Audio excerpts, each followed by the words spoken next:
Global Namaste. Please join us this Sunday for a free global online episode. Indian Knowledge System. Timeless wisdom from the Bhagavad Gita.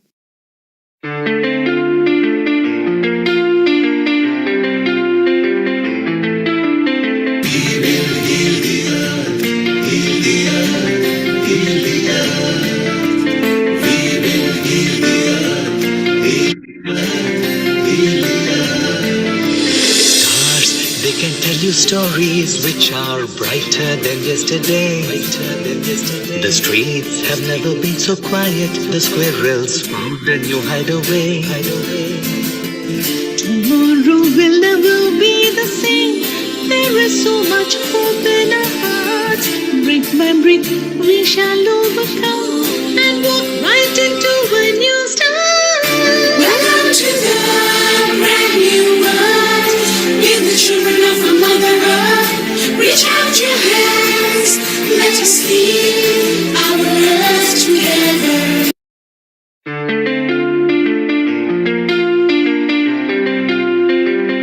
Global Namaste. Please join us this Sunday for a free global online episode.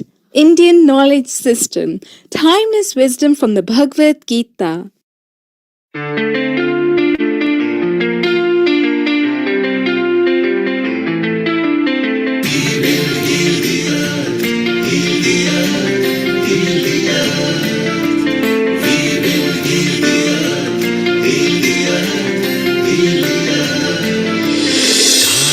They can tell you stories which are brighter than yesterday. The streets have never been so quiet. The squirrels found a new hideaway. Tomorrow will never be the same. There is so much hope in our hearts. Brick by brick we shall overcome and walk right into a new start. Welcome to the brand new world. We're the children of a Mother Earth. Reach out your hands. Let us lead our earth together.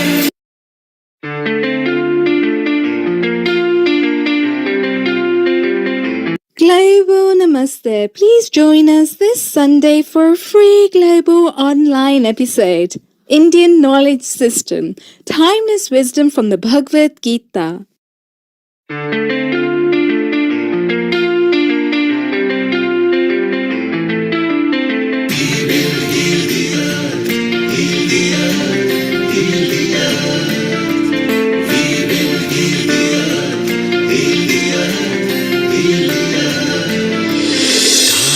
They can tell you stories which are brighter than yesterday. The streets have never been so quiet. The squirrels found a new hideaway. Tomorrow will never be the same. There is so much hope in our hearts.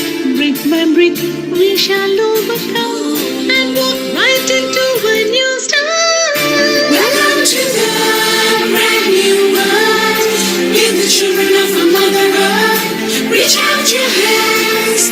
Let us lead our earth together.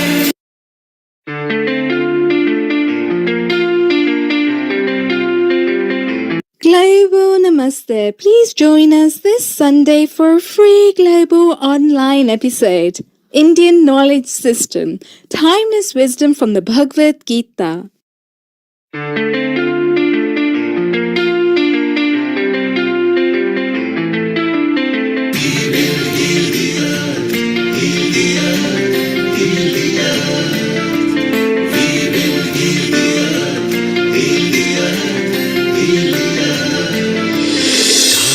They can tell you stories which are brighter than yesterday. The streets have never been so quiet. The squirrels found a new hideaway. Tomorrow will never be the same. There is so much hope in our hearts. Brick by brick we shall overcome and walk right into a new start. Welcome to the brand new world. We're the children of a Mother Earth. Reach out your hands. Let us lead our earth together.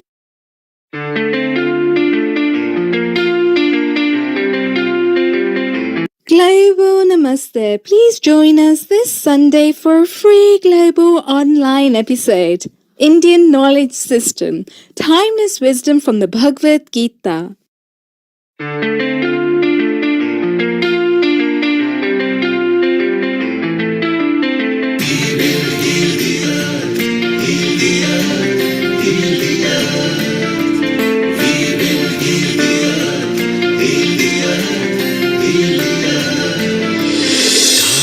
They can tell you stories which are brighter than yesterday.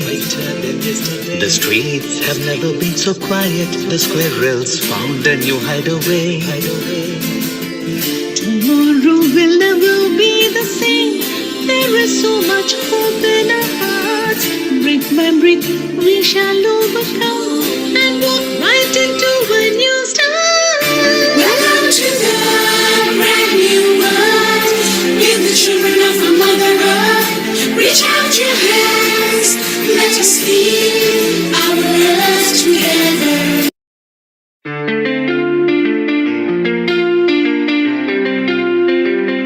Global Namaste. Please join us this Sunday for a free global online episode. Indian Knowledge System. Timeless Wisdom from the Bhagavad Gita.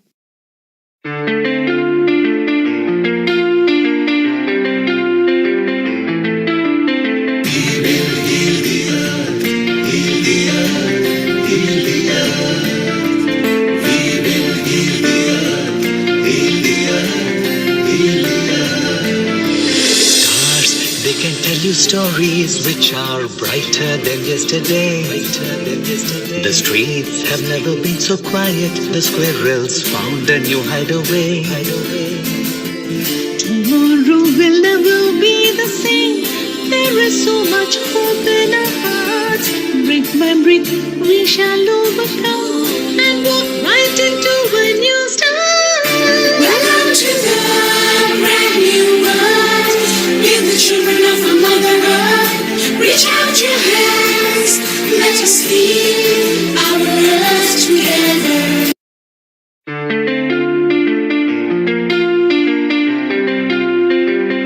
Global Namaste. Please join us this Sunday for a free global online episode. Indian Knowledge System. Timeless Wisdom from the Bhagavad Gita.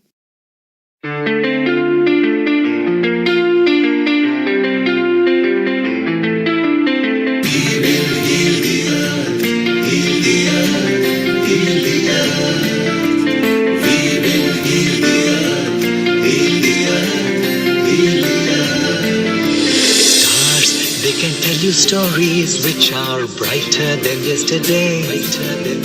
The streets have never been so quiet. The squirrels found a new hideaway. Tomorrow will never be the same. There is so much hope in our hearts.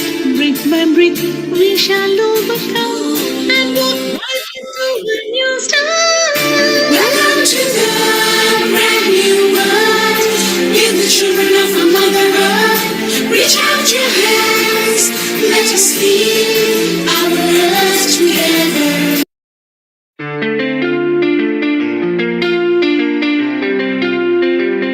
Global Namaste. Please join us this Sunday for a free global online episode.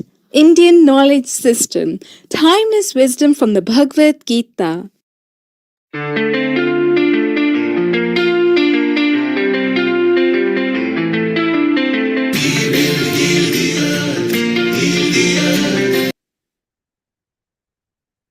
Ten, 9, 8, 7, 6, 5, 4, 3, 2, 1. Global Namaste and welcome to this very special episode that we have today on Indian Knowledge Systems. It's actually the first of its kind, showcasing the Bhagavad Gita and going deep into spirituality. We have an amazing lineup with us ready to go today. But before we start, let's start with the Gayatri Mantra.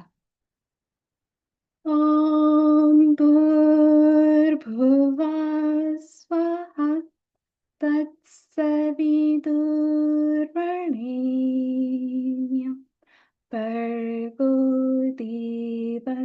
धीमहि धियो यो न प्रचोदयात्.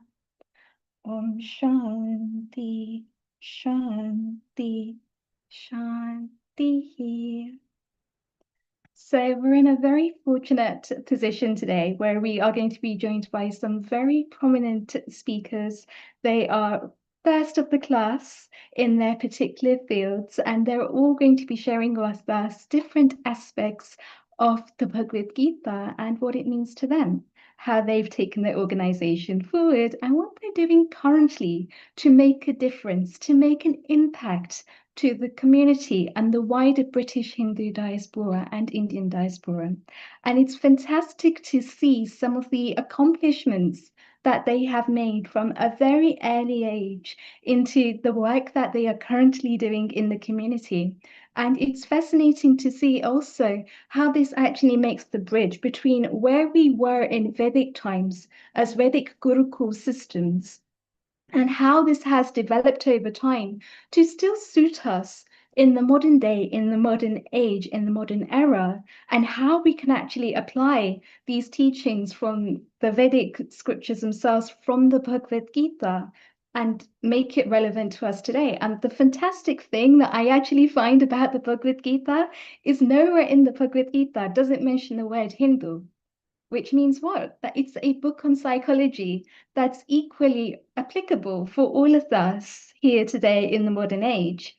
Because guess what? A lot of us are actually in a position where we're facing stress at different periods of our life. And the Bhagavad Gita is a manual. It's a go-to book which tells us how to navigate these times from duality to oneness, to be complete within ourselves, to know who we are deeply. So I'd like to invite my first speaker, Charya Abhinav Yogiji, if he can turn on his camera and join us live. Global Namaste, Acharyaji. It's a privilege to be here talking to you today from seeing the work that you've done a few years ago on Sanatan Sanstha UK and how this has now become Sanatan spirituality. Just seeing the legs that you've been able to walk people through from having a Vedic yoga Gurukul kind of system for kids and to enable them to go deeper into the scriptures, to enable them to be leaders of the Samaj, to enable them to have a deeper sense of who they are and how they can just be present in the community. And it's wonderful to see how you've done so many things internationally. You've been invited to speak on so many platforms, and we are so excited to have you here today. So tell us a little bit more about your journey with the Bhagavad Gita and how you've moved from Sanatan Sanstha to Sanatan spirituality. So my humble pranams to all the seeker who are here listening and everybody who is trying to listen worldwide on this platform of Healing Our Earth, which is creating a knowledge-based system where the knowledge of the Dharma and the Gyan of the Dharma is reaching to millions worldwide. So my humble pranams to all of you, first of all, and all the people who are listening. And before I start, Riddhi, can I also want to recite a shloka, which I think will give the full meaning of this whole conversation that I'm going to have. Yes, please, go ahead. Om Sarve Bhavantu Sukhina Sarve Santu Niramaya Sarve Bhadrani Pashyantu Ma Kaschid Dukha Bhag Bhavet. Om Shanti, Om Shanti, Om Shanti. So this shloka is I think, the go-to shloka. I always feel that this conveys the full philosophy of Sanatan Dharma and the work we all try to do for Dharma, that this is for everyone. And it is for everybody's wellness. It is for everybody's peace. This is all this shloka is all about. We pray for the well-being, peace, happiness, and the knowledge of the dharma to reach to everybody, and we make it a universal conduct, a universal way of living. And that is what I feel Sanatan Dharma is. So in a world obsessed, which is where something is new, trending, we gather today to explore something which predates the human civilization, a truth which is so profound that it has survived the rise and fall of empires, the birth and death of countless philosophies, and continues to guide us towards liberation. So question is not whether Sanatan Dharma is real or not. Question is, have we become ready to recognize this reality, because it has always revealed itself. And another shloka which helps to guide in that is Yathe Pinde Tathe Brahmande. What is happening in the cosmos, in the universe, is also happening inside you. And that is what Sanatan Dharma is. It tells you that everything that you see outside in this world is what is happening inside you. And if we connect it to the Bhagavad Gita, this is what eventually the Bhagavad Gita was. That Sri Krishna, when he was talking to Arjuna and trying to guide him in his moments of doubts, he was giving him a sermon, right? And everything was telling him. In the end, what he does was show him the Virata Roop, right? The eventual, the ultimate reality. And that's what it is all about, that he revealed that everything which is happening in this cosmos, be it the birth, be it the deaths, be it the other actions that are happening, everything is happening inside me, and everything is happening inside you also. So Sanatan Dharma is actually the most ancient philosophy, if I have to put it in scientific words, which tells us the ways of life. Sanatan is eternal, and everything around timelessness, and dharma we know is the cosmic law, the righteousness, and together it becomes the eternal way, basically. Now, as you asked me a question, how I transformed Sanatan Sanstha of UK to Sanatan Spirituality Foundation. As I mentioned, I run a series of podcasts. I'm a content creator as well. I try to spread the knowledge through various platforms.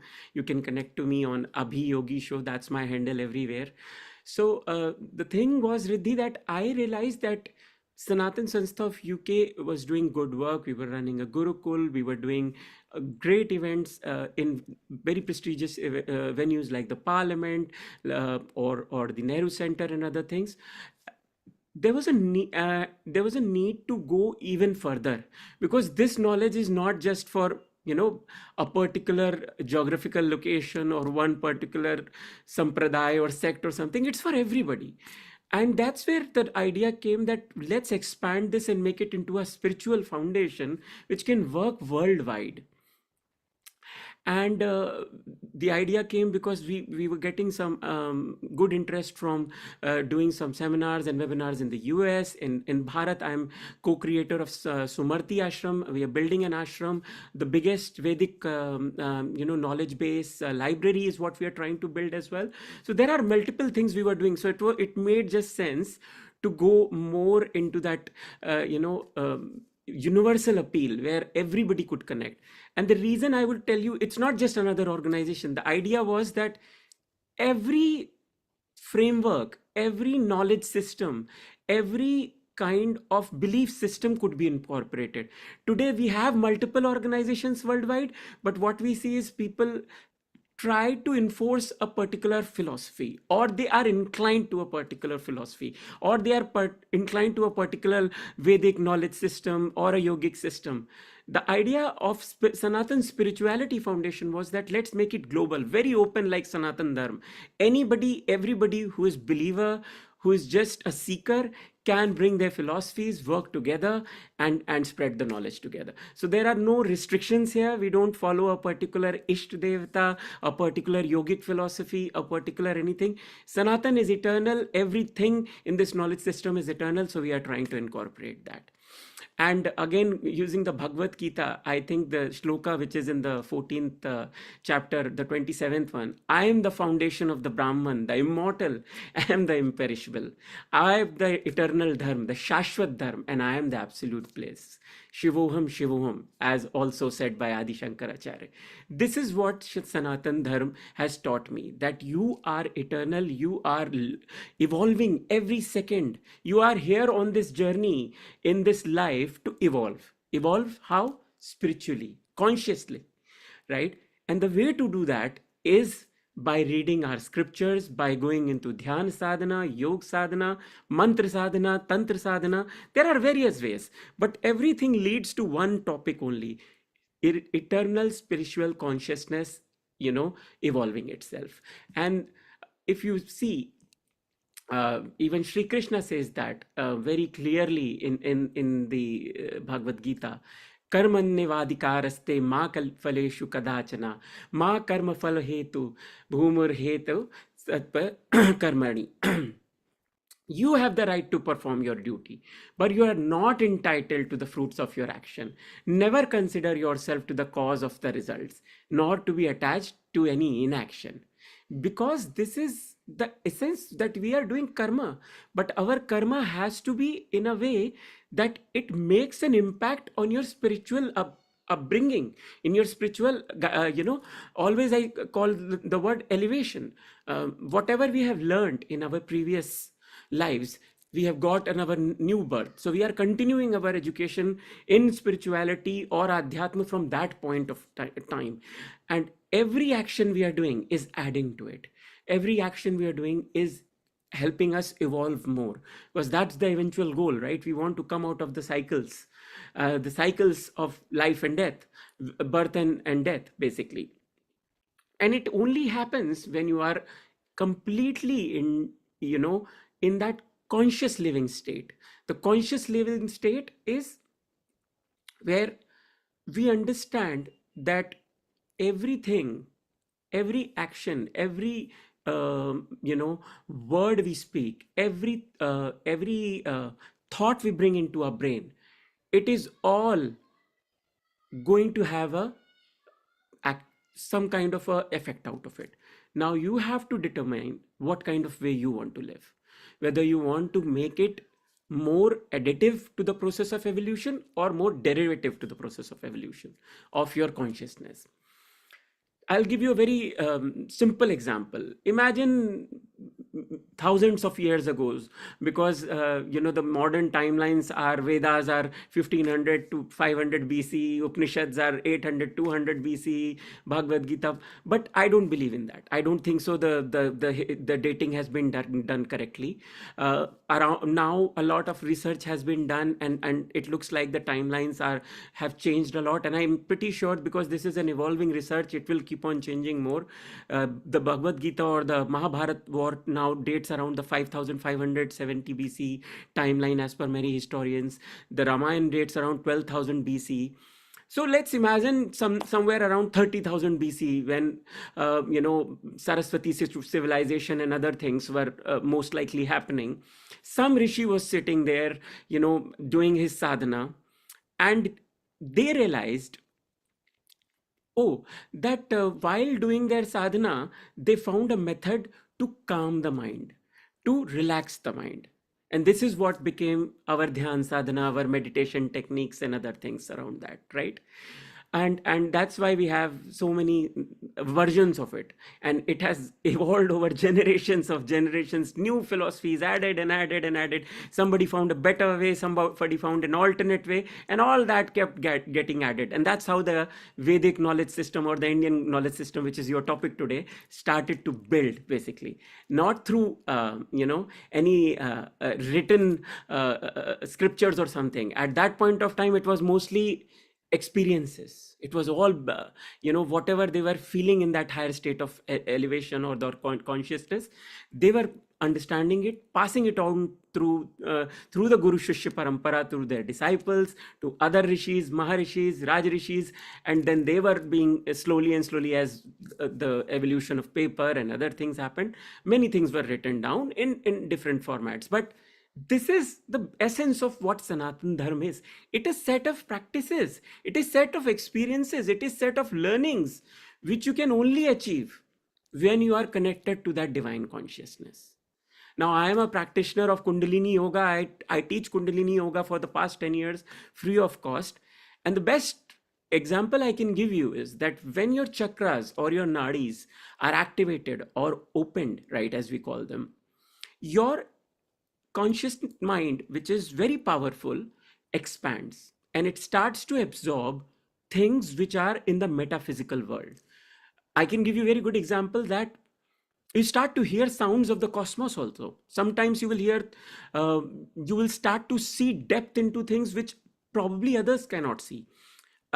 You can start to feel vibrations on a level which are very hard to perceive. So, for example, if I go as a Kundalini practitioner to a place where I know that this place is a temple, right? I can go and just put my hands, I'll start perceiving the vibrations, and I will get to know if this mandir or place has been made with a lot of purity or not. A place where a god has come out on its own, which we call Swayambhu, you will feel immense vibrations because that's the divine that has manifested.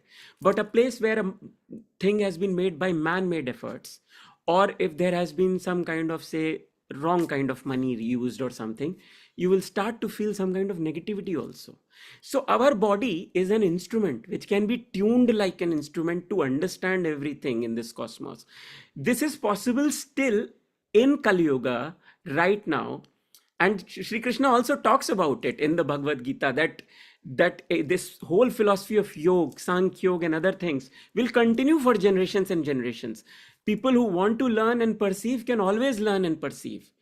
It's just that the format might change. So 30,000 years ago, it would have been in a very different format, but today it's in a slightly, I would say, lost format because most of the knowledge is getting lost. People are not practicing and other things. But still, I'm giving you a very practical example. Even in today's time, you can go and experience such things if you are in the practices of, yogic practices like Kundalini and other things. Similarly, I found books like we've learned about what weapons Arjuna used in the Mahabharata war, which is what Sri Krishna himself, being his guide, tells him, prepares him. So even when you have a Krishna-like figure guiding you, you have to go through the cycles of karma, right? So Arjuna, who is now in his going into his penance, into his vanvas, as we call it, he has to prepare himself. So what does Sri Krishna says? You have to go first of all, please Mahadev, get all the weapons which will be useful for you later. He does not understand at that point of time why he needs it, but Sri Krishna guides him. So he goes into his penance and worships Mahadev for some time and gets the Pashupatitastra and other weapons, Pashupatastra and other weapons. And he also gets, he also trains himself to be like a transgender dancer. We all know about that, that role he plays later on in his Agyatwas. So the point I'm trying to make is that nobody is out of the karmic cycle. Everybody has to go through their karmic cycle. It's just that if you have a guide like Sri Krishna, if you have a guide like the Bhagavad Gita in the modern world, you are still guided in the right way. You know what you have to do and where you have to put your energies into. And that's very important because everybody, if they are preparing themselves for that higher evolution state, need to be better prepared. So Arjuna, when he goes into this, this preparation mode, he realizes all those things he has learned is going to be utilized later on in the Mahabharata war. Similarly, we as humans have to be in that constant learning mode. We have to learn and evolve. We have to learn and change our format in every life. You will not be born as the same person in every life. You will be born as a different person. But the knowledge never is lost, especially the spiritual knowledge, the Adhyatmic knowledge. It always builds on that.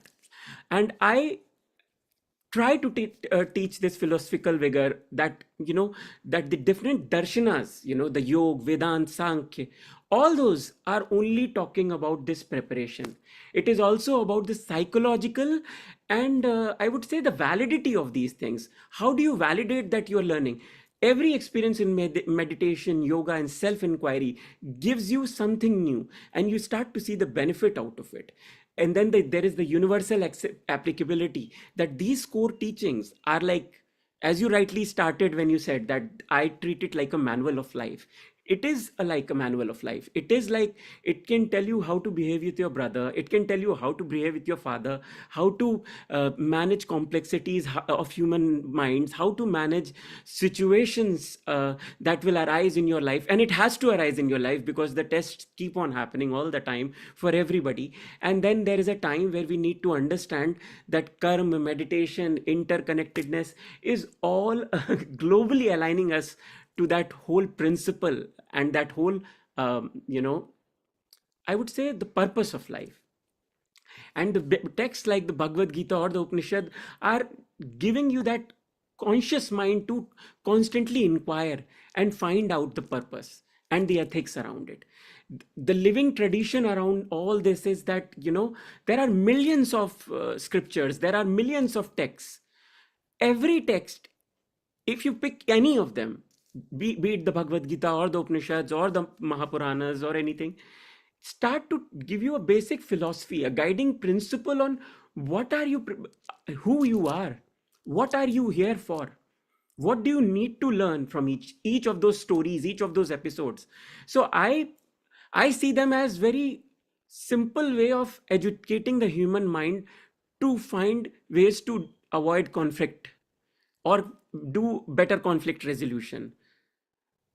Again, going to that example which I took, that imagine a rishi who is uh,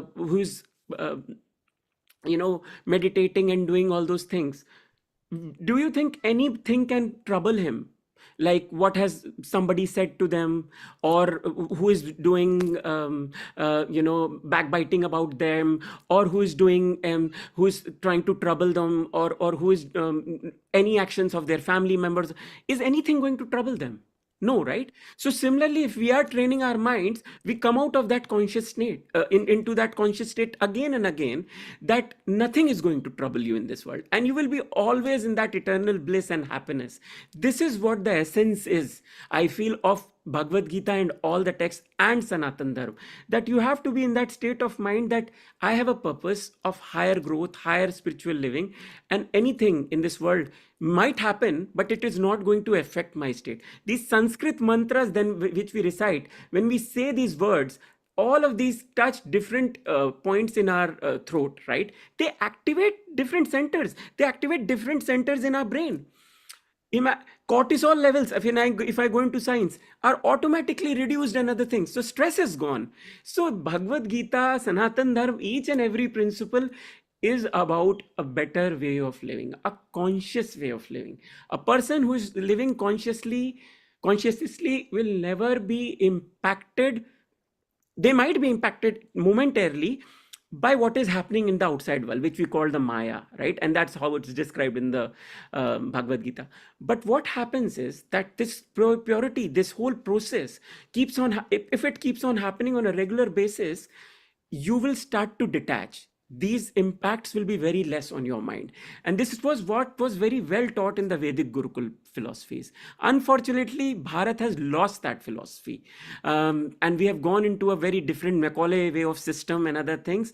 Otherwise, you can see, we have seen the example of, I can take a few days ago, a 200-year-old tradition has been repeated by a 18, 19-year-old boy from Maharashtra, who was able to recite around 2,000 verses of a particular, Ved, and without even looking at the books for 50 days, and that's why he's been given that huge titles and other things. So it is still possible. It's just, are we, as I said in my first statement, are we ready to perceive the truth? Are we ready to acknowledge that this is who we are and this is why we are born? This is what we need to understand and learn. So I will end my small points on this by saying that I personally believe the Guru Shishya Parampara should be revived. That's why we try to work with the Gurukul we have here, and we try to also acknowledge the fact that people like Shushrut, Charak, Aryabhat, Bhaskaracharya, Varahamir, Bhrigu, they were scientists. They were, we can call them rishis, maharishis. They lived in a very conscious way of living, but they were scientists. They were constantly experimenting, exploring, learning, and then passing on that knowledge in a written way, in a spiritual way, in a spoken way, so that all of us can learn to live consciously. Thank And you. any Thank knowledge you, in this world. Acharya. Thank you, Acharya Abhinav. Let's include some of our panelists and the lead panelist over here, Dr. Anukul Goswami, resident orthopedic surgeon, and our lead anchor here, Amrita and Kailash. Let's have a comment from them about what they learned from what you are saying over the next 5 minutes before we go to Lena, where again we will have a chit chat with our panels as well, and short talk by Lena and then chit chat with her as well. Anukul, global namaste, and your Global comment Namaste. on what Acharya Abhinav Yogi was sharing with us. Over to you. Thank you. Global Namaste to everybody. I think Acharya had given so many information. I mean, there's so many points from which we can elaborate. The first thing that what I wanted to sort of emphasize are two things. Firstly, was that Gita is not a religious book. The way the world takes it into religion is coming from the word religare, means you got to think in a particular way. The biggest thing that I think Bharatvarsha has contributed is is the philosophical system which says the entire universe is one, and it goes with the concept of consciousness, which is universal everywhere. So, as it is stated in Nashadya Sukta, in the Rig Veda, that where they discuss the origin of universe, that there is actually no particular specific origin of universe as such, and God is not something which is there existing. In fact, God is one of our man's creation, because we needed to have something to show that it is there. But the consciousness is universal and everywhere. And that is that particular principle which has been the cause of development of the entire Indian knowledge system. And that it has developed the economics behind it, it has developed the architecture behind it. Just because the consciousness is everywhere, I cannot be separated from the trees, I cannot be separated from the animals, I cannot be separated from the earth. And all the five elements of the universe are there in me, and they are all conscious. And that has evolved, that has resulted in evolving the entire concept of philosophy. And therefore, Indian knowledge system does not separate me from economics, from architecture, from the earth, from the trees and everything. And that is where the biggest pleasure of this thing. What is that?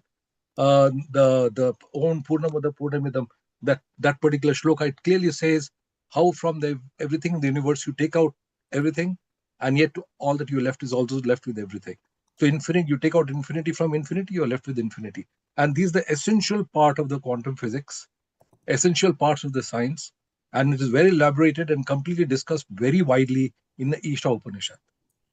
So I will come and talk about it later on when we come and discuss other aspects of the this particular philosophy. But it's really worth every little bit. Is so scientifically oriented; it's unbelievable. Thank you, Dr. Anukul. Very well said, Acharya Abhinav ji. I think the whole concept and whatever Dr. Anukul has been also adding up with this whole thing is the ideology of right living and the ideology of right idea as a human being and the purpose of being a human being. So the systems of knowledge that the India gives or the indigenous people of every country give is almost the same, because ultimately it is about being a beautiful soul. And when it is a journey of a soul, whether I call it as through its Atma, through Paramatma, or I call it as an energy, or I call it as a spirit or a soul, in any forms, the words might differ, but the essence is the same. And so, very well said about the concepts. I also like the idea about what you emphasized on the Gurukul system of studying, and especially in times of today when children are completely going in the turmoil of an AI being the reality of life.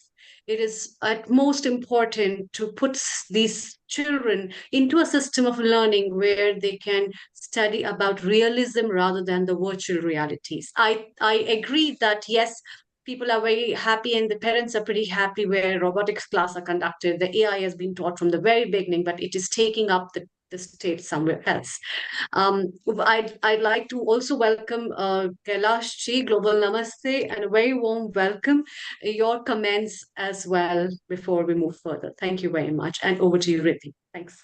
Global Namaste, Acharya Abhinav. I've really enjoyed your short presentation, and I really wanted to listen more because this is like food for my soul. This is what I'm thirsty for. I really want to learn more, and I think you put in so much effort into this.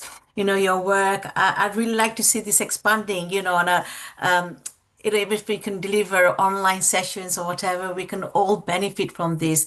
And I made a few notes which I just love because I'm into all this. I just love to learn more about the Vedas, the Upanishads. I think it's got that life answers to everything.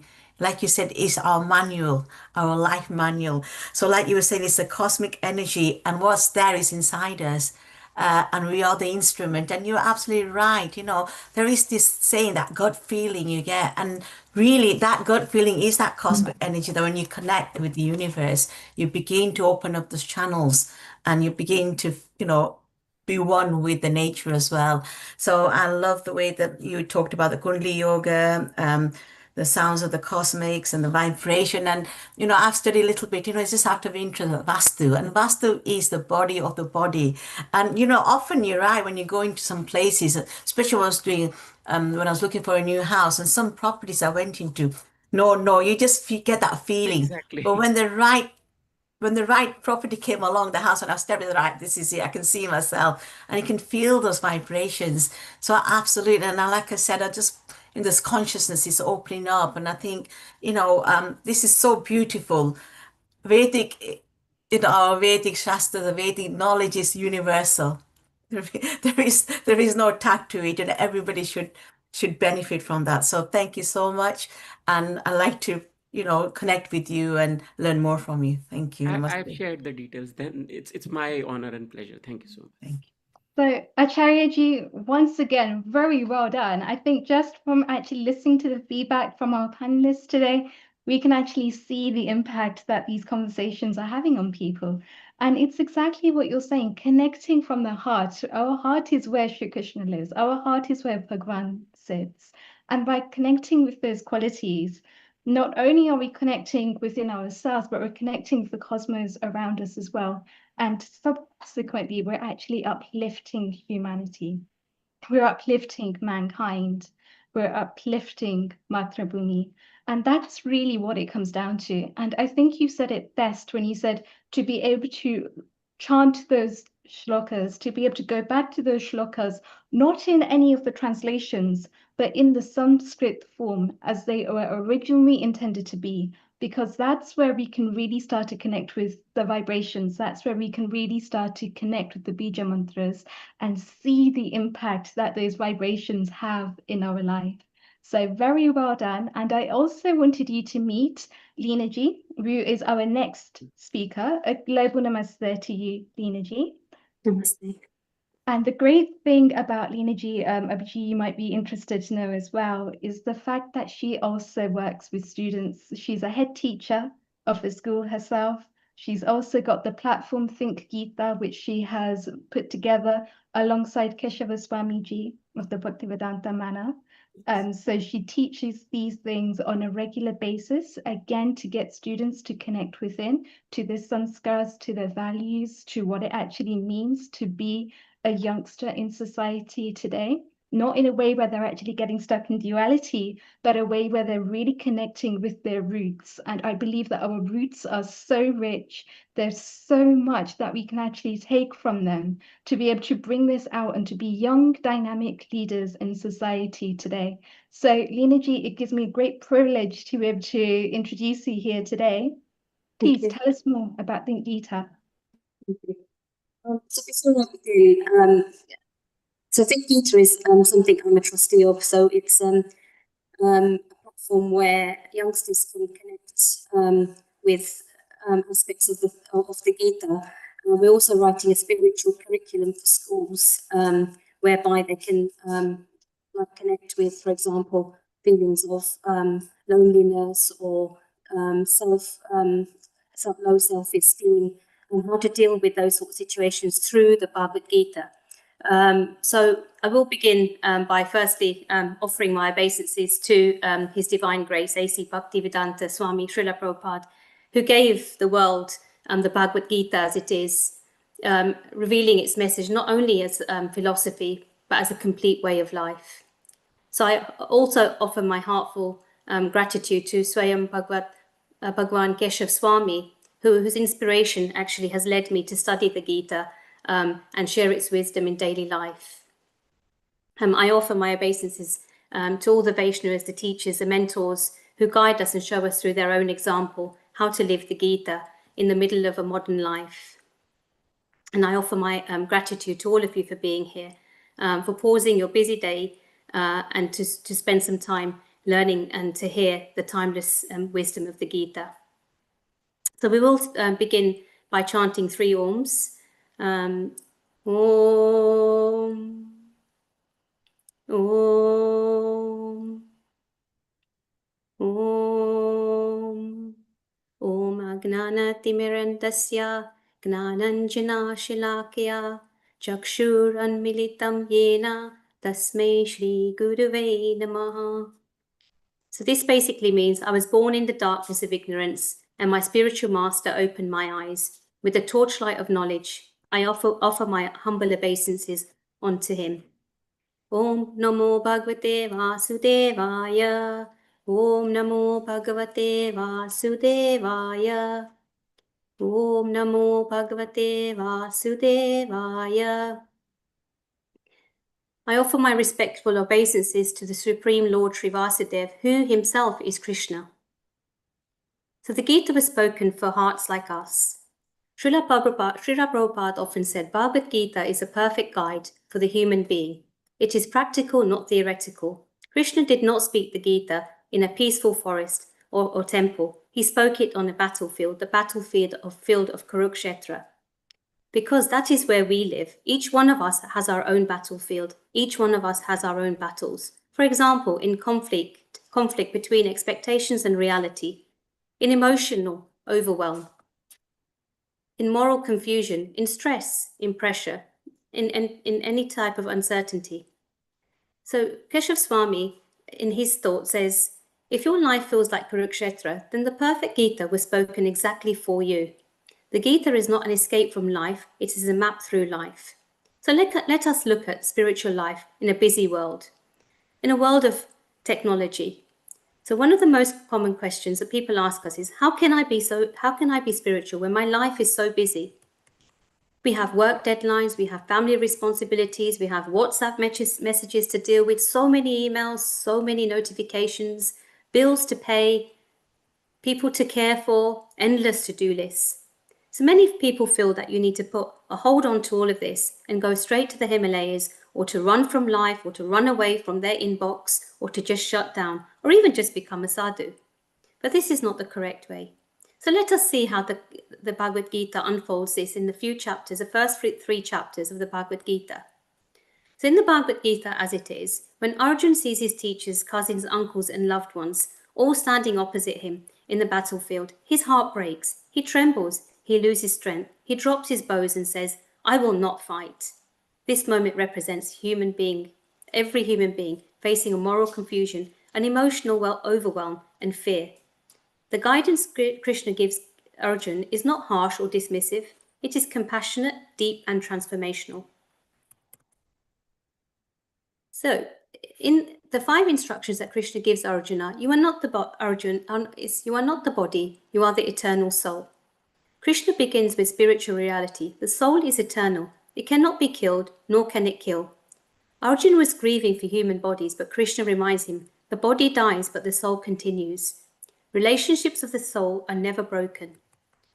This understanding frees Arjuna from fear of physical death. It is important for Arjuna to understand this, as he is duty-bound, and thus Krishna shifts Arjuna's mindset from emotion to truth and from confusion to clarity. He says it is your dharma, which is your sacred duty, to protect righteousness. Arjuna is a Kshatriya, a warrior meant to uphold justice, so Krishna explains there is no better duty for a warrior than to fight for dharma. Not for anger, not for ego, but for the protection of society and virtue. Here, Krishna teaches that our duty is not based on comfort, but on responsibility. Act, but do not be attached to the results. Krishna teaches us you have a right to perform. Krishna teaches us you have a right to perform your duty, but you are not entitled to the fruits. If Arjuna acts with attachment, fear, ego, expectation, he will suffer. But if he acts as a service to Krishna, he becomes free from this attachment. Here, Krishna is teaching karma yoga. Do what is right, surrender the outcome. I am guiding you from within your heart. Krishna reminds Arjuna that he is not a distant God. He is the Paramatma, the divine guide within. I dwell in the heart of all beings. Arjuna, you are not alone. I reside within you. You are leading. You leading, and I am guiding, and being your very strength. Just as Krishna guides Arjuna, he guides us through intuition, consciousness, aspiration, inspiration, and inner strength. Surrender your actions onto me, and I will carry you. At the end, Krishna gives Arjuna the most loving instruction in the entire Gita. Abandon all varieties of duty, and just surrender unto me. I will protect you from all fears. Do not worry. Krishna promises Arjuna spiritual protection, inner peace, guidance, and freedom from all fears. Do not worry. Krishna promises Arjuna spiritual protection, inner peace, guidance, and freedom from anxiety. When Arjuna surrenders, he regains clarity and he says, my illusion is now gone. I am prepared to act according to your word. In essence, Krishna is teaching Arjuna to rise above fear, remember his spiritual identity, and perform his duty without attachment, surrender to God, and trust that Krishna himself will guide and protect him. In chapter 3 of the Bhagavad Gita, Krishna introduces karma yoga, the yoga of action. This chapter teaches a profound truth. Spiritual life is not separate from daily life. It is revealed through the way we live our daily life. It addresses 3 very practical questions that every seeker eventually asks. Do I have to go to work? Can't I just renounce everything and be spiritual? What is the difference between ordinary work and spiritual work? How can I transform my everyday activities into a spiritual practice? Krishna makes a powerful point early in the chapter. No one can escape action, even for a moment. Srila Prabhupada comments on this. Renunciation does not mean to stop working. Renunciation means to stop working for oneself. As long as we live in this world, the modes of material nature push us into activity. The body moves, the mind thinks, the senses reach outward, everything is constantly in motion. In his purport, Srila Prabhupada emphasized that even a person who sits quietly, thinking, I'm not doing anything, is still acting, as at least on the mental platform. So the Gita offers a clear instruction. The real question is not will I act, because you must. The real question is, for whom am I acting and with what consciousness? Some people try to become spiritual by withdrawing from life. I'll stop working. I'll avoid everything. I'll cut my responsibility. But Krishna warns Arjuna that simply giving up external activities does not purify the heart. If the mind is still filled with desires, worries, or plans for enjoyment, then the real renunciation has not yet begun. When the Gita says we cannot escape action, it means that changing our external situation does not automatically change our internal state. In modern language, you can quit your jobs, yet carry on with your anxiety within you. This means that external changes do not automatically remove problems. If your stress comes from fear of failure, comparing yourself to others, lack of confidence, attachment to results, worry about what other people think, then simply leaving the job does not solve the inner issue. The environment changes, but the inner turbulence still remains. So you can switch off your mobile phones, for example, but still you can scroll endlessly inside your mind. You may continue replaying old conversation, imagining what's going to happen in the future, comparing yourself to others, worrying about what's going to happen, and overthinking everything. The mind is still very busy, distracted and restless, even without external stimulation. This shows that real peace does not come from shutting out the world. It comes from calming the mind. This is why the Gita gives such compassionate but firm guidance. Don't run away from life. Transform your relationships with it. Krishna is telling Arjun and all of us, you don't become spiritual by avoiding responsibilities. You don't become peaceful by hiding from challenges. You don't grow by escaping situations. Instead of running away from the world, learn how to move through the world with wisdom. The transformation has to happen inside, in your attitude, in your intentions, and in your consciousness. True spirituality does not come from escaping your duties, but from elevating the consciousness within which you perform them. This is the heart of karma yoga. The same action done with selfishness binds. The same action done with devotion liberates. It is not what you do, it is why you do it, how you do it, and for whom you are doing it. You can cook, for example, as a chore, or you can cook as a service to Krishna. You can work for ego, or you can work as an offering. You can fulfill responsibilities with resentments, or you can fulfill them with gratitude. The actions may look the same, but the consciousness makes all the difference. In essence, you don't need to escape life to be spiritual. You need to spiritualize the way you live. This is the essence of the Gita. The Gita's wisdom is practical, compassionate, and transformational. At the heart of karma yoga, work should be done as a sacrifice for Krishna. Otherwise, work binds us. Srila Prabhupada explains, very simply, when we work for our own selfish enjoyment, we become bound by karma.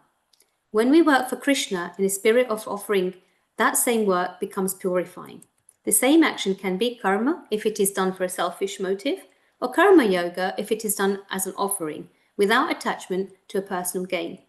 Krishna's teaching is not stop working, stop caring, or stop trying. His teaching is work with devotion, not obsession, work with offering, not exploitation. For example, a simple inner prayer during the day could be, Krishna, this is for you. Please accept my effort. So let's look at this practically. A kind of spiritual training program that we can all live every single day. So what do I get? So rather than say, what do I get? You could say, how can I serve? Krishna explains that most people act for personal enjoyment. This is ordinary karma. But karma yoga means shifting the center from I am the enjoyer to Krishna is the enjoyer and I am the servant. Srila Prabhupada often emphasized that the real happiness comes from when we reconnect with our soul as servants of Krishna and servants of each other. So in daily life, at work, how can I be helpful here? How can I bring Krishna into this? How can I bring such qualities into this? Such as honesty, compassion, patience, all into this meeting would make my life much nicer and will be pleasing to Krishna. At home, how can I serve my family as part of serving Krishna, not as my personal empire? In traffic, shops, queues, how can I respond as a devotee, not as a frustrated consumer? When we shift, what do I get, to how can I serve, our inner atmosphere changes. Arjun once. So let us look at the duty of Swadharma as love in action. Our Swadharma are particular roles and responsibilities. Arjun wants to avoid his duty because it is hard and painful. Krishna tells him that avoiding one's duty out of fear is not real spirituality. In modern life, our duties might be being a parent, a colleague, a caretaker, a friend, or community member. Srila Prabhupada explains that real duty means to act according to one's position in a spirit of responsible service, not out of laziness or escapism. In everyday life, let's reflect. Where has Krishna placed me right now? What are the responsibilities he's entrusted on me? How can I perform them nicely as my offering to him? We may not like every task, but when we see duty as a gifted opportunity to serve it, it becomes an expression of love, not just an obligation. So, in leadership, for example, we must lead by example. We all influence someone in some way or the other. One of the profound values Krishna teaches in the Bhagavad Gita is a principle of leadership by example. In the Bhagavad Gita 3.21, Krishna says, whatever great people do, others follow. Whatever standards they set, the world pursues.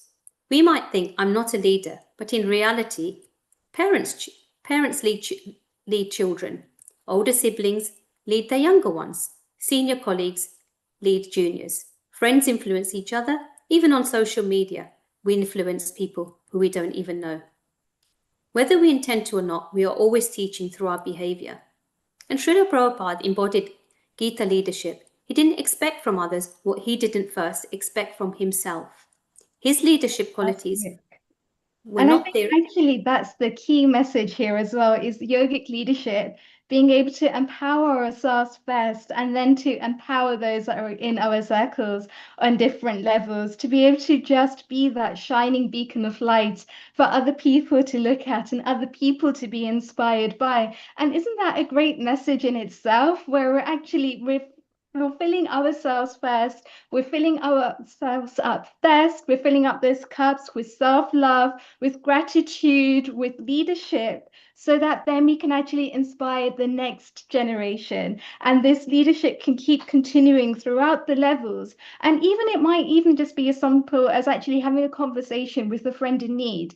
And that friend actually gains something from that conversation, which changes their perspective on life, because we've actually had a little bit more experience in a particular situation which they may not have, and vice versa as well. So we have the ability there to lead and to influence each other. I think that's just so great in itself. Anukulji, what are your views on this? Absolutely right. I mean, I was just listening to the whole thing. Something that struck me both for Lina, from Lina ji's talk as well as Acharya ji's, was karmane adhikaraste. Now, it's very interesting to understand this because in our entire philosophical system, we don't have any adhikars. That's interesting. Adhikar is never given to anybody. It is a very special adhikar that you are born. The only adhikar you have is to work. And I often try to explain to others, it's just like when you get a job and employment in a particular, say, for me, it's a hospital or going to a place to work. Now that you have got an ID card, you can get inside and do various things that you need to do. Otherwise, don't have an entry into it. Once we have been born on this earth, we have the only one thing to do, and that is to do our karma properly. And that karma is what constitutes our fundamental traits, that we just cannot be sitting idle. That's number one. I still remember there was a very interesting story that Gandhiji's mother, who was so-called uneducated, but in reality a very knowledgeable lady, she was asked after the Second World War, Gandhiji was asked that, what do you think should be done after the Germans, where so many of them were killed, so many killed the Jews? What do you think should be the adhikar of the people? What should be the normal rights, human rights? And she commented something very, very interesting. She said, I don't think anybody has any rights. If you take care of the others, then others will take care of you. And that is so very subtle and so very important message, that we can only do the duty to make sure that we do our dharma. That is to hold on and uphold the entire universe. And that is from where we got all our karmic results. So I think our main issue is not to consider rights, but our duties all the time. Fantastic, very well said. And yes, we can only actually influence those actions which are in our sphere. We can't actually move outside of that sphere. And so by actually influencing the actions which we can, that's where we're actually just got the right to act. Even in the Bhagavad Gita, Sri Krishna clearly says, don't look at the fruits of your actions, but do your duties, and do your duties wholeheartedly. Fantastically said, Ankuji. Amritaji, what are your perspectives on this? Yeah, I had been listening to Acharya ji and also Leena ji, and sometimes I really find the the complete idea of understanding life has been derived from the life itself, and therefore, as is been said, like yatha pinde tata brahmande and tata brahmande yatha pinde. So that concept is very well versed, I think, more than us in the plants and animals. And if you see what Dr. Anukulji had been saying, we are the only ones who thinks about the fruit of the karma. Plants don't think about the fruit of karma, neither do the animals. They just do the karmas. And that's why they don't fall into the pitfall of suffering. They don't fall into the pitfall of attachments. They don't fall into the pitfall of my and you with an ego. They just perform their deeds. There is an immense unconditional love that the plants share. Being from the science background, as a physician, as a scientist, plants release so beautiful hormones when they are in love with other plants in ecology. Animals release so many beautiful hormones, again, in terms of pheromones, and the plants release in terms of growth hormones, which we see, which is such a good, um, it's a good picture of something which is beyond what we can't even see. And if we see, we just have two eyes to see, but still we don't see. That's the irony, actually. And that's what the old way the system is, to see beyond the eyes and the senses, which we fall off. But the nature has gifted plants and animals beautiful senses that are beyond the vision. And so without the eyes, they can see so much. And I think it's very important to learn from them. Thank you very much, Leena ji. There's one small thing I want to add to Amrita Yeah. ji's Yeah. notation. And the only reason I think we have got the ability to intellectualize and think so much, quite unlike the animals or the things, is that we are the only ones who can ultimately realize the consciousness. There's no other organism in the whole universe, trees, plants, and everything. They are manifesting consciousness, but we are the only one who can actually realize it and discuss it, and really, and that's why we talk of moksha and things like that, that we ultimately mix with the universal consciousness. So I think we have the intellect to understand it and feel it. Yes, definitely. Among all the yonis, that is why Manushya yoni is considered to be the most superior, Yes. because they are blessed with that. But we don't use the blessings, we use the other side of it. And if we start using it, I think where the life has come from, it might go for a very beautiful journey. Acharya ji, what are your comments on what Leena ji has said? And then we'll have a comment from Kailashi as well. Over to you. First of all, I'm, bowing my head on the work that the foundation and Leena ji and Prabhupada ji has done, and Keshav Swami ji is expanding. I know personally Keshav Swami ji as well, so he's been part of some of my programs. It's always so amazing to connect and understand the knowledge that they are sharing. Picking up on some of the key points, I would say that, yada yada hi dharmasya glanir bharata abhyuthanam adharmasya tadatmanam srijanyam परित्राणाय साधूनाम विनाशाय च दिश्यकाम dharma संस्थापनार्थाय sambhavani yuge yuge. In every yuga, there is somebody who is there to spread that righteousness, the path of the complete way of living. And I think the ISKCON and the others who are doing that are doing it in an amazing way, because it's universal and we all can connect to it. And even my personal Bhagavad Gita is the ISKCON one, so I read that a lot, and because it goes into the depth of things, there is much more to understand. And as Dr. Anukul said, and Leela ji, you also pointed out that the human body and the human mind are the only ones who are capable of understanding this knowledge in a very subtle way. As we were discussing about the plants, I mean, even plants have Kundalini energy. It is known that plants grow because of that energy only. But they cannot perceive the knowledge the way human mind can. And hence we are blessed to have that life and that living consciousness brain that is inside us, that can perceive all that knowledge. That is why we are able to always constantly evolve. And the work you are doing with children, I think that is the foundation we need to lay now in many ways, because this knowledge has been passed to us by our grandparents. Maybe some of us were born in India and had that things coming to us in a natural way. What is very important, the way I see it in US, UK, and other places where our diaspora is now, that how do we connect our children to to these things? How do we make them practice and ask them to read the Gita or ask them to read the Ramayana on a day-to-day basis, and not just read it, understand it from that point that it is not a religious text. It is not even a thing that you have to do as a ritual and your mom and dad will be happy. It is something that you need to start doing so that you can avoid all the other conflicts that you're going to face as a teenager, be it the bad things in the society like drugs and other things. These texts are what will drive you towards the righteous way of living and stop you from having that conflict that the human brain starts to have at that young age, that what is right, what is wrong, my parents are not good, the world is unfair. This is what I keep hearing from so many children now, that they feel so privileged that they feel the world is unfair to them.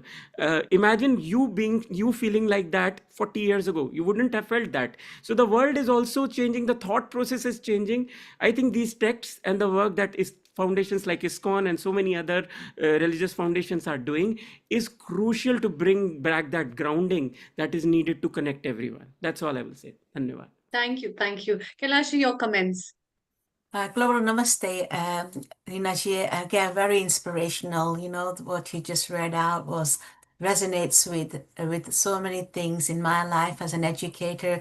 And actually just mentioned that the children, the youths, I think that's very important to impart that knowledge. You know, as educators, if we can bring that into our curriculum, into our schools, that is the way forward. I think, you know, this is absolutely fundamental, you know, that we all kind of work towards that goal, basically, because it's our next generation, our young youths and children that need this now, as well as us. Because I came to this country very young, so I never went to any Hindu schools, but what I learned was from my home, from my parents. And then the mandis were all then obviously we started building mandis where I am, so we were able to impart this knowledge.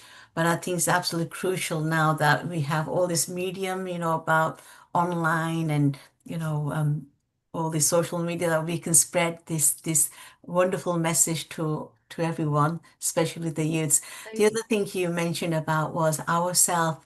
You know, it's not about the environment, it's about our thought process, how we deal with situation. I thought it was very powerful, actually, because you can go anywhere, but if we don't change within ourselves, then that problem is always going to be there. So it's by introspecting, you know, yourself, where we are, you know, and I thought that's so beautiful. I'm going to take that away with me and keep practicing. I know I've been told many times, but I think we need to do that. So it's not about others, it's about Thank us you. reflecting on ourselves. Thank you Thank so you so much much. again. Thank you. Thank you. Riddhi, it's time to welcome our next guest from USA. And so, Global Amrita, Namaste I and just good want to morning. say, just to go back to our two speakers that we just had, Lena G and Ko, go and check them out on thinkgita.com. They are doing some amazing work there to be able to promote the Gita, to be able to promote the teachings, to really take Sanatana Dharma to the next level. So go and check this out, and also go and check out Acharya Abhinav Yogi's work as well.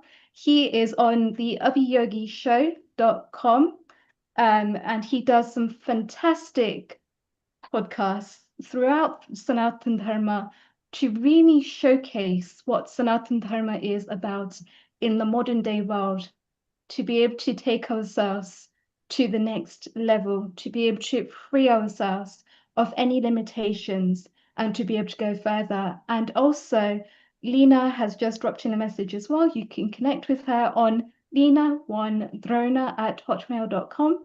Please Got do it wrong. chat to them. They are absolutely amazing.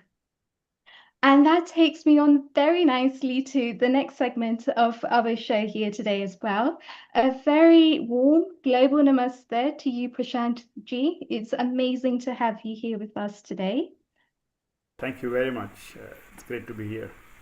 Prashant Ji, for those of you that don't know, he's a part of Vayu. He is the CMO, which is the Chief Marketing Officer at Vivekananda University, Yoga University, and it's the first yoga university outside of Bharat that works on graduate courses, online graduate courses, covering things like the master's and the PhD, and really helping us to be able to delve further into what yoga really means, beyond all of the asanas, beyond all of the pranayams, but really to be able to embed those qualities within ourselves, to be able to really start to wake up, to see things from a different dynamic perspective. And that's one of the things that he also goes a lot deeper in with his yogic leadership. And it's just so great to be able to learn from these people when they're actually showing us things that were started in the 1990s. And they've still worked on 30 years later to get to where they are now. And it's just so encouraging and so dynamic and so diversified to look into some of these practices. And especially for Prashantji, who's not just actually taught us as students, but he's also had the real life experience. He's also gone into corporations, taught corporations, he's taught different leaders, and he's really just enabled us to see things from a different perspective. Prashantji, welcome here. Tell us a little bit more. Yes, thank you very much, Riddhi, and all of you here. And in the spirit of Swami Vivekananda, let me say, my sisters and brothers of this beautiful ecosystem here that we are addressing, and it's a privilege and honor to be here on this Sunday. So I'm just going to take a little bit of your time. This is part of my 40 years of some seva in this field. My better half is a Sanskrit scholar, and together we have done some work. Again, the work has come out of us thanks to again all the grace of gurus and God. So in that context, this weaves so beautifully from the previous speakers and now to this topic of yogic leadership. Just a little bit on the personal side, I was on Wall Street once upon a time, and I saw a lot of things, good, bad, ugly. And I was in the heightened spirit of yoga practice and so on. And then few things came out. I said, hey, what are the attributes of leadership that really make sense for handling all the stress of life? This is all about, day to day, not secluding yourself and renunciating yourself. So certain attributes came to my mind. We published them, and it's presented worldwide in different fashions. So it all comes back to this inspiration called Krishna. And he's called the Purna Purushottam, the enlightened being. And what are the attributes you take from Krishna himself? It's a daring. He dealt with his own mama, his own uncle, who was a bully, and so on and so forth. And he taught dharma to Arjuna, who was I call it an anxiety disorder. And then he really straightened him up, saying that, hey, wake up, arise and awake. And that's kind of the message of Vivekananda, is arise and awake. Uttishta Jagrata. So 6 leadership attributes came about. A 5-year-old can spell the word leader, Leader. Okay, so let's see, what is L for then? So if you want sustainable leadership, remember, this is not about being a leader on a pedestal somewhere and then say, oh, I'm a leader. So it's all about sustainably, how do you lead? We even use the vocabulary, I lead my life. How do you lead a life? That's what parents talk about and so on. So L came to me as level-headedness. And where have we heard level-headedness? In Bhagavad Gita, for example. Chapter 2, verse 48 says, Samatvam yoga uchyate. So evenness of mind, equanimity of mind is yoga. So now you see what happens when there's crisis. You can always blow your head up top, and anger comes to you, but can that be sustained to really lead something out of a crisis? And I was in management where we were actually given this training where we said, hey, you're on 27th floor and then a fire erupts. What do you do as the first thing? And you would think, hey, call 911, call this, call that. And the right answer was, take a deep breath. So that's what is taught in yoga is, hey, pranayame vinyogaha. So it comes back to level-headedness for sustainable leadership. Yeah, you can get angry. We also need to get angry for the right reasons. But then you let go of that and take a deep breath and say, move on. So it comes back to a very practical tool to become level-headed. We have a story in Ramayana from Valya becoming Valmiki, Rishi Valmiki. So there is a transformation possible We always try to change the world, and the first thing is to change yourself. So self-management becomes self-transformation, and the word self-realization, if that's too heavy for you, forget about it. Just focus on transforming. So one breath at a time, we transform. So that becomes L for level-headedness as a long-term strategy for leadership. Hope that resonates. Again, it's okay, you don't have to agree with every attribute here, but these are universal attributes. We just heard about universal focus, and that's what Vivekananda talked about, is universal welfare. We really care. Vasudhaiva Kutumbakam. Then comes E. What is E all about? Efficiency. And again, Bhagavad Gita teaches us, chapter 2, verse 50, Yoga Karmasu Kaushalam. Kushalta, dexterity in action, is yoga. So you see, if you really want to do something, we don't have unlimited resources. We already are seeing the scarcity of resources because of the distribution issue and so on. So there's disparity in the world. And all that can happen with an efficiency in the mindset of a leader who can then execute things accordingly. So efficiency in action is yoga. Again, directly from the Bhagavad Gita, that becomes very relevant for day-to-day leadership, no matter you're driving a $5 billion business, or you're a 5-year-old trying to go to your school and do your daily routine and so on.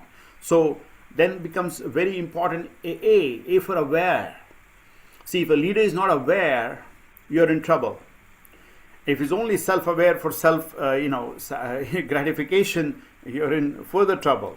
Narcissistic leadership can really be a thorn in the neck. So aware. And what's the first awareness you can have? So this is the beauty, where there's a practice component built in here. This is not just about talking for the sake of talking. It's about living that awareness. So if I'm a leader leading a team, I need to be aware of my team's problems. So compassion becomes a very awesome tool of first becoming aware. There's empathy, and then taking an action on that awareness. So awareness is a quality that you can develop. Again, if you just put your hand under your nose, again, talk about practicality. Are you aware of your breath? Which nostril is active? Right, left, both. And that awareness helps you even, your current state of the state. So this is the beauty, that you have all the tools within you to manage yourself, to transform yourself. And all the wisdom, of course, of the Bhagavad Gita is there, and beyond that as well. So that's the beauty here, that L for level-headedness, E for efficiency. So efficient leader, level-headed leader for long-term, remember. And then for aware, so that you're aware of your needs of the team. So you have empathy towards them, and then you have compassion. I mean, one thing I had to do as part of my management thing was give kind of a synopsis of what kind of leader would I be. And I said the old-fashioned way is, is by fear and intimidation. We have seen that, toxic leaders, we actually tremble and feel like running away from there. What's the other side of it? It's passion and compassion. We got to have the drive so that we are inspiring others. But it's not just dry passion, there's also compassion. Hey, how are you doing? I would say that, hey, if a Friday morning you come and just say hi for the sake of saying hi. No agenda, no task. Otherwise, we become taskmasters. So again, that awareness is a very important quality in a leader that, again, is universal, and so on. Then comes D. This is very important, that daring, D for daring. So bold leadership.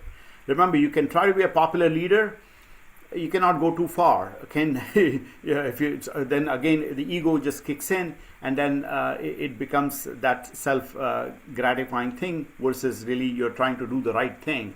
So D for daring. And dhairya. How do you build a dhairya? One of the emotions that really plagues us on a day-to-day basis is anxiety. You cannot take it lightly. People are on drugs and so on with that. So I say 3 emotions plague us. One is sadness, that impacts your heart. Other is fear, that impacts your gut, and of course anger, that impacts your liver. So 3 things. And again, here you can see in the leadership attributes, the level-headedness, can really know how to calm down and take the action that is needed in a level-headed way, so that it's sustainable. So D for daring. So how do you really build that courage? If you're in front of a bully, what do? a smile actually can be really good intimidation for that bully. So these are the simple tricks of the trade. But your pranayama, prana is your basic tool, and then with that you can see when you take a deep breath, anxiety cannot touch you, anger cannot touch you, sadness cannot touch you. Really, you're energizing yourself, and then you're learning to let go. So again, simple but effective and very practical of how to become a daring leader, to just take charge of the situation with a deep breath, and then move on, and so on and so forth. Then comes E, another E. Again, we heard about exemplary leadership. That's the only way to lead. We can again talk about it forever, but if you're not acting, you're not leading by example, why bother, right? If I'm eating bhajia and say eat fruits, well, I'm not authentic anymore of that my leadership conversation. So it comes back to exemplary leadership, lead by example. And then the punchline becomes R for righteousness, dharmam chara, satyam vada.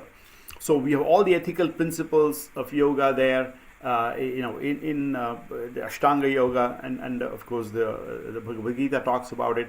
So righteousness becomes your punchline to do the right thing. Not again try to be a popular leader, but to be a righteous leader, so that you can handle a situation and then take people out of crisis, and then create that beautiful ecosystem that is sustainable over the long term. So in a very simplistic way, these are the 6 leadership attributes that you've taken from Bhagavad Gita and from ancient wisdom, which is applicable today in 2025, in 2026, and so on and so forth. So this is very universal, and again there are practical tools. Remember, this is not just having these 6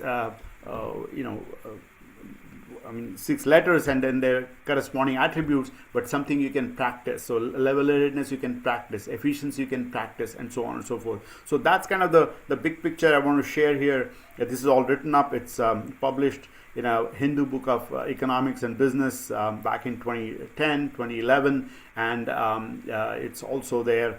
It's part of the Yoga Therapy Today and the IAYT December 2010 article there, again, because this is very relevant to all of us. Again, people come to us. I'm a certified yoga therapist. People come to us with anxiety disorders, come with their so many life issues, and it all comes back to peeling the onion one breath at a time, and slowly in giving the solutions. And we have dealt with kids. I was a resident acharya in Bridgewater, New Jersey, where we spent 16 years, and we would get camps with hundreds of people, hundreds of kiddos, and then these solutions, simple solutions, would be really very, very effective. Talk about selfless action, karma yoga. Again, leaders, you must have heard about a book called Leaders Eat Last. So that was always the hard thing for kiddos to do, is to say, hey, postpone your gratification. Let someone else go in front of you and enjoy a meal or something like that. Or if a crisis happens in a camp, the toilets would overflow, and say, hey, who's going to be the selfless leader who comes forward and actually takes an action towards that. So this is very practical, karma, bhakti, jnana, all these, and then Raja Yoga, of course, as the big picture here that Patanjali has given us. So these are the practical tools that you can do them in a boardroom, in a classroom, in a homeroom. So that's really kind of my sharing here of the day. And again, I respect everybody's time here. So Riddhi, let me just pause here. Hope this kind of made sense, that 6 attributes, universal attributes of leadership taken from our ancient wisdom, and that's kind of the message I want to share here. Thank you for the opportunity. Namaste. Thank you, Prashantji, and it's wonderful. And I will actually add one as well. Mana prashayama. To be able to keep our mind calm, even among the storm, because there's so many situations in life where our minds will be stuck in dualities, hot and cold, happiness and sadness. And if we're not careful, we can easily fall into binary ways of thinking. But to be able to transform those emotions, to be able to look for even the glimmer of hope. And it's so powerful to just be able to give somebody hope, to be able to transform and have that empathy and compassion for the individual, and to be able to transform them into a better way of being. Perhaps it's just a mind shift. Perhaps it's just a little shift that they need, but that little shift can go such a long way. So it's wonderful to hear just what leader actually means to you and all of the different ways and all of the different perspectives in which one can actually be a leader. Anukulji, your views, please. Thank you, thank you.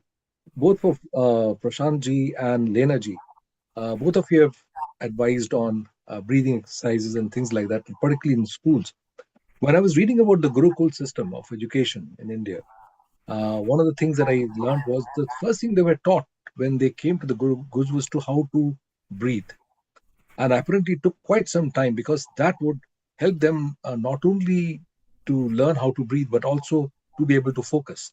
And I was taught about something about the statue of Ganesh, who is sitting in a meditative posture.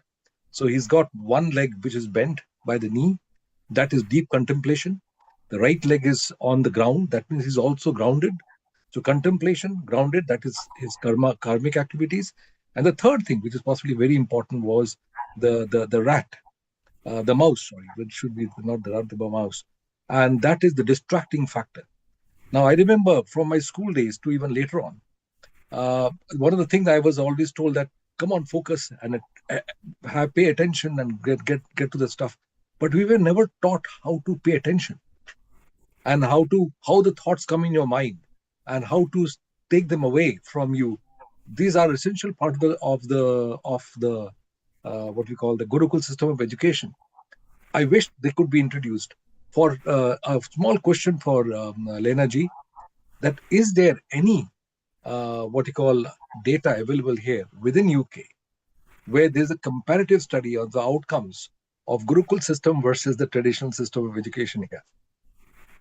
There is, but I couldn't refer to it, I'm afraid. We used it when we did our research, and when we started to write our curriculum, we did do some research, and it did show that the breathing techniques and to take a pause and to reflect was more empowering than just a child sitting in a lesson and taking in lots and lots of information, because actually that information, only a percentage of that was going in. Had they had started their lesson with a small reflection, a breathing technique, they would be able to concentrate for longer and therefore, and also regain the information. So nowadays what they're saying in the schools is that the children are not able to remember what they're learning. So they'll read a book or they'll just be in a lecture or in a classroom and they're not able to retain the information. And the reason they're not able to retain that information is because their mind is wandering and they are distracted. And so like how you said, the mouse and the position that Ganesh is sitting in, all these things are really important in order for the child to focus and stay focused in a lesson. So how we start our lessons is by a technique called box breathing. So our children first come into the classroom, first thing in the morning, all the distractions of the world are set behind them, and they come in because everyone's had a different journey in. Some people's parents are really strict, so they've had a little slap before they've come in, or some people's parents have shouted at them before they've come to school, or they've got lots of siblings, so the siblings are screaming, shouting. So they've come into this school with so much anxiety, so much going on in their head, or they've got the bus and they're getting late for school, so they've had to run, you know, so many things. They've got on the train, which is jam-packed. So much has gone on in this child's, you know, first few moments of coming into school. So what we've learned is that if we just let them relax, wind down and breathe correctly before they even start a lesson, they'll be more relaxed and they'll be able to absorb any information that we give them. And in fact, they won't be as agitated, you know. And another thing that really is agitating today's children is the mobile phone. So, you know, they walk into the school with the phone, they're with the phone all the time, and suddenly it's in their bag, it goes, you know. So we've also, you know, gone away from having a mobile phone at school as well. So the idea is, you know, when they are with us, they're totally focused. So we have two sets of breathing techniques, and that's first thing in the morning when they arrive, and then straight after lunch. Because after lunch, you're feeling a little bit bloated, you're feeling a little bit heavy, and it's been a long day, you know, and you've eaten on top of that. So you're either lethargic when you get back to the lessons, or you can again reconnect. And the way we again realign them is by having that breathing technique. So what we do in our spiritual curriculum as well is we teach them to pause, to breathe, and to reflect. So we have written some books as well. I mean, some of them are here that we are using in the curriculum. So they're called My Amazing Journal. So we have three series of these books, and these kind of walk the child through any anxieties, anything that they could come across. So, for example, who are your heroes in your life? They could talk about those. We talk about meditation. How heroes meditate. How you've got role models who meditate as well. We talk about the moment of truth. Thinking deeper, we look into the soul, we talk about the soul. Now, if we start talking about these things in an early age, we're allowing the child very organically to connect with themselves rather than connecting with the outside world. First of all, find your inner self is what we're trying to teach. Get to know you, your inner self. Once they know that, they'll know their strengths, their weaknesses, what makes them flourish, and what brings them down.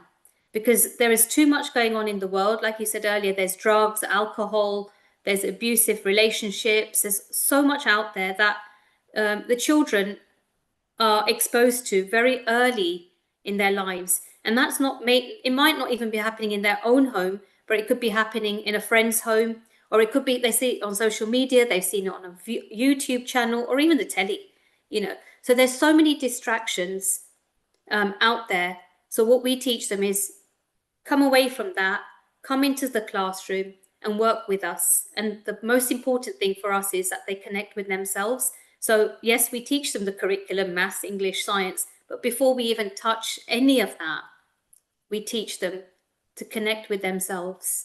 Our model has been very successful so far. And we are expanding, we are growing. So like I said, you've got my email address there. You can connect with me if you've got any other questions, or if you want to know how and where we've got our research and things like that from. You're most welcome to connect with me. But the idea is, connection really with your own self.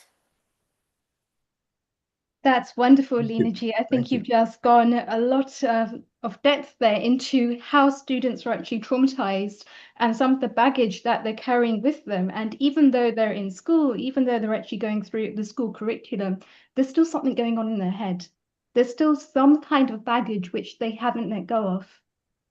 Anukulji, coming back to your question, something that we've seen happening in the news very recently in the UK is working alongside Krishna Avanti, they have now been in the top 5% in Harrow, and they have got excellent results.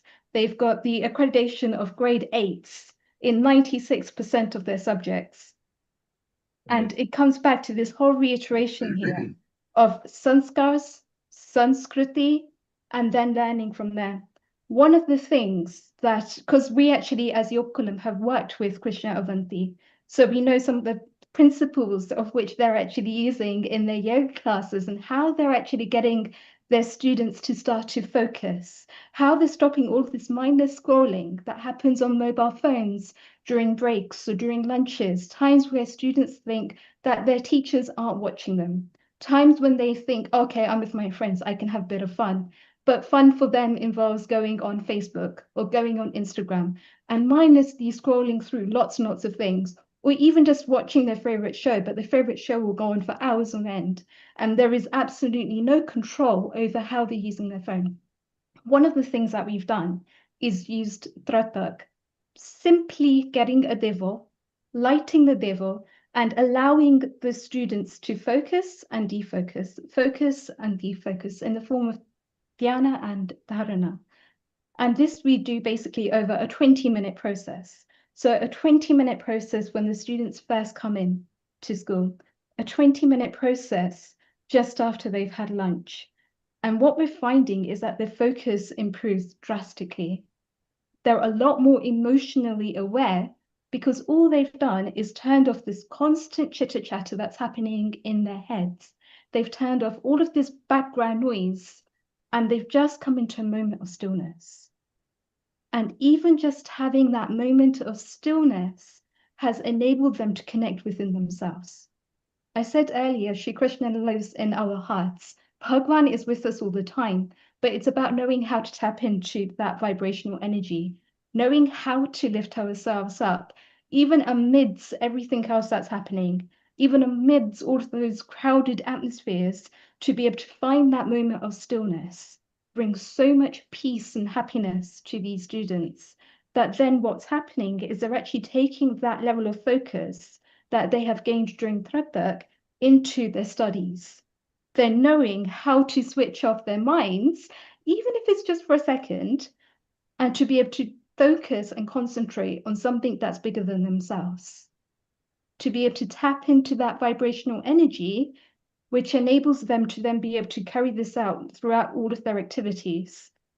And we teach them this as 5-minute resets. So Tratak we did as a 20-minute, but then also things like Gita said, for example, box breathing, Anuloma Viloma, Nari Shuddhi, Kapalabhati, ensuring that they're giving themselves enough time. So perhaps with Kapalabhati, we'll do it later on in the day. They'll have a 3 or 4 hour break after they've just had their lunch. But Anuloma Viloma, first thing in the morning, just basic breathing. Why? Because even on a scientific basis, what's happening when they're stressed is that the breathing isn't going deeper than their chest. So they've got a lot of heavy chest breathing. And what happens in anxiety? Anxiety is in the heart. They can feel it straight away. Prashantji said earlier that they're actually able to feel sadness in their hearts. We found the same thing with anxiety. They're getting this tightness, this contraction in their chest, and they're not able to expand it. So by doing simple things like this, and then starting to change the way that they're thinking. So for example, with somebody that's stuck in a repeated pattern of thoughts, and it's not even much, it might just be the same repeated thought, but they're repeating it like a mantra. So they keep re-traumatizing themselves every single time they're playing this through. And so they'll go to something that's going to help them to self-medicate. And that self-medicate may well be scrolling through their phones. But instead of doing that, when they're actually scrolling through their phones, that's when they're feeling pleasure. So they're having that instant dopamine hit. They're having that instant moment of relief. And so what happens is this cycle is a perpetual cycle that keeps happening, going around and around, because it happens, I feel shit, I'm going to self-medicate. The way that I'm going to self-medicate may well be through mindless scrolling. Mindless scrolling makes me feel better. Therefore, I'll keep doing that so that I don't actually have to sit with my own thoughts. I don't have to sit with my own emotions. I don't have to process what's really going on here on a deeper level. All this is doing is teaching them how to basically self-medicate. But, and this is crucial, by doing something like Tratak, where they're meditating, where they're going within themselves, where they're actually just checking, maybe even just something as simple as, how am I feeling today? Let me just do a whole body scan. Let me tense and relax the area that's stiff. Let me tense and relax and let go. And just see what it feels like to expand. Even if it's just for a second, let me just expand. And let me just be with myself. And that, I kid you not, it's such a transformational impact for these kids. And then because of the Hindu faith-based learnings that they're actually having within Avanti itself, and Avanti is actually one of the very few in the UK that does actually teach a Hindu-based curriculum, they're also gaining the sanskars. They're also gaining the Sanskriti. And those sanskars and that Sanskriti is helping them to think deeper. It's helping them to not ask the mundane questions that everybody else is asking, but start to really sit with themselves and start to work out what their passions are. What is their swadharma? What lights them up? What brings them energy? We spoke earlier about going into a room, and in one room we may well feel that negative, that lower energy. Then we go into another room and we feel that higher vibration. And we start to be ourselves in that higher vibration by being surrounded by other people that are also bringing us up. Well, what if that can actually happen as an internal process? instead of actually feeling all of that shitty emotion, which is what was going on before in terms of anxiety or that contraction, expanding. And when they're expanding, just being, they don't even have to do anything, just actively being in that moment and allowing whatever comes up to come up and just sitting with it and just being okay with it, not judging it in any way, just observing, being a silent observer to whatever is happening and then letting it go and letting that thought come in and letting it go, letting that emotion come in and letting it go. And then anything that lingers is there where we can actually work on that, actively working on it through doing things like box breathing, through doing things like Anuloma Viloma, through doing things like Kapalabhati, through doing things like yogic counseling, if it really goes deep. Thank you, Riddhi. I would like to also ask some questions from Prashant ji about what kind of research and development programs are running in the university. Yeah, Okay. thank you for that question. Appreciate it. And again, there's a really great discussion here. So, first of all, why you exist as a research university? I mean, this is important that when we applied, they said, hey, Zumba doesn't need a higher education. Why does yoga need it? We had to go through that kind of scrutiny in the 2014 through 6 years of reams of paper before we actually got the license to run a master's program. So our focus is philosophy, therapy, and research. So all those aspects make a very holistic view. And research always, as you know, is really the focus of a particular faculty member. So for example, our provost, Murli Venkatrao, he has done work in the endocrinology and metabolic disorders. And that's something that there is someone who's working on opioids and yoga and how we can really tackle the opioid crisis. We have a cardiologist on our faculty who's focused on clinical yoga, bedside yoga. So you can imagine that it's about bringing the healthcare costs down, sedation costs down. So there are many aspects of, and someone actually wants to do research in Sikhism and yoga, the comparison of that. Someone who's actually a flight attendant who's doing a master's currently at YU is and she's takes flights from New York to Delhi and still manages to do the studies at YU. She's doing jet lag and yoga, that study that, hey, how does yoga can actually help alleviate jet lag and so on. So again, a lot of faculty members and their focus, as well as the students, their own innate urge to, so we give that freedom to the students. We have 17 PhD students as we speak, and also the master students do their thesis. So that's kind of the breadth and depth, and we are growing in that aspect. So thank you. Wonderful. In fact, so are there certain researches that are going on for, are you studying particular style of yoga, or there are some works just on some particular asanas, or you're focused more on the pranayama and the meditation aspects? What is like the key focuses on that? Yeah, so why you really even right in our vision statement we talk about holistic yoga. So we are not focused on a style and on at the end of the day it's classical yoga that we are going from Patanjali to Hatha Yoga Pradipika to Gheranda Samhita and all those aspects. So we are talking about classical yoga here. Styles have become really an aberration, if I may. I mean, I've spent 40 years. Yeah, actually, I wanted to ask you, what is your take on the styles? There's some beer No, yoga, there's a goat so, yoga, there's a air yoga, yeah. there's so many yogas. No, trust me, that has really, again, it's always, science gets twisted, every thought has its own, their counter thoughts and so on. So we have been asked a long time back, hey, what do you think about hot yoga? I said, if you cannot breathe, why bother? Why can we not call yoga? So Chitta Vritti Nirodha is the definition of yoga by Patanjali. Let's stick with the definition, everything falls in place. So the point is that we are not focused on styles. The whole styles, as I said, is an aberration. We actually have traced the history of where the styles have come from. The Mysore Raja giving Krishnamacharya and all those people giving the reins, and then to get these Kshatriya minds to really study, they gave a lot of movement and all that, and then there came Vinyasa.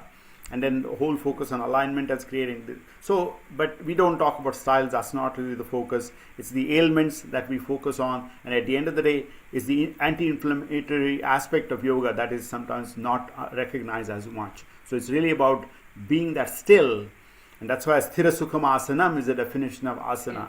Sthirata in the body, the breath, the mind. So it's really the holistic aspect. There's Ayurveda aspect there also in the curriculum. So it's really, again, very holistic, and that's kind of comes out loud and clear. So That's wonderful, in fact. And yeah, a- apart from this, I'd like to ask Leena ji about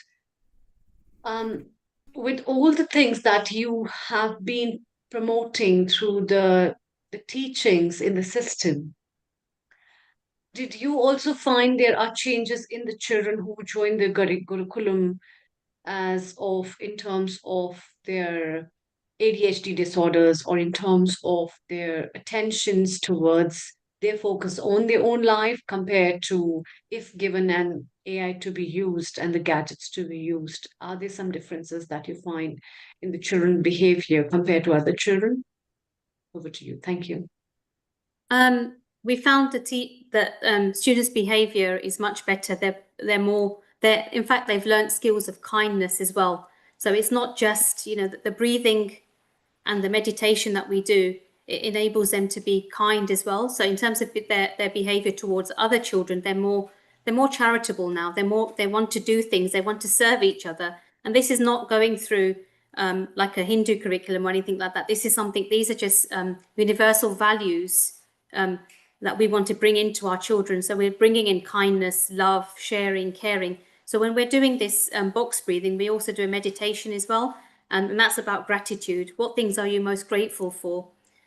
So we have noticed that that we don't have very many behavioral issues at school because the children actually want to get on. They want to help each other. So for them to sit next to somebody and support that child and help that child if they're struggling, that they're more happy to do that because that's bringing in happiness into them as well. So again, different hormones are being released. So they've got the energy and that enthusiasm, not only to help somebody else, but as they're helping, and as everyone knows, that the statistics are, if you teach somebody, you're learning better yourself as well. So all these things are happening very organically without us having to preach really anything. It's a very organic way of them learning skills that you don't ordinarily learn. You can't say you can't tell a child do this, do this, do this. But if you naturally let them naturally let them do it, they actually enjoy doing it. So it's about respect, mutual respect, and understanding children and what actually makes them happy, and really getting to the bottom of these things and working with children for over now 25 years, even longer actually. You have to, it's more about understanding, the being, the person, and then understanding themselves. And how can they understand themselves? And that is by self-reflection, by deep breathing, by connecting with your inner self. And if we allow this time in our curriculum to do this, because it's a busy world, it's a very busy, busy world. And if they're not getting this at school, they're definitely not getting it at home, because as soon as the children go home, the pressure is on. Do your homework, do your homework, do your homework. Why aren't you studying? Why aren't you studying? Constant pressure, because obviously there's a pressure for them to achieve well, for them to do well. And if they're not doing their homework at home, they're being shipped off to another class, go to this class, go to that class. You have to do taekwondo, you have to do swimming, you have to go science lessons, you have to have extra tuition. So when did this child actually stop and breathe? And going forward, this will help. We've got a crisis, a mental health crisis at the moment, and going forward, we're preparing the children to be able to deal with their own mental well-being, without having to take medication. And you talked about ADHD. The first thing, America is, really well known for is ADHD tablets. Here you go, take a tablet. And one of the things I did earlier on in my career, when I finished my PGCE, was when I was working with children with autism and ADHD.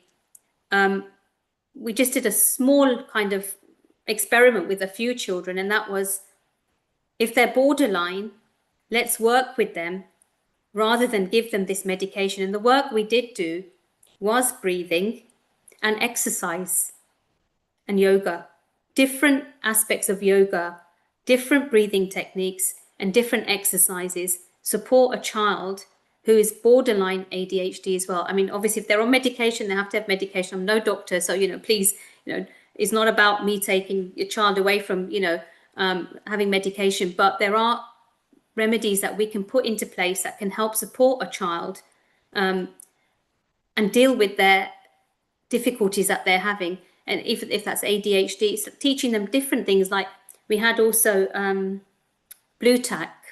We were giving them blue tack in their hands, and just to squash, the blue tack, and just feel that blue tack rather than them constantly shaking or, rocking, or because that was actually what happens with that is that makes them lose concentration. The blue tack actually relaxes them. Just smooth, just rubbing holding the blue tack and just rubbing it in their hand like that. It was relaxing them. So they were actually able to concentrate in the classroom, but the rocking was distracting them because that's a distraction. So certain things that we can actually do can help a child.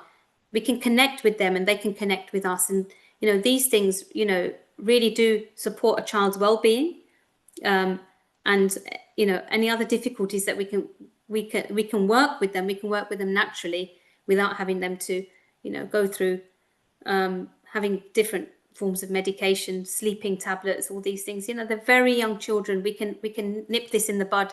And being yoga specialists there, I'm sure you agree with me. We can nip this in the bud very, very early on in life by just giving them the right techniques. Shanti, That's have you wonderful. seen any research at Arogya Dharma or Vayu University which goes into the effects of what research projects are currently taking place? Yeah, actually, Arogya Dharma, there's a huge, Arogya Dharma, just for those who do not know, it's outside of Bangalore. It's an integrative hospital. It's been doing this work for many years under the auspices of S. Vyasa. So there's a real, research going on for a long time. That's how the whole Vivekananda movement, Kendra movement started and culminated into S. Vyasa. Vayu is still kind of in the budding stage here in this whole process. But as we mentioned, there's drug abuse and there are other areas of research. But this is real. This is, again, even, this weight loss is such a big part of people's conversation. And there's a real research going on at Arogya Dharma and rehab. Remember, it's not about research. At the end of the day, it's rehab. So that we have, we personally have worked with autistic children, and we find that there's too much activity sometimes, again, just clutters their mind. So there is real research and rehab. Both are important here, and that's what our focus is. As I said, Vayu is in the budding stage, but I think there is plenty of research and evidence with Arogya Dharma for sure. So. Yeah, thank you. Dr. Anukul, your comment, please. I just wanted to ask I want to clarify something which has come in my mind. It is a question of how we train ourselves to get the shot of dopamine in our brains. In our early childhood, if we are training ourselves to get dopamine by getting distracted, ultimately we develop ADHD.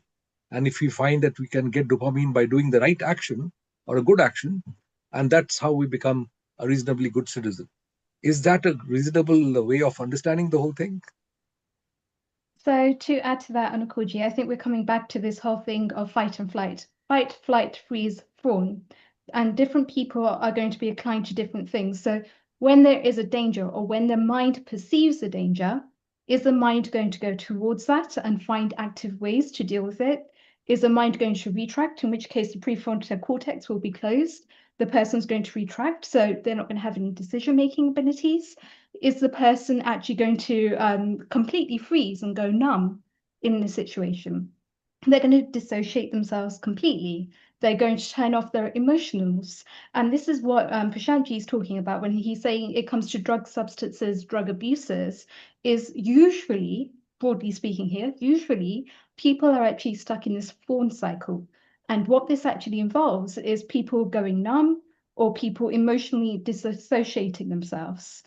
So the only way that they're actually getting around it is to completely go 360 degrees on their circle, because as I was saying earlier, they're starting off feeling shitty, they're finding a way to self-medicate. That self-medicate is turning into something completely mindless. Now that's the key.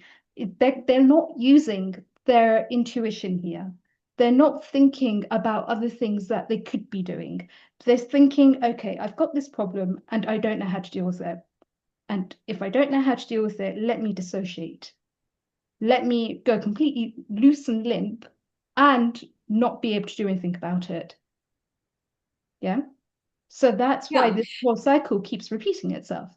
Yeah, Now, Riddhi, that also. yoga students at my university, what we're actually doing as yoga students is saying, hang on a second. Yes, you're going loose and limp. Now, what's actually happening in this situation? So there's different meditation techniques that are involved. And one of these techniques is something called IRT, instant relaxation technique. Instant relaxation techniques involves this whole contraction and relaxation. So from the tips of your toes up to the crown of your head, completely contracting and then completely relaxing. When they're relaxing, automatically what they're doing is going from the sympathetic nervous system to the parasympathetic nervous system. Then we've got something called QRT. QRT is quick relaxation technique. So they're placing their hands on their abdomen and they're linking their breath to the movements of their abdomen, inhaling and exhaling, and seeing how that feels in the body. Now, this again is key, how it feels. They're turning into their somatics. When they're in the somatics, they're linking how the body is moving to their breath and breathing with feeling. So again, it's bringing back this sense of actually going from numbness to going to a sense of actually being able to feel. And again, that may well not be an instant feeling, it may well be a somatic feeling, connecting with the body, connecting and seeing what's going on. And then there's a DRT, which is deep relaxation technique. Deep relaxation technique is similar to that in Savasana, but they've got 7 to 10 minutes. 70 minutes is usually a bit too short, so it's 8 minutes to 10 minutes. And in that process, they're completely relaxing their body. Now, research has actually been shown that actually just going into DRT for 10 minutes, and Prashantji, feel free to correct me if I go wrong here, but going into DRT for 10 minutes to 30 minutes is the equivalent of around 5 to 6 hours of deep sleep. Now think about that. If any individual is able to take themselves through this process a couple of times a day, at different times of the day, automatically they're starting to connect with themselves. Because in deep relaxation technique, their mind is actually focused. Yeah, they haven't completely switched off their mind in the case of what would actually happen when the gamma rays and the delta rays are actually raised during REM sleep. But the effect of it is still to have this complete relaxation. Prashantji, can you add to this? No, actually, you've done it well. I mean, let me just give a big picture. We have 60 to 80,000 thoughts a day. That's just the reality of this is again research on this. 80% plus thoughts are negative thoughts. This is again comes back to fight or flight. We are in the survival mode, and 90+% are repeated. That means we are repeating our lives. So when this is our baseline, now you see all these techniques are necessary to come out of that clutter and declutter yourself. So we actually use in our own practice called ABCs of yoga. A for aware, so just first awareness of the entire body, breath and thoughts. Then comes B for breathing, that's conscious breathing. That's where you declutter, and then the outcome being C for calm.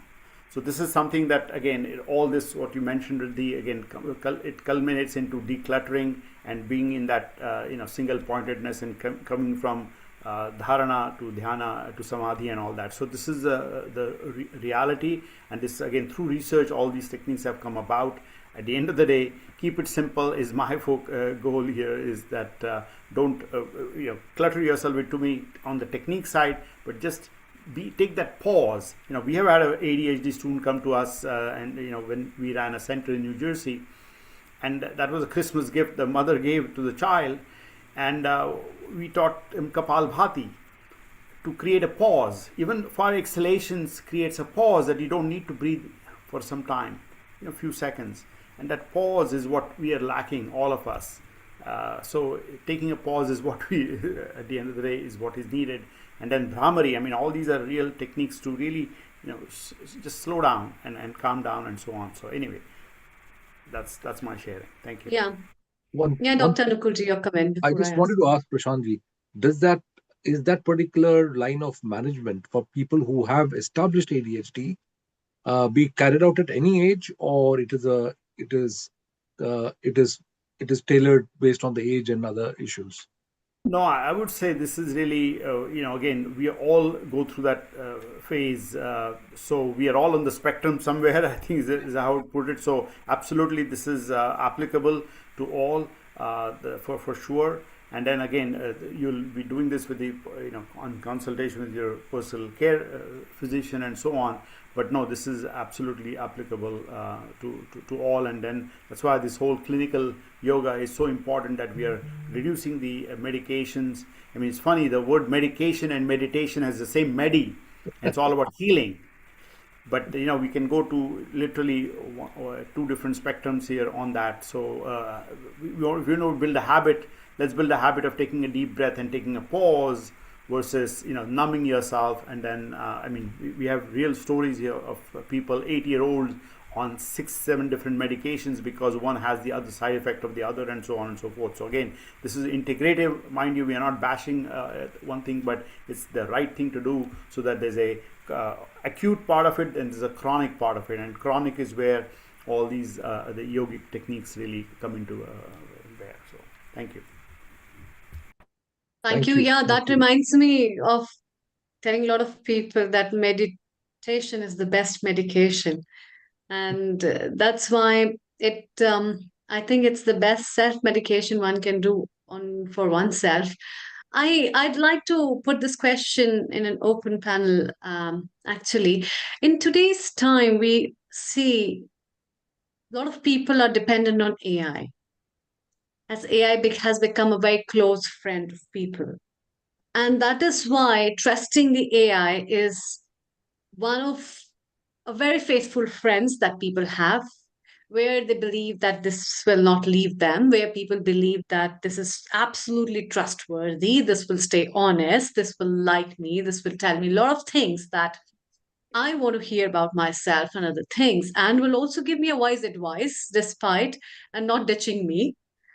What is your take that the dependency of the brain on an AI is declining the cognitive skills of an individual, as well as also declining the the real aspect of the principal working of the brain in terms, if we see the cerebrum and the cerebral part and uh, the real work of not using what is given and using something that is just a blessing. Or over to you, Dr. Anukulji, before we take up comments from Yes, Prashantji yes. and Leenaji and Riddhi. Yes, please. I think I was just telling you a few days ago that next week I'm holding a 3 sessions, 3 hours, 3 different sessions on meeting on AI and how we should be guiding it and not the other way around.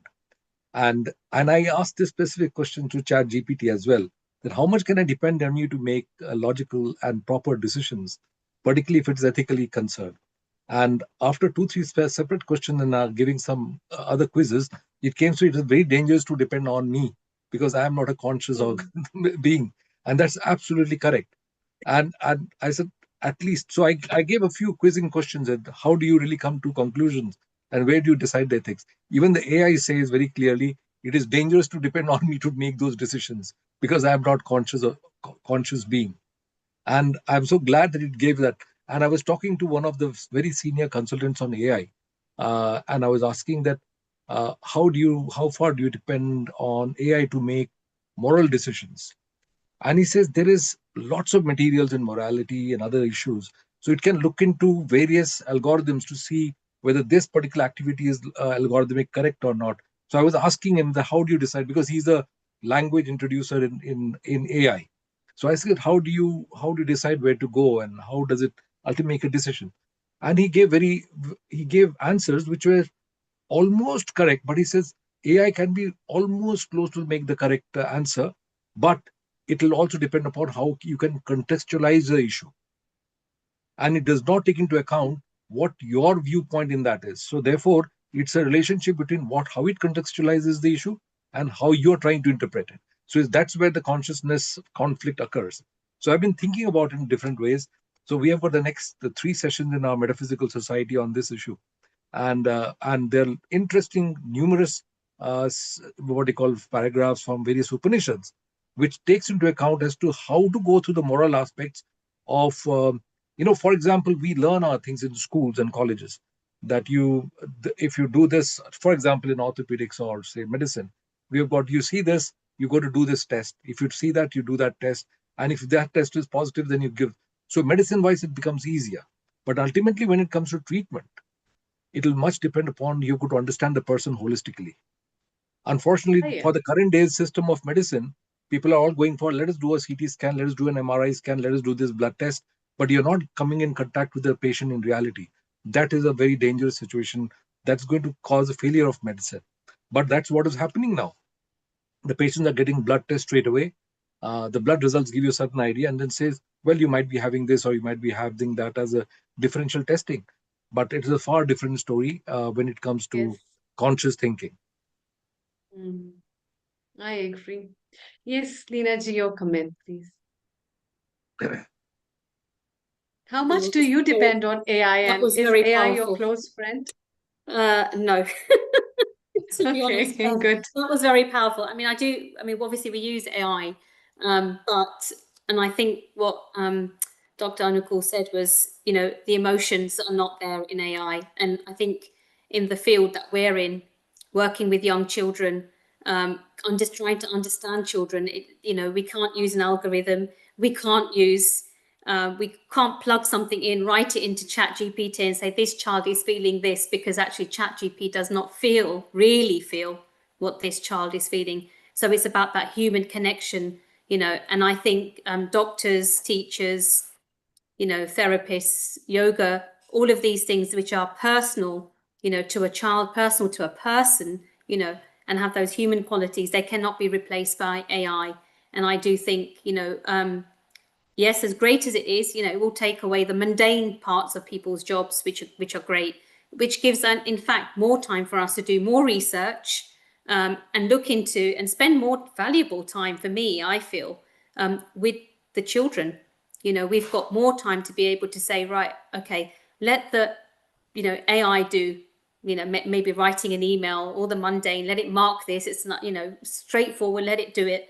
But let me then go and talk to the child about that result. Let me talk to the child as how they can improve that result, how we can, work together to get to the next steps, and then looking on the other side, the well-being side of a child. So that's the academic side, but looking on the well-being side of the child, just understanding what emotions that child is going through, what's happening in their life, and how to deal with and how to tap into how we can support that child requires human qualities, not something that's generated by algorithms, because no child is the same, I'm afraid.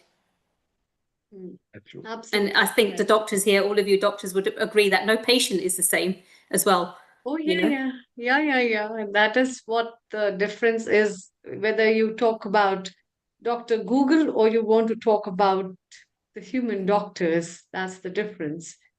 And yes, your comment, Prashantji, before we move further. Thank you.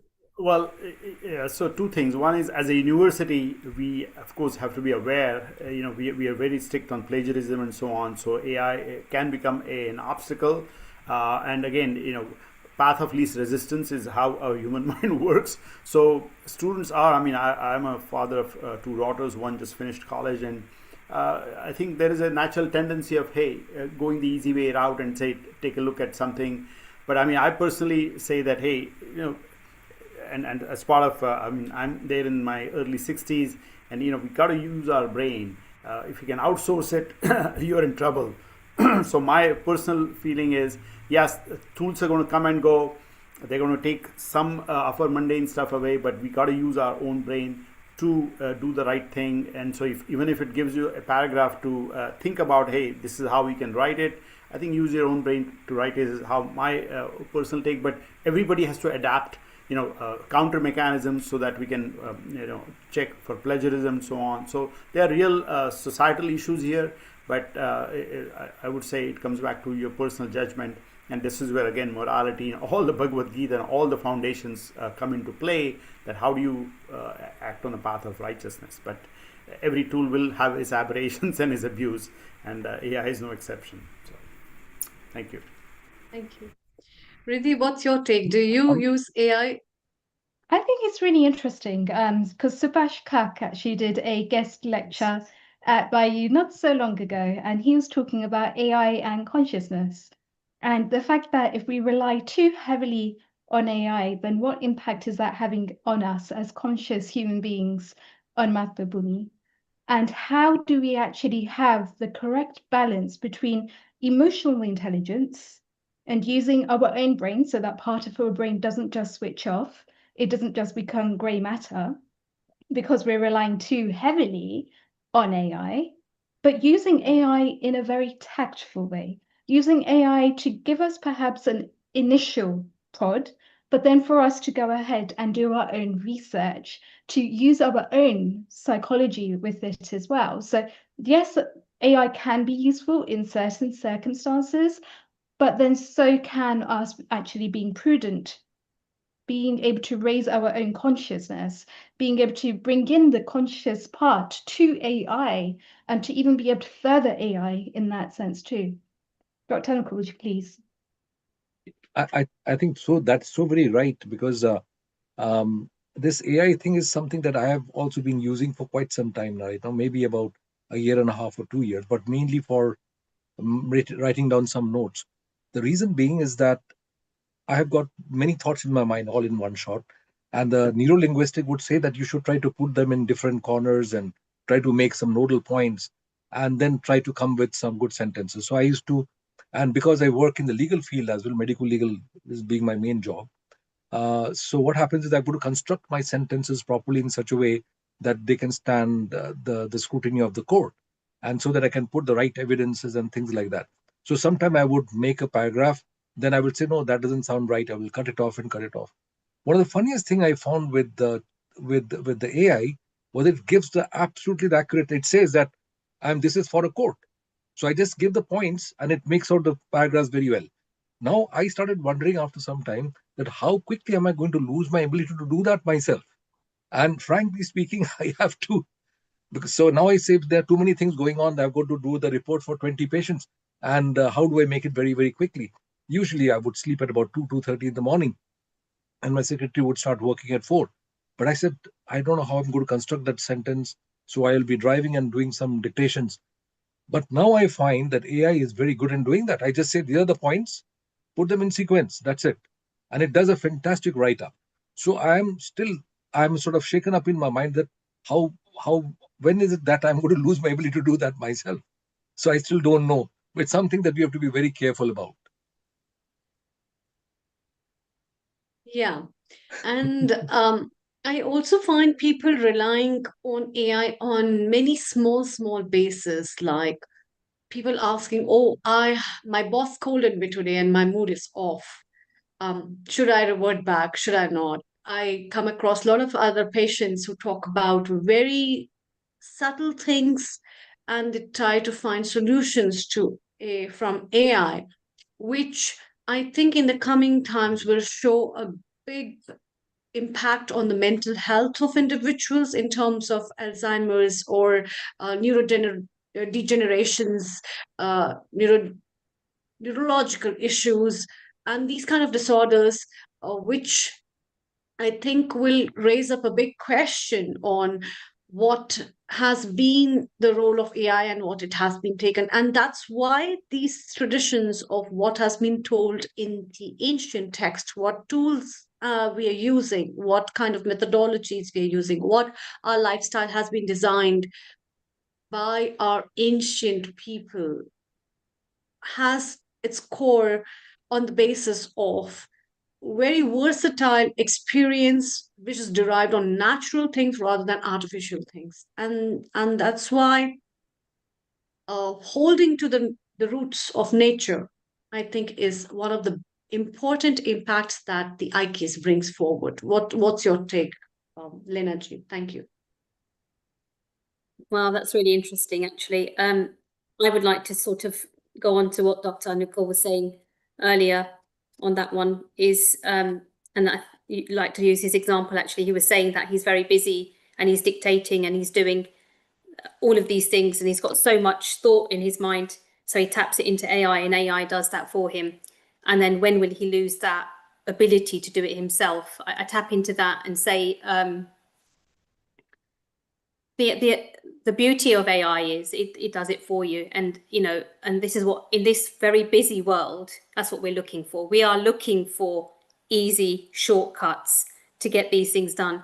Now, how I feel about AI, and I think I said it earlier, is if it can take away those mundane things, that you've got the thoughts, you know what response you're looking for. So long as your brain can still have that answer, that this is actually this is the outcome I'm looking for, it's just done that job for you. It's just written it neatly for you. It's done it nicely, systematically, articulately written, but actually you knew what you wanted it to generate. So as far as I'm concerned, and you know, and this is what I would say to everybody, you're still using your brain, because those few points that you had, you knew that I actually want AI to produce this for me. So when you read that document, you're going to look at it and say, actually, no, I'm not happy with that bit. I'm not happy. So you actually are still using your brain. So what you're actually doing is you're getting them to write for you articulately, but the facts you're still generating. So you are not losing your ability to be able to generate something that you wanted, actually. So I look at AI as an asset in that sense, that it's doing that for you, you know, writing the articulate English for you, and it looks really great. Oh, it's very well written. You love it, you know, but the facts are what you want in the end. So you're not losing, you're not losing anything there. All you're actually gaining, and what you're gaining is time. And that time you can spend wisely on your clients. You can give them more time, you can give them more attention, and you're more likely to heal somebody by giving them more of your time than worrying about, oh my God, if I see 30 patients today, I've got to write 30 reports, and those 30 reports are going to take me 2 days. And therefore, for the next 2 days, actually, I won't see any patients. So let AI, as far as I'm concerned, let AI do that job for you, but stay smart. You know, my biggest thing would be stay smart, stay on top of it, and know what outcome you want from it. Don't become lazy, because the moment you say, okay, seen it, done it, it's done it really well for me before, let me just give that letter out. That's not going to be the solution. Read it. And if it's got what you want, that's fine. But each time, you know, do connect with it. It's not something that you should just allow it to generate and just shift it off. You know, that's what I would say. Absolutely right. Thank you. That's very comforting. And it's also, there is another issue about AI, is that you have to be able to control it in a right way, and ask it these questions. Is it the right thing that you would like to say? Even after AI reports, sometimes I've said, no, that doesn't seem to be right. Let us hold on. Let us see what else I can put in. So that's very, very helpful, extremely helpful. Yeah, that's exactly what I was saying. Yeah. I remember that there was a time when I was a senior research fellow of the Indian Council of Medical Research. And I was also doing my mechanical engineering 2 months program in the IIT in Delhi. And that time I was a part of my postgraduate orthopedics work.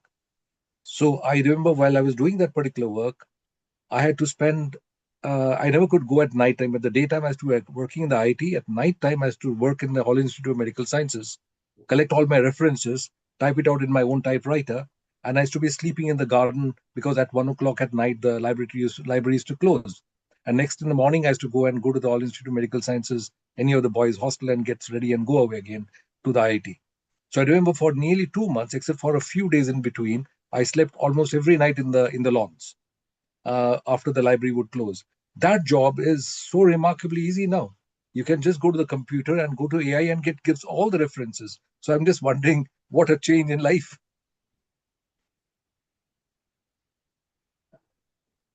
Yeah, no doubt. I think that part of things no doubt AI has reduced many burdens and a lot of tediousness.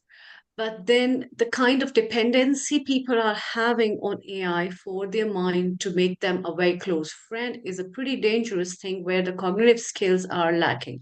And what IKS has been emphasizing, because that was not part of the system, therefore, the emphasis on self reliance, the emphasis on self belief, trusting yourself, your abilities, as well as having confidence on yourself to what you are and your identity is getting missed out, I think, with the role of the AI because you trust some other virtual thing of yours, which you think is a part of your entity, but it isn't.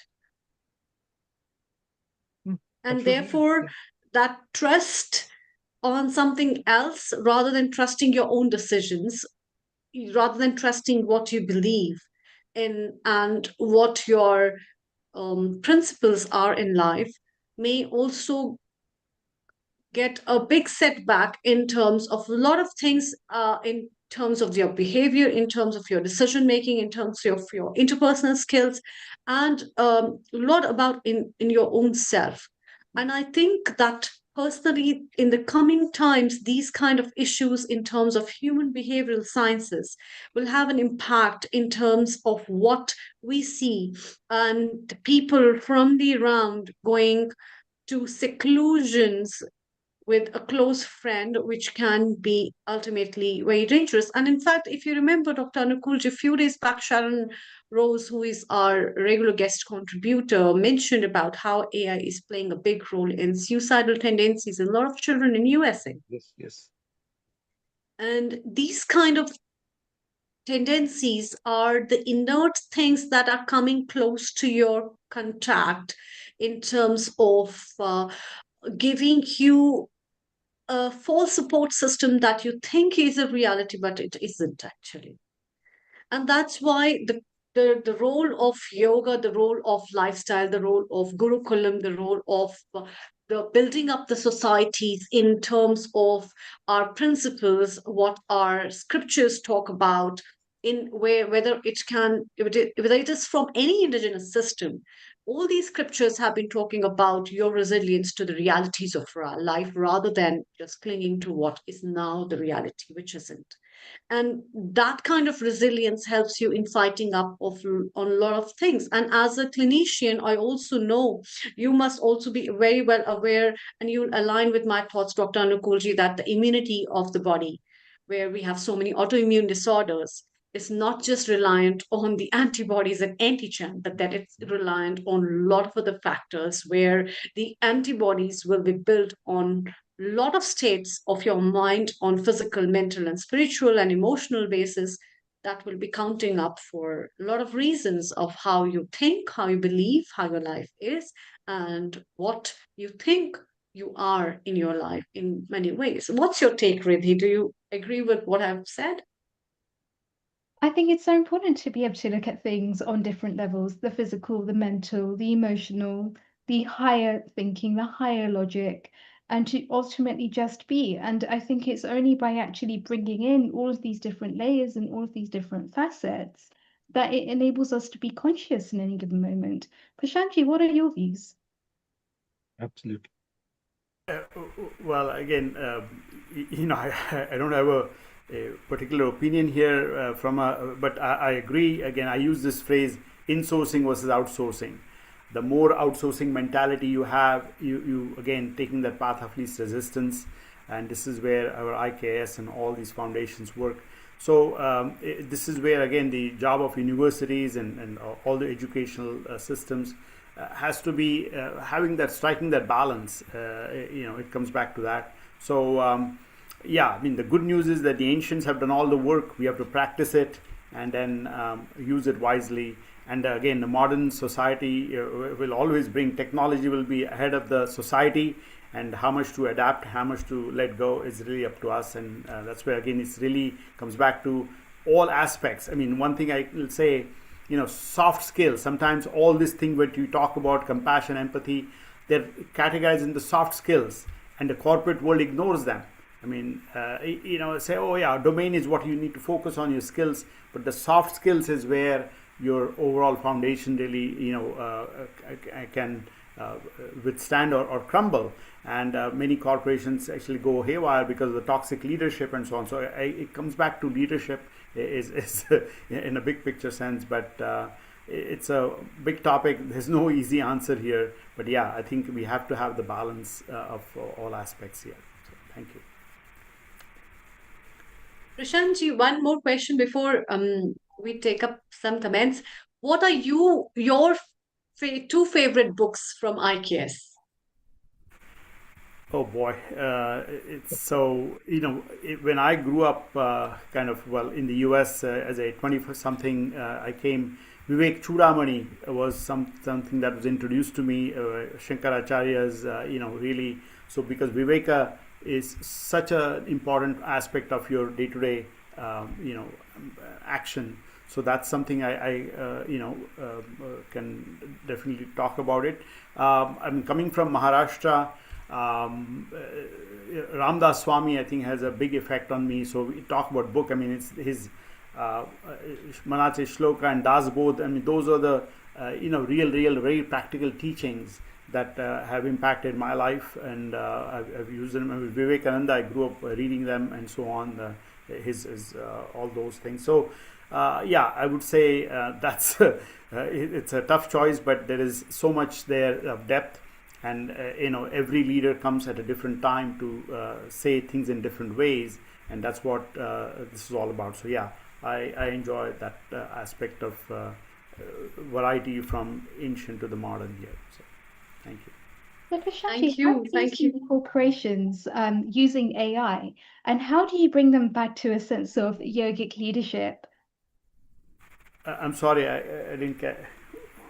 What are some of the ways in which you have seen corporations using AI for their benefit, and how have they been able to bridge the gap between AI and yogic leadership? Yeah, so as I mentioned, I think at the domain level, AI definitely has its place, and it's going to have the disruption. Disruption is the name of the game, right, when it comes to innovation.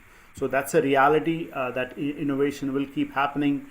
At the yogic leadership level, it comes back to those soft skills. This is where emotional intelligence should play a more role than an artificial intelligence. So I think that's why, I mean, I don't know if you're a fan of Simon Sinek, but he's really kind of saved Microsoft becoming a toxic workplace to a much more holistic workplace. So yogic leadership does play a role in that emotional intelligence realm.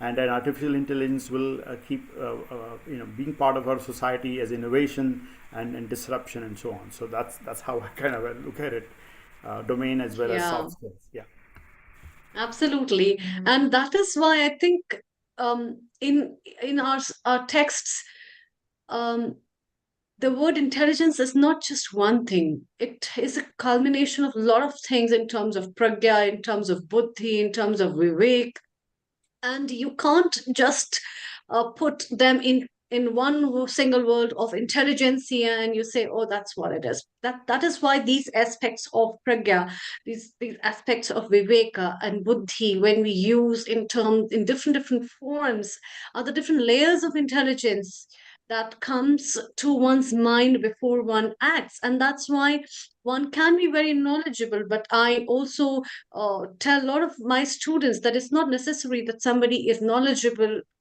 is wise as well. I see so many people who are much wiser, but then they are not educated. Their life, they take good decisions. Their wisdom levels are pretty much higher compared to if you see there's an educated person. So that kind of the viveka part of it has got a very key role in a lot of ways when we talk about intelligentsia. What's your take, Lina Ji, on that? In fact, in Bhagavad Gita also, there has been a big talk about this aspect of pragya, this aspect of buddhi. There's a complete chapter that are devoted in Bhagavad Gita on buddhi yoga.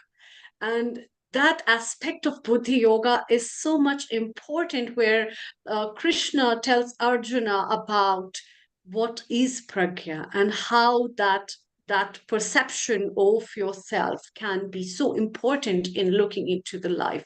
Can you throw some light on that as well? Over to you. Thank you. Kindly unmute yourself.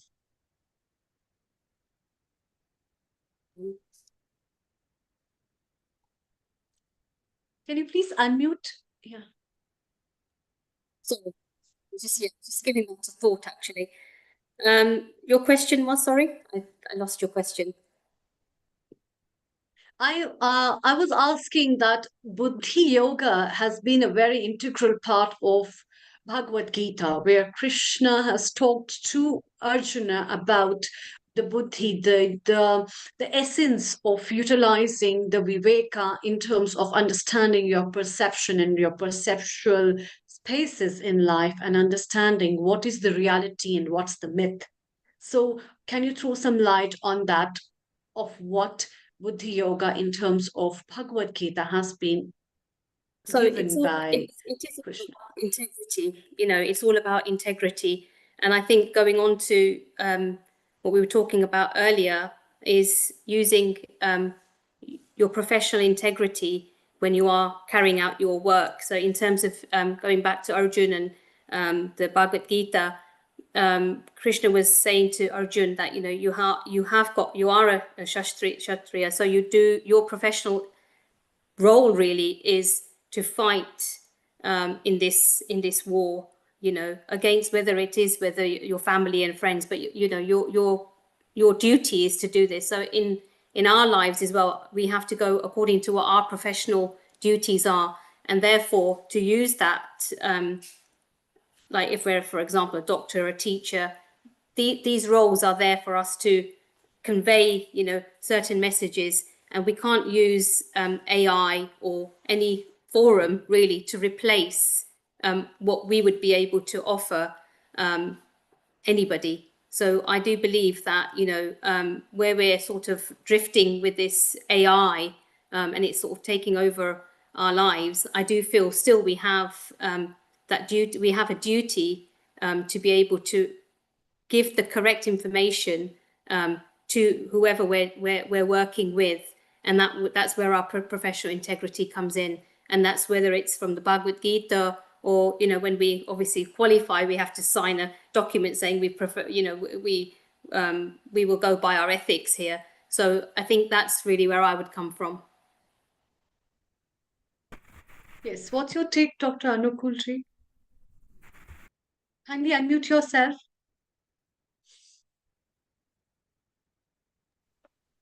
Oh no. Yeah. Yes, Just please. 1 second. What the whole thing would come in the concept of the entire thing is very well taught in the Sankhya Yoga, where you've got the entire concept of discriminating what is right from wrong, and that's where I think we have got to work on the concept of buddhi. If I'm correct, is that the way you would like to think, Prashantji? So I take a view here of simple words. For example, we call the teacher acharya. We don't Yes. say we don't say vicharya. Achar and vichar. So acharana is where the buck stops with acharana, because we can analyze, and analysis can become paralysis. So this is where the righteous action is really where this comes to where the buddhi is overrated sometimes, but the intuition, the inner antarpradnya, is what this is all about, and that's what yogic, and that's why we say taralta, the awareness. All those qualities are nurtured with acharana, and that's why we mentioned about knowledge versus wisdom. Yeah, it's really that wisdom, and that's where the taralta and the acharan comes into play. So that's kind of my view. Thank you. Yeah. Amritaji, I think you will have, I'm certain that you have got more information about how the Gita addresses the issue of the buddhi. Yeah, definitely. We would like to take up it as a separate topic, but let's have a comment from Dr. Anjali, who is our Yes. resident co-host and regular contributor, before we move to our guests that we have for our program. Global Namaste, a very warm welcome to you, Dr. Anjali. And we are delighted to welcome you to our first Indian Knowledge System episode, where we are talking about the traditions and the indigenous knowledge systems which are prevailing world over. Um, what are your comments and thoughts about it? Over to you. Thank you. Global Namaste, Dr. Amrita. Global Namaste to everyone. A very interesting, discussion on intelligence and artificial intelligence.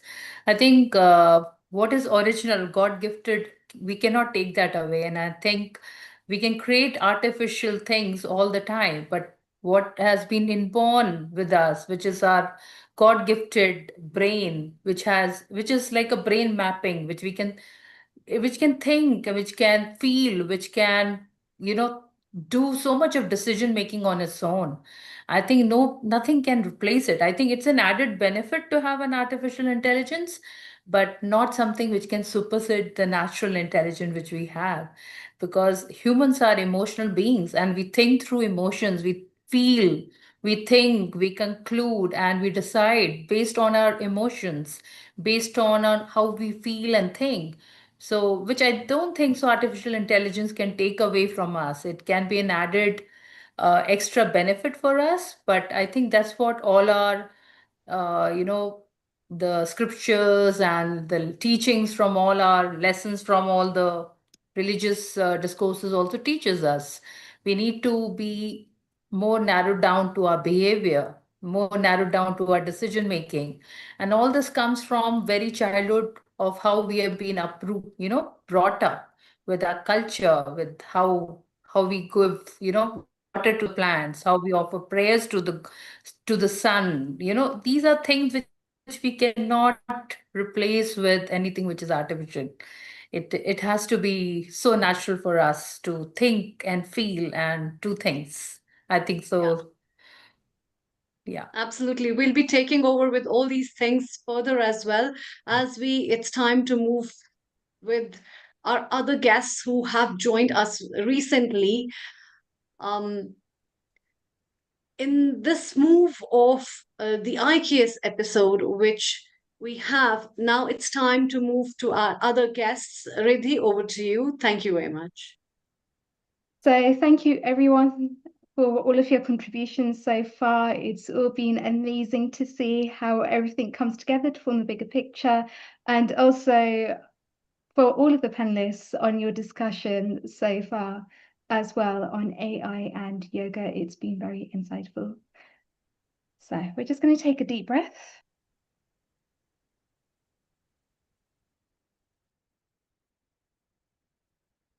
And begin. Om Sahana Bhavatu Sahano Bhanatu Sahaviryam Karvavahe Tejasvinavaditamastu Ma Vidvishavahe. Om Shanti Shanti Shanti.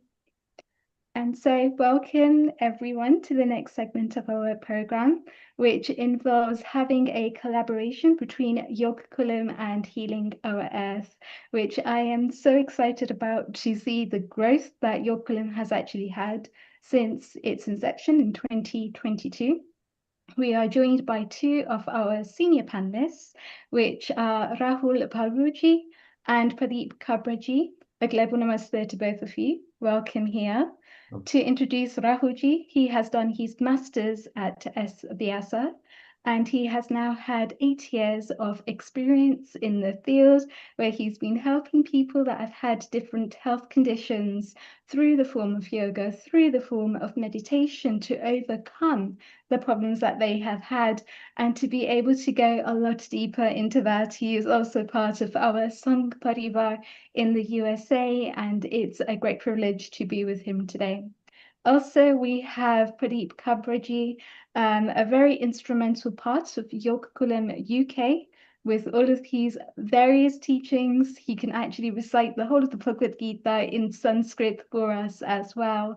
But really to be able to embed the values of Samskriti. He's a part of many Vichar Parivars here in the UK, and it's fantastic to see how all of these different sampradayas have been brought together when it comes to Sanatan Dharma, because at the root of all of these sanstars is Sanatan Dharma, and that is what we deeply believe in at Yokulam, and one of the values that we hold very close to us in terms of Samskriti, going to the heart of the problems through having Vedic teachings, Vedic guidance, and some of which we are privileged to share with you here today. Namaste Pradeepji, please introduce Yokulam. Namaste everyone. So Yoga Kulam, thank you Ridhiji, and namaste everyone. Welcome to the webinar. This is our second webinar, and this is to celebrate Gita Jayanti. So Yoga Kulam is based in UK, and now we have also started in USA. So this is in collaboration with Yoga Kulam UK and USA. Yoga Kulam's goal is to bring yoga in its original form to the masses and connect all the yoga related societies together, thereby bringing the social transformation in the society. We believe yoga is for all, and yoga in its fully holistic form, not just in the physical form, basically. So yoga for all and yoga in its full form. So that includes the Karma Yoga, Jnana Yoga, and other forms of yoga. So today's webinar, we will be discussing more about the Karma Yoga section and the Jnana Yoga section. So shall we move on, Riddhiji, going forward? Yeah, as part of our activities, we conduct teachers training courses in the UK and USA. We do our annual retreats, wherein we introduce different topics of yoga, so that the masses are introduced to different forms. In 2026, our next retreat is on Yoga Sutras, and our teachers training course is due in June 2026. So far we have done 3 batches for teachers training, and we are planning to expand exponentially in the coming few years. That's about Yoga. Fantastic. And please introduce our first speaker here today as well. Sorry? Please introduce our first speaker here today as well. Yes, so let me introduce Dr. Ramji Vaidya. Ramji Vaidya, most probably many of you know. He has a PhD in integral humanism, in Jainism and Vedanta philosophy. He is a Sanskrit scholar. His current responsibility is with the as a Vishwa Vibhag Saha Samyojak. That's a global joint coordinator for Hindu Swayamsevak Sangh. As part of his role, Ramji has traveled extensively throughout the world, and he has developed a deep, insightful understanding of the global Hindus. He has been instrumental in starting and encouraging many Vichar Parivar organizations, including Yoga Kulam and Sanskrit Bharati in the UK. Over to you, Ramji. Namaste. Namaste, Ramji. Jai Shri Ram. Welcome here. Namaste. Namaste to see my friend Rahul after a long, long time, and Pradeepji as well, and Riddhiji, of course, and very esteemed the guest and the audience today. Philosophy need not be difficult. It is quite easy to understand because it is a part of the life, and we all experience the philosophy every day. For example, today's philosophy is called as a Karma Yoga. Karma, we all know that. Karma means, anybody will say that it is an action. Action does not mean a physical action. Action can be thought action as well.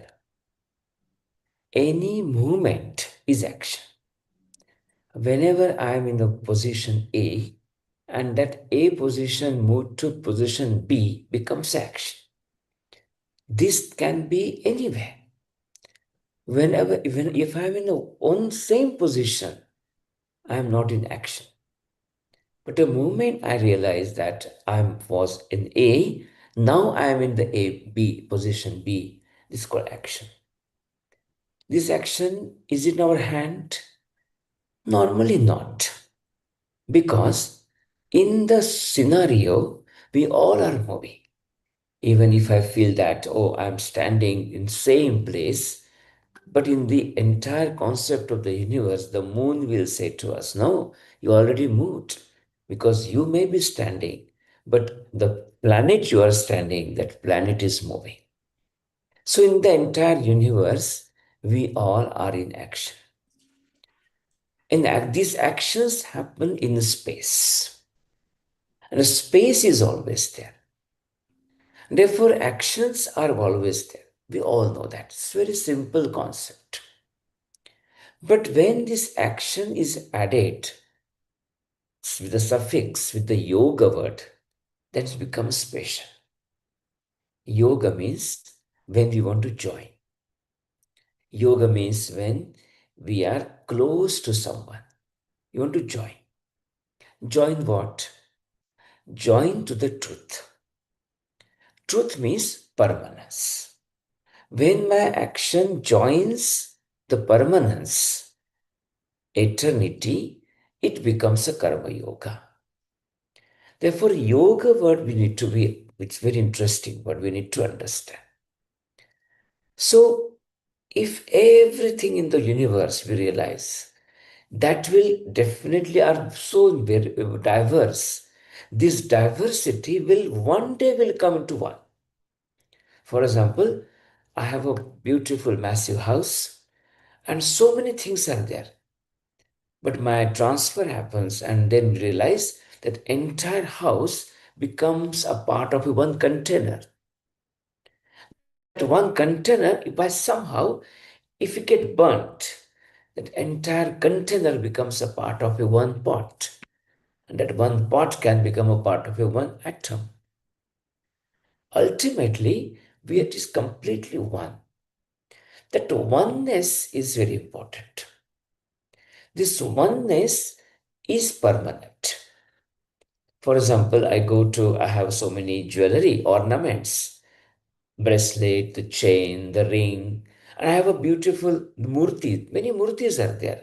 Ganesh murtis, Saraswati murtis, Shankar murtis, all made of a gold. I take these murtis to the goldsmith and I say, I want to make a gold out of it. So we have so many murtis, so many varieties. Goldsmith will make it one bulk. And I say, oh, this is your gold. What happened to all those murtis, the bracelet, the ring? They became one. They became a yoga. The gold is permanent in all forms.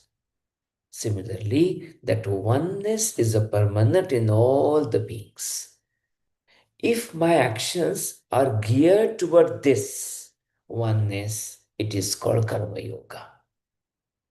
Therefore, the karma yoga needs some consciousness, certain viveka, discrimination power, certain buddhi, brain, certain thought.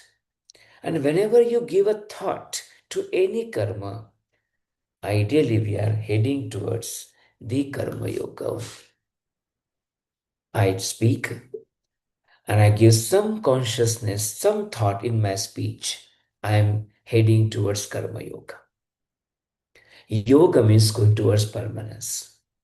For example, without thinking, if I speak something, probably that this my thought, my speech, my pronunciation, my utterance is because of my mind, because of my mood, because of my emotions. And these emotions, my mind, my mood are very flickering, temporary. But if I give a thought to my speech, to my conversation, to my pronunciation, then I will think twice. Should I speak this way or not?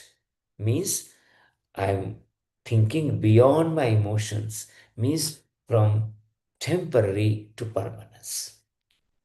I am heading towards this permanence. And therefore, whenever any action is geared heading towards permanence, is a karma yoga. Therefore, we always say that karma yoga is based on the intention of action, not action. You can have your action, but intention of action is very, very important. And intention will decide the result of the actions. This is for sustainability or for destruction. This is for divisiveness or for union. Your intention of action will decide. When somehow the mother is angry on the child, this is not called as a abusive nature or behavior. Because the intention of the mother is to shape the child. And therefore, that scolding of a mother is also part of a karma yoga. Because mother wants that child to live a good, permanent life, successful life. Therefore, temporarily, that child might be very angry, but mother knows that next moment or next year or 10 years after, this my scolding will be useful for the characteristic or character building of a child. So, mother is focusing on the permanence. Therefore, the action of the mother is a karma yoga. But one robber or someone who wants to bully some other person, same scolding, abusive word maybe, but that is called as a for destruction cannot be part of a karma yoga. That's for the intention of our action decides the decision. When we do this thing, normally in the Yoga Shastra in Bhagavad Gita, sometimes we are very habitual to use these words. Are you Karma Yogi? Are you Bhakti Yogi? Are you Jnana Yogi? Are you Raja Yogi or Atma Sanyama Yogi? Bhagavad Gita is a very beautiful text. They explain all of them. Are they independent? Are they separate? They are not. Sometimes Bhagavad Gita will say that the Jnana Yoga is very high. Someone will say the Bhakti Yoga is very high. Sometimes will say the Karma Yoga is very high. The 6th chapter, the whole entire Krishna Bhagavan explained about the Atma Sanyama Yoga. In a way, they are not separate. These are just looking at different angles of a same prism. Therefore, when this action is with bhakti, Karma Yoga happens. When our actions are with the thought, we are heading towards Karma Yoga. And when during the action, we have control on your senses, we are heading towards Karma Yoga. So Bhakti is with Karma Yoga. Karma becomes Karma Yoga.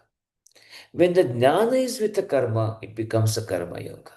And with Atma Sanyama, the control of yourself is with Karma, action becomes a Karma Yoga. Therefore, Karma Yoga is always with them. With all those three aspects. In a way, yoga is yoga. This can be seen as a karma yoga, jnana yoga, bhakti yoga, or atma sanyama yoga. The 3rd chapter is dedicated, some part of 4th chapter also, to this karma yoga. In the later part of the Bhagavad Gita, you can go for 14, 16, 17 chapters, and the 18th chapter, of course, is a summary of all the chapters. And there are so many shlokas are dedicated for the karma concept. And one of the beautiful concept of the Bhagavad Gita is concept of yajna. I visit different countries and I realize what is the common in all the countries in the world? The concept of yajna. But fortunately, we sustained this concept. we retain this concept. And this yajna concept is a very beautiful concept. What is yajna? Yajna means very simple. Anything when we do without any thinking of return, expectation of the return, that act is called yajna. And therefore, whenever you do yajna, we say Agnaye Swaha, idam na mama. This is not mine. Swaha means I'm surrendering, I'm giving, I'm performing, I'm contributing. This contribution is there, but without any thought of return. When this thought of a return is there, it is not a yajna. It's called bargain, business. We all know that. Whenever there are so many people, my school was there, and there was a was a temple. And I used to know that once I asked a priest, when normally we are very busy. See, I'm busy with the whenever there's a festivals are there, but I'm busy with exam time. Before the exam, all our students become very, very spiritual and they go to the temple and say, okay, Hanumanji, please help me in my exam. And he does it, help, definitely. He comes there to solve your exams because he's the Bhagavan. He can go anywhere. That is bargain. But whenever we offer something, give something, act something, anything, there is expectation, that is called yajna. Recently, one of the house I visited, and he mentioned that, Ramji, everyone in the family, society, they are selfish. I said to him, it is not true. If the moment you realize that my son is with me, my son respects me because his eye is on my income, that one day this whole money, wealth will come to me, that moment you start trusting your son. You start trusting your son. You cannot trust your son. You love your son because you know that in spite of anything, he will be or she will be with, or daughter will be with you. This is the core of our work, of our concept that we all are selfless. And if you allow any human mind think unconditionally, we always follow yajna. We always have a concept of selfless contribution law. We are not animals anymore. We are human beings. This yajna concept leads us from animalhood to the humanhood, then divinity. How does the yajna concept work? Very beautifully, and we'll understand the concept of this thing. One day, I have something in my home, and I will go there and I buy some mithai, sweet. My favorite one, rasmalai, maybe gulab jam, maybe rasgulla, is my favorite one. I will keep bring it and I will keep in the fridge because I love it. I like it. And I decide that every day I will eat one because I bought it. It's mine. My wife says to me that, oh, there is a puja and we need a prasad. Can I use this mithai you bought for the prasad? I say, yeah, why not? And this entire mithai which is bought by me, when I put in front of the Bhagavan and I do some pranaya swa, panaya swa, udanaya swa, samanaya swa, brahmane namaha, and say namaste, that moment, that entire mithai bought by me becomes prasad. Now immediately I say, oh, this is a prasad of Bhagavan. And now, where my intention was to preserve it and eat it every day, now my intention changes and they say, let me distribute as early as possible to everywhere, to everybody. What happened? The moment it was belonged to me, that I was the owner, it changed, becomes a prasad, becomes a yajna. From karma, I'm heading towards karma yoga. This is the way it happens, so naturally, so instinctively. This instinctive nature, thought process is karma yoga. That's why philosophy is not difficult. We practice it. And therefore, whenever we realize that happens, this become a prasad, then why only that one? My education can be a prasad. My action can be a prasad. My entire wealth can be a prasad. I will receive whatever I need it. But I can offer everything. And therefore, in our one of the mantra in Isha Chintan, we say, Jivane yavat adanam syat pradhanam tatodhikam. Whatever I receive in my life, oh Bhagavan, I would like to give more than that. If you give this shlok to any accountant or auditor, he will say, he's mad. It is impossible. How can you give more than you can receive? But you can. Because what you are giving back is all your things, not only material wealth, your intention, your aspiration, akutihi, hridayanivaha, these are providing, giving. And all those things become a prasad. Then we are heading towards karma yoga, towards permanence. Another concept of the karma yoga is very beautifully, 18th chapter it is mentioned. This concept is very, very useful in the present day. In the entire, now recently this whole discussion about the AI is happening. What will happen when the AI comes? We all are panicked. And I think there was a discussion before also. But when someone understands the Bhagavad Gita, he or she won't.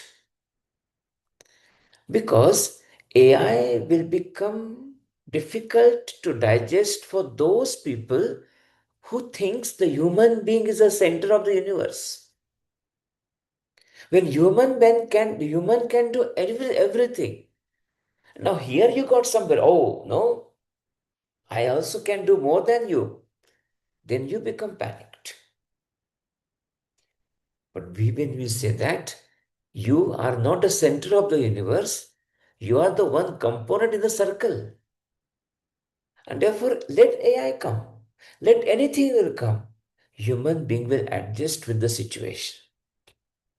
Because in a way, it is not his hand. This concept explained in Bhagavad Gita, Adhishthanam tatha karata karanam cha pruthak vidham vividhascha pruthak cheshtaha daivam chaivatra panchamam. Adhishthanam, the foundation, the karta, the actor, karanam, the mediums or the means, cheshtaha, pruthak cheshtaha, various actions are in your hand. You can have a control. You feel you control. But daivam means which is not in your physical control. It is part of your prarabdha karma, sanchita karma. For example, I am a human being. I have a certain age, certain gender. And in that gender, in that age, in that physical form, I can perform something. I cannot perform something. But if I change my gender, if I change my age, if I change my position, I can do something different things. Very simple thing. Because of the human being, I cannot hear, which is the dog can hear. I cannot smell that much, which is some snake or somebody may smell. I'm a normal human being is a very dumb character than the other animals. We take 9 months to walk. The calf walks within a day. Only we have a brain. That's the only capacity we have. Because of that, on the basis of the brain, power of the brain, we think that we can conquer the world. But we have limitations. When we accept the limitation and act, it is called Daivam Jaivatra Panchama. When we accept our limitations. When we accept our limitations, we act. When it is Daivam Jaivatra Panchamam, then I will tell you, will never be depressed. We never be frustrated. Because we know that Daivam Chaivatra Panchamam, the fifth factor of any action, is beyond our physical control. When we understand that it is beyond physical control, means it is a part of that phenomena. We don't believe that it is the control of somebody else sitting in somewhere else. No, it is a part of a phenomena. If the rain is there, I will get wet. It's phenomena. If I eat something, I will get indigestion. Phenomena. Daivam Chaivatra Panchama. And that's why this Daivam Chaivatra Panchama, when we understand, our actions are leading towards yoga. And that's why the Krishna Bhagavan says beautifully that you act. Don't worry, you become very happy. You act ferociously. Act as per your role. Your role may be CEO, supervisor, mother, father, driver, child, retired, anything. You might be in the prisoner officer. Act accordingly. You may be a warrior. Act accordingly. But when you act, just think this thing, that you always think that Daivam Chaivatra Pancham. You are acting as per your role. Your role is your clothes, not the skin. You change clothes. And this concept explained very beautiful way. Krishna Bhagavan mentioned that what you do, all your actions make your prasad. All your actions, say pranasva, apanasva, udanasva, samanasva, make your actions, make a prasad. When it becomes a prasad, it becomes not yours. You become lighter. For example, when you are working for someone else, 9 to 5, you come home and you sleep well. Wow. But when you work for yourself, you have a business, you can't sleep. Because this business, because you own the business. When you own the mithai, you can't sleep. So nobody should eat it because mine. When you do not own the mithai, then you definitely want to distribute. Mai sarvani karmani sanyasya. Mai sarvani karmani sanyasya. Then you say, yuddhasva, you fight. Because vigata jvaraha, that jvaraha is amazingly done that. That vigata jvaraha means that fever. That fever which is not yours. When you get a fever, it's not your permanent phase.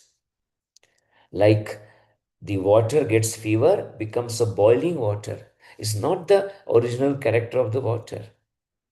That water gets fever, becomes very cold, ice pack, which is very dangerous. It's not the original thing of.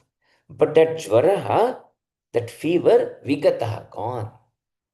Then you come back to the original one, which is role is yours, not actually you are. So, mai karmani sanyasya. Sanyas has a beautiful meaning. Normally people think sannyas means what? Is sannyasi person. Sannyas means people think we have given up. Somebody has given up their life, material life, wife, wealth, sannyas. But actually meaning of sannyas means samyak nyasa iti sannyasa. Samyak means appropriate. Nyasa means keeping. When you arrange your life properly, it's called sannyas. When you arrange your life, as arrange your house, arrange your fridge, arrange your grocery, the things should be where it should be appropriately kept. Barbecue coal should be outside somewhere. Gold should be inside somewhere. Perishable things should be in the fridge. When you keep our entire life, the actions appropriately, it is called sannyas. This sannyas, when you have properly, means mai karmani sannyasya. Mai means to the Paramatma, to the divinity, to the phenomena, to the permanence. Then you act. Therefore, Bhagat Singh, many revolutionary, many kings, they practice the Bhagavad Gita, then they fight. Before the Bhagavad Gita, Arjuna was not ready to fight. So the inaction was full of with blindness. And when Krishna Bhagavan opened his eyes, he was ready to fight. Normally people think after spiritual experience, we become calm, quiet. No, other way around. After spiritual practice, we become more active. Because we become more active physically, because internally we are very calm. Our movements do not happen internally, A to B, because physically we are okay. Internally we are same place because permanence.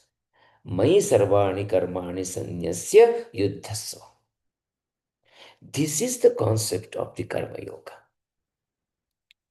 And therefore, if you can't understand anything in the Karma Yoga, if one sentence if you pick up after this session, you should say, Swadharme nidhanam shreya. That's it. Shreya means beneficial. Nidhanam means even the death. Swadharme means your own actions, own duty, own role. You appreciate your own role. If you're old, enjoy your old age. No need to put the color all your thing on your everywhere. Don't pretend. Pretendance is very bad. Accept. Our Bhagavad Gita says that we are complete in every sense. When a child is born, it is complete, not incomplete. Therefore, there is no need of saying, oh, he's a disabled. Who decided disability? For disability, you realize you are something able. You may have another disability. All are able. All are differently able. Therefore, the concept of Swadharme Nidhanam Shreya says that you fulfill your role and act because that is your cloth, not the skin. This is the whole concept. And when we accept this concept that proves permanence, then our actions become a part of the yoga. That is called Karma Yoga. Namaste. Thank you.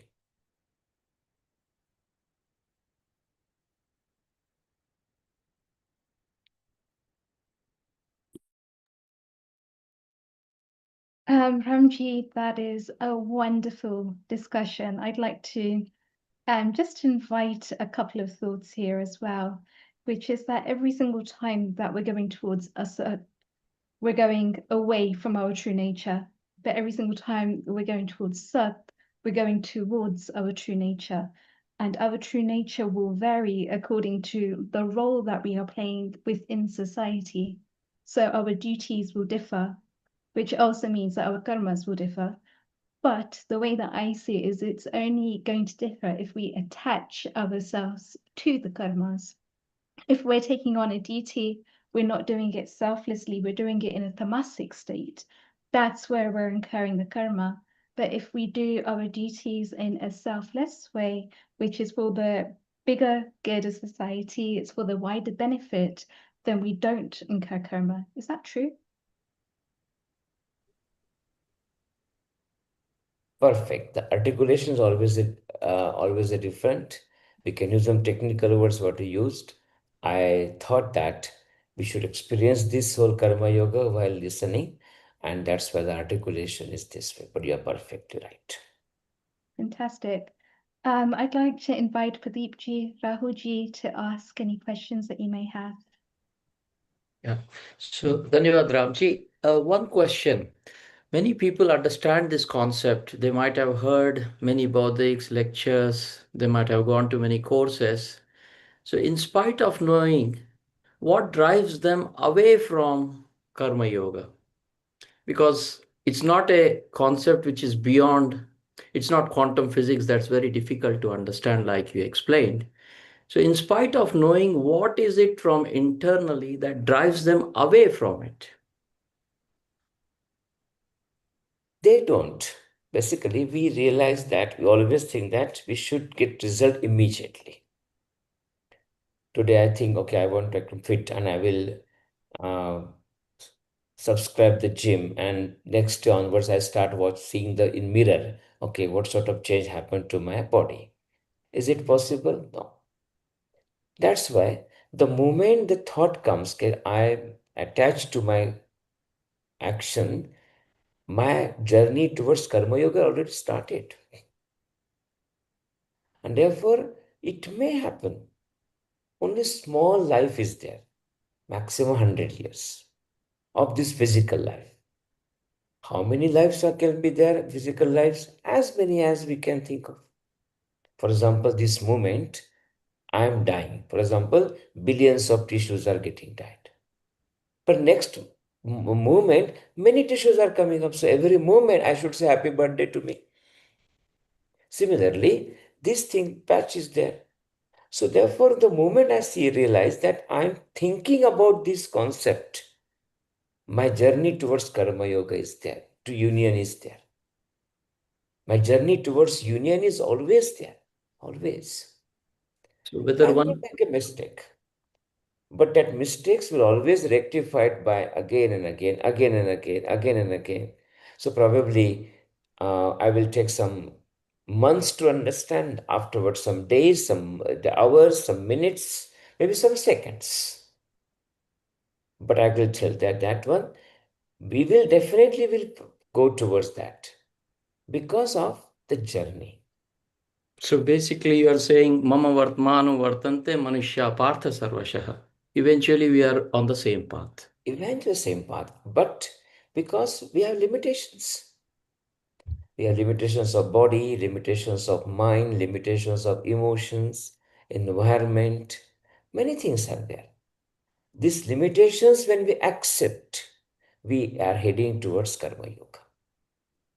Okay. Dhanyavad Ramji. Another question on this point. You explained that fifth element, the divine element.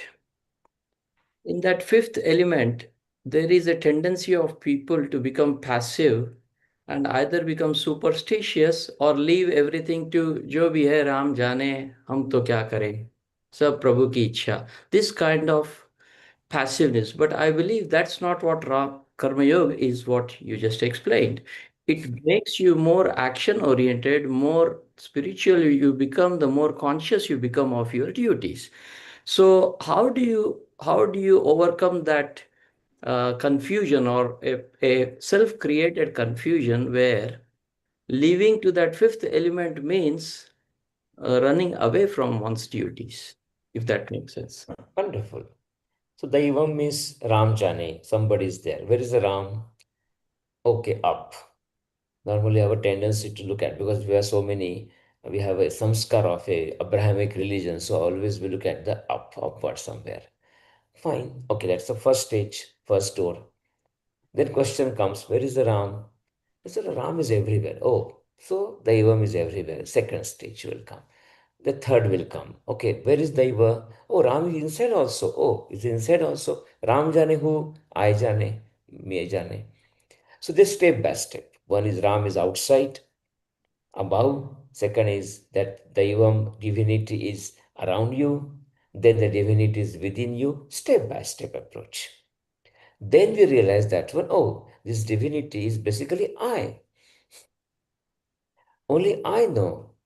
But what are this adhishtan tathakarta karanam prathapidam? They are my foundation, my body, my means, mediums, my actions.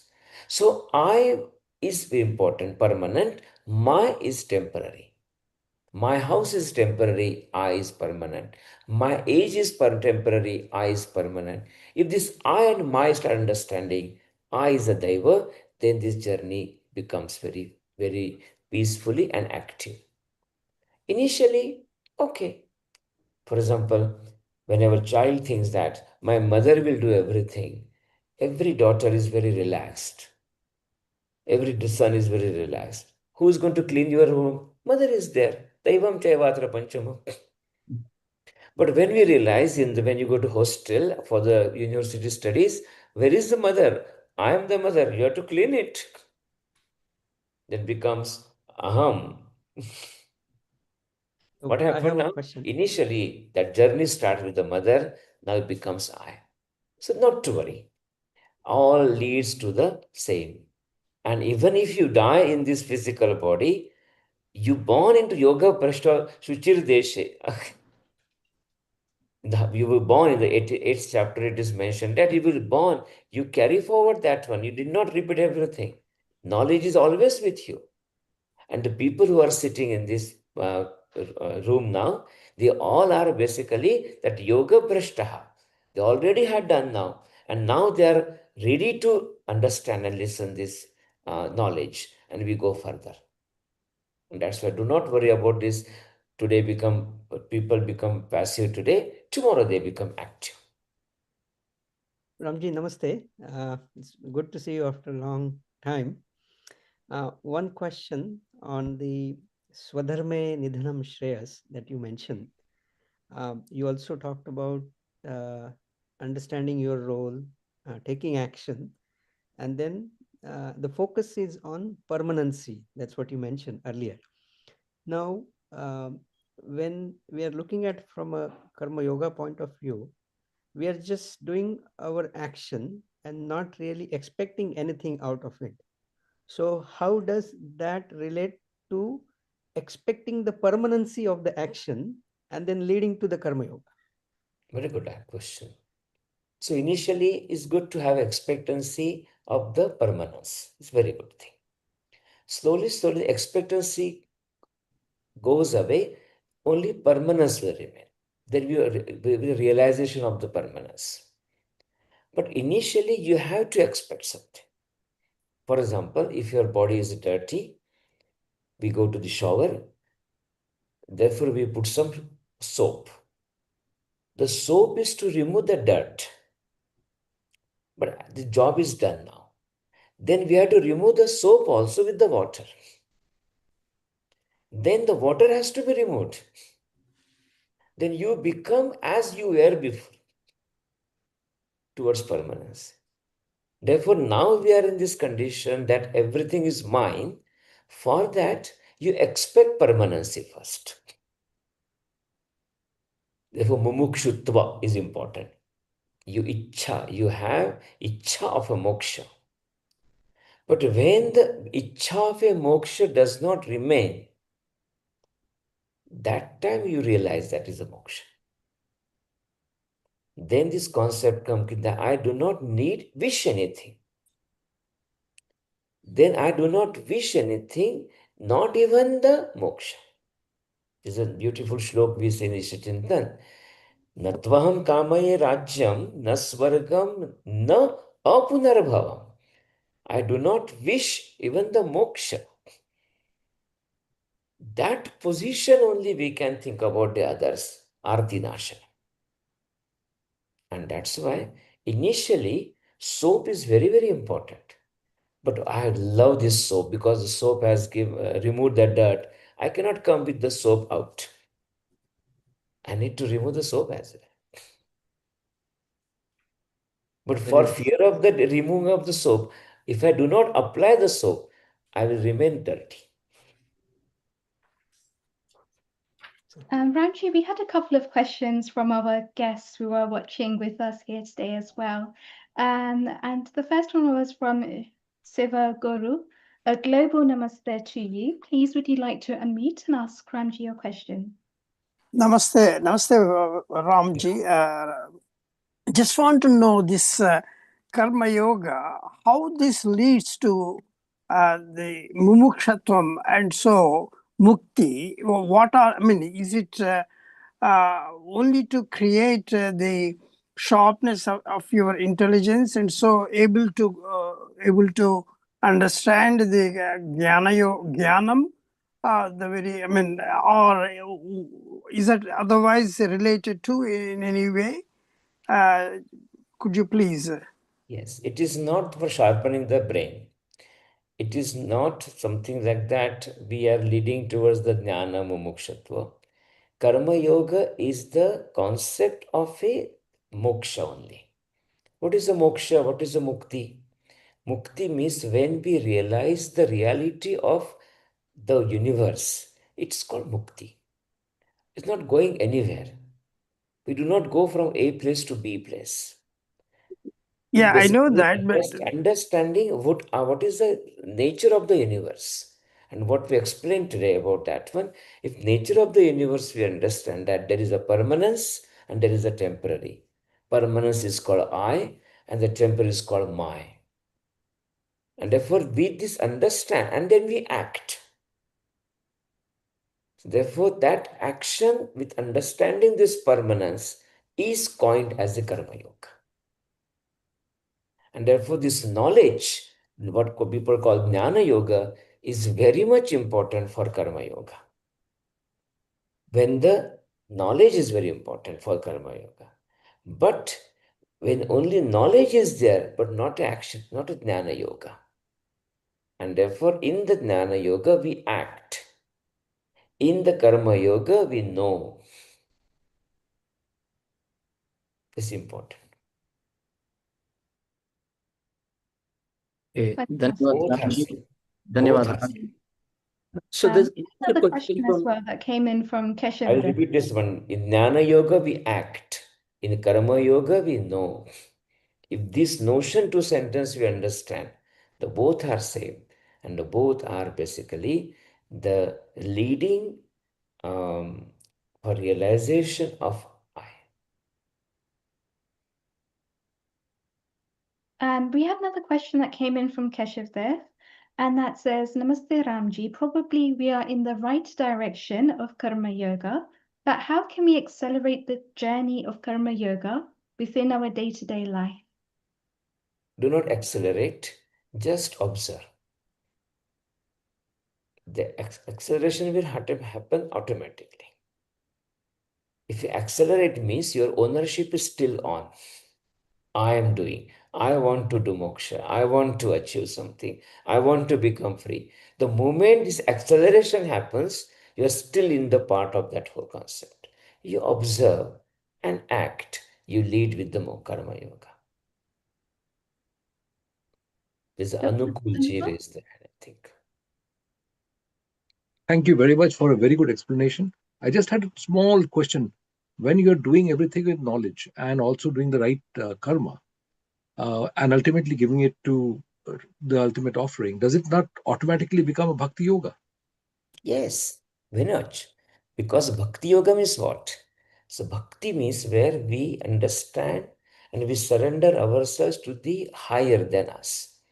My surrendering to I is bhakti. Yes. When the minus is surrendered to the I is bhakti. Therefore, these words are there. These dimensions are there. But the core is one. Yes. This is the yoga. And if you want to experience this thing, you cannot put this in the pigeonholing things. You have to understand it's all is one. Then you see the beauty of all those things. We had another question that came through in the chat from Mohan, which says, Namaste Ramji. There's a question here. What is the relation between mumukshatva and vairagya? Is vairagya all-encompassing and transcend the desire for moksha also? Yes. Abhyasana tu kaunteya vairagana cha grihate. Bhagavad Gita mentioned that. What is the viragata? Vairagya word comes from the viraga. Viraga word comes from two words. V plus raga. Raga means ownership of everything, attachment to anything. This is mine, like a mithai. When it becomes opposite to that one, becomes a V. And mumukshatu is completely opposite in a way, because they said that wish of desire of moksha. So here we say the detachment, viragita, and here we say the desire of a moksha. Rahulji asked question. Therefore, we need to have a viragata of the material thing. Then only then we can have attachment to the moksha. And that's why when we realize that this material thing is all temporary, then I will desire for the mumukshatva. Therefore, they are connected. Apparently, very paradoxical words, viragyam and the mumukshatva, but they are the same. Like from the home, someone lives and enters into the wider space. So the leaving the home and entering into the wider space, this is called viragata from the material life, material things, and entering into thinking about the mumuksha. Global Namaste Mitaji. Welcome. Please unmute and ask your question. Mita, do you copy us? Yeah, she's trying, I think. Just to unmute. Okay, in the meantime, we have another question that's come in from Venkata Prayaga, which says, Namaste Ramji. Can we definitely say that Gyan Yoga is a precursor to Karma Yoga as Gyanan of permanence and impermanence? Then all these yogas as interlinked and not separate, isn't it? Not precursor or interlinked. Is all in circle, sitting in the circle. Where to start. So probably you are standing in the one road. Start from that road. But all are circular. The moment I say the karma is first and jnana is second, it won't happen. Because without knowledge, action cannot happen as a yoga. Without action, knowledge cannot happen. We cannot have knowledge without taking the soap out of your body. We need the soap, take off all the shastras, learning, going to the gurus, understanding things, or actions. But these actions are basically the cleansing yourself for the knowledge. Even the controlling yama, niyama, asana, pranayam, all actions. Then pratyahar will start, which is not beyond action. Therefore, we cannot say that is one after, before that. We need to get rid of these things, and we should say that they all are in the one circle, and the circle has only one point. We cannot even notice it. All are same.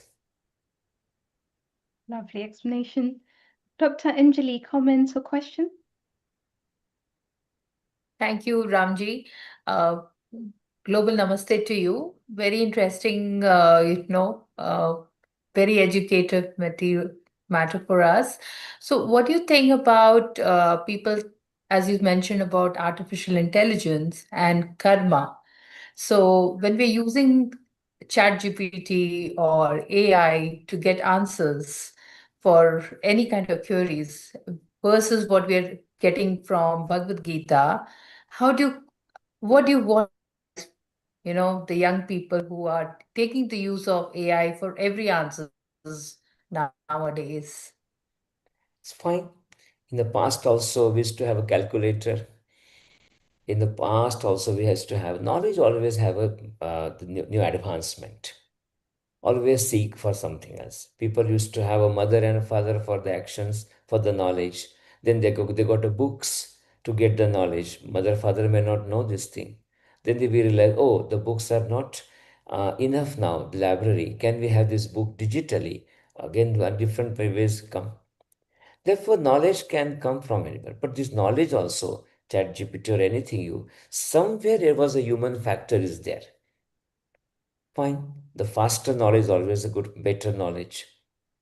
When we get scared of this thing, the moment we realize I'm losing my centricity,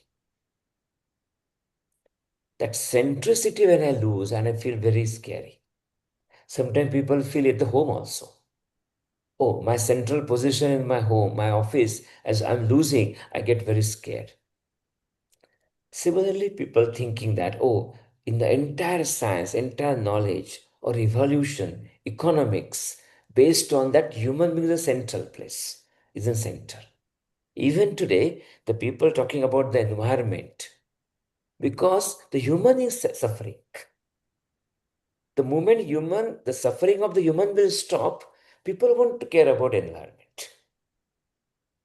So today, all those green energy, everything is, we are talking about carbon footprint because human being is suffering. But our concept is different. This human being, you realize, is only one component in the space, in the entire entity. Then entire entity, ChatGPT also one of the space.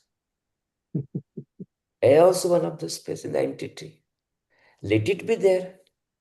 I learn how to deal with it, live with it. For example, if I know that the Saturn, the Jupiter, these planets are much bigger than me, I learn how to live with them. When I realize there are much, much bigger planets than this Jupiter, this Sun, I need to learn how to be with them. If summer comes, scorching sun is there, I need to wear the appropriate clothes. Same as a winter, same as AI. Kalikanji, Thank we'll you. review you shortly. Just had a couple more questions for Ramji, if you don't mind, Ramji. So Prashantji, would you like to unmute? A global namaste to you. Please ask Ramji your question. Namaste everyone. Namaste Ramji. In the Bhagavad Gita, like Bhagavan Krishna says, skill in action is yoga, yoga karmasu kausalam, and also teaches knowledge of the self as the highest wisdom. How can a seeker harmonize karma yoga and jnana yoga so that action becomes a doorway to inner awakening rather than a distraction from it? I think we discussed a couple of times. Yoga karmasu kaushalam. What is the expertise or the excellence in the action? Excellence in the action is to understand the essence of action. Essence of action is the intention of action. And the moment we understand that we know the intention of the action, our actions become excellent. That excellent action will lead to the excellent life, sannyas. And that sannyas, excellent life, aligned life, arranged life, arranged action leads to the proper understanding of the things. When we start understanding the things as they are, we are leading to the liberation moksha. You just realize how they are. This is woman, this is man, this is old, this is bird, this is mountain, this is thing, this is mind, this is buddhi, this is the energy, these are sense organs, this is a consciousness, arrangement, properly understand and act. That's called moksha. Jay Patil also asked a question. She says, Namaste Ramji. What practices help in viewing workplace situations clearly while staying detached and not being influenced by expectations of phrases or promotions? If you have a large purpose of the life, then small things become small. Like Tom and Jerry. For the mouse, the bread becomes very big because mouse is small. Therefore, in our workplaces, the things become so big because we are small. So if we become large, these things become very small. So the higher purpose, for example, we say that for the entire humanity we are working. For the sake of the dharma savrakshan we are working. Then we can handle all the troubles, tensions, frustrations of the workplace. But if I see that my workplace is everything for me, then that every small frustration in the workplace, the movement of the workplace becomes very massive. Tsunami for me. So this tsunami or bubble, I can decide. My position, I need to decide. And that's why large purpose in front of us and engaging into large, long, big, long-term purpose, cause helps us to handle all the small situations. Wonderful. Sweta Kulkarni also asked a question. She says, Namaste Ramji, can someone be in sansar carrying day-to-day activities and still be a sannyasi? In full ashrams, sannyas ashram is usually referred to retirement from material life. Could you throw some light on that, please? Somebody asked me a question, have you seen the people who are realized soul? I said, yes. I've seen many, many people like that. And all of them are not sannyasi. They all are family people. All of them. When you are in the family, when you are looking after the family, it is easier for all of us to realize this thing. And if you want to give away from all those things, it's very, very tough because we are so attached to the Bhagavad. You are so much attached to this sacrifice and becomes a ego of sacrifice also sometimes. Oh, I sacrificed everything. That ego also comes. And that's why it is very much possible that being in the samsara, you will leave sannyas. And that's why when you say sannyas ashram, physically it can be the retired life. But sannyas ashram can happen anytime. When we start realizing that, for example, if I'm a father or a mother, I lead a life as a tree, not as a creeper to my kids. I become a sannyas ashram. If I lead a life to guide them, but my life become like to protect them, it is a sannyas ashram. The moment I do not get bogged down into our day-to-day routine, and I just follow the practices, but for a higher purpose. I look after my kids for higher purpose. I work for higher purpose. I get the wealth for higher purpose. I drive for higher purpose. I live a sannyas ashram life in the present life also. Wonderful. That's been so inspiring, Ramji. And I know it's really late in the evening for you, but we are Smita so Joshi was raising the hand since some time, basically. Can allow her to ask. Of course. Please go ahead. Ramji, really enjoying your session. Very, very useful and knowledgeable. Um, I am a Hindu chaplain at university in UK, University of Surrey, and there are so many different ways to interpret in day-to-day life Bhagavad Gita. It's from Vedanta, Vedas.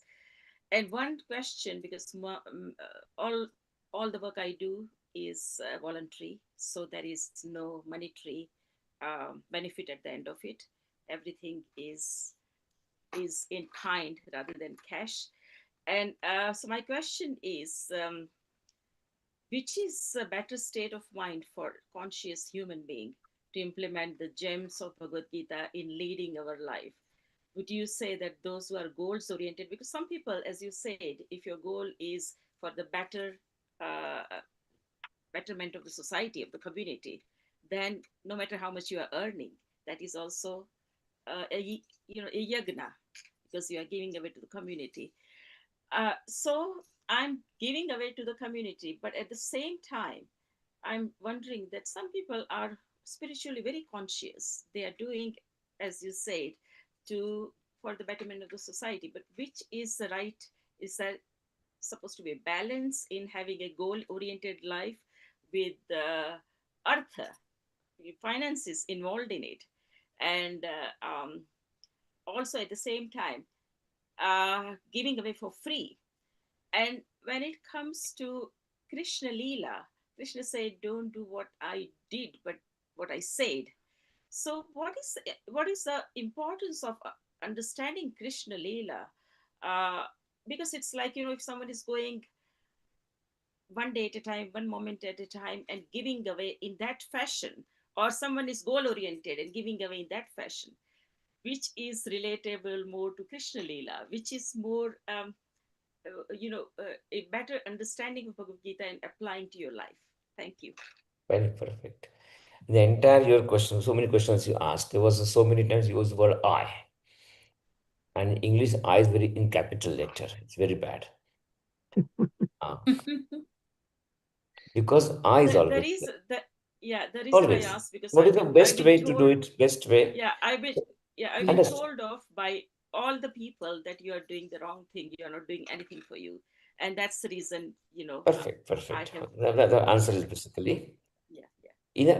there's English grammar is called passive voice. Karmani prayog in this way. So use the karmani prayog in our life. So I clean the house. Now another sentence will come. House is cleaned. So when I clean the house, I becomes capital. House is clean, house become major. Right. Then we can say by me. So the best way of karma yoga and understanding is that changing active voice into passive voice. When the passive voice comes, kartari prayog becomes a karmani prayog. All our things become very easy. Therefore, to give this danam, dhanam, everything. So money to be given is passive voice. Tree is planted. This bridge was built. So in the permanent things, basically, people are normally in the passive voice. This red bridge was built. Howrah bridge was built. Tree was planted. This earth was created. Similarly, but start saying that this money to be given, work to be done. Whenever this passive voice comes, then you realize our actions become karma yogi. Even the people who are spiritually conscious, if they say that I am a spiritually conscious, they are not. Because I is there. And I means I am a spiritually conscious means that still I is very present. But when we realize that one, I am learning in that path. I am on the path of that one. That is okay. That humility comes. So using the passive voice, karmani prayog, is the path towards the karma yoga. Wonderful. Thank you so much, Ramji, for all of your wonderful insights that you shared so beautifully and so elegantly with all of us here today. Really appreciate you taking time out to speak to us, given that it's Bharat and something near to 11 o'clock at night, that still you've taken your precious time out to be with us here today and to really help us to understand Karma Yoga in so much more detail. So we're truly grateful. Thank you so much. Namaste. Namaste. And that brings us on wonderfully to our next speaker today. And Rahulji, please can you introduce Kalikaji? Thank you, Ridhiji. Please welcome Dr. Kalikaji Uttarkar. She is the Director of Community Education and faculty member at Hindu University of America in USA. With over 30 years of experience, she integrates philosophy, yoga, psychology in her teaching and counseling work. She holds a PhD in philosophy, a master's in psychotherapy and counseling, and has presented widely on yoga, the Bhagavad Gita, and the Upanishads. She's based in Dallas. She also works as a yoga and psychological counselor, motivational speaker, and content creator focused on parenting and personal growth. Dr. Kalikaji is also known for her warm presence and her ability to make India's wisdom traditions practical and relevant for modern life. She's going to talk about the practical relevance of the Jnana Yoga. So over to you, Kalikaji. Namaste, Kalikaji. It's wonderful to have you joining us here today as well. Thank you so much. Thank you, Rahulji, for that generous introduction. It is my honor to share screen with dignitaries like Ramji Vaidya and all of you there. So it has been a very enriching session before me. So I would just try to play my small part now with this topic that is Jnana Yoga. And I also want to thank Yoga Kulam for having me here. Well, initially I had planned that I would start with a slide presentation, which typically I don't, but I had decided that I will go with a slide presentation and keep it very structured, and then, I'll start with that end. But somehow I'm feeling that let me have an open discussion with you all and not stick with the slide. That's very typical of me. Rahulji knows it. So the very simple question that I would like to ask is, who are you? Who I am? So when I was born, my parents named me Kalika. And everybody who asks me, I introduce myself as I am Kalika, I am Kalika, I am Kalika. Okay, I'm carrying this identity with me since the day I am born. I am taught to carry this identity. We teach our children, you are this, you are this. And then everybody who comes, they will ask, who are you? And the child will again and again tell its name. So we adopt this identity and then we keep adding to our identity in different ways. We start looking at ourselves based on what we are creating, what we are acquiring, what we are achieving. And that way, our identity sometimes becomes very strong and sometimes becomes very weak. So we are always on this roller coaster ride and asking us, am I really good? Am I really sufficient? Am I really complete? Or who I am? When I see somebody who is much grander, who has a grand presence than me, then I feel less. When I see somebody who's little weak, I feel big. So everything that I'm experiencing is a relative experience. I am understanding myself based on my surroundings, based on the people, environment, and the attachments that I have acquired going forward in life. And therefore, this question, who am I, becomes very significant to our basic existence itself. And this is the answer to the question, why Jnana Yoga? What is Jnana Yoga? Jnana Yoga is about knowing who I am. It is about the relationship that I have with myself, the relationship that I have with this world, and do I have any relationship with the ultimate reality? And whether this ultimate reality or an uncaused cause even exists?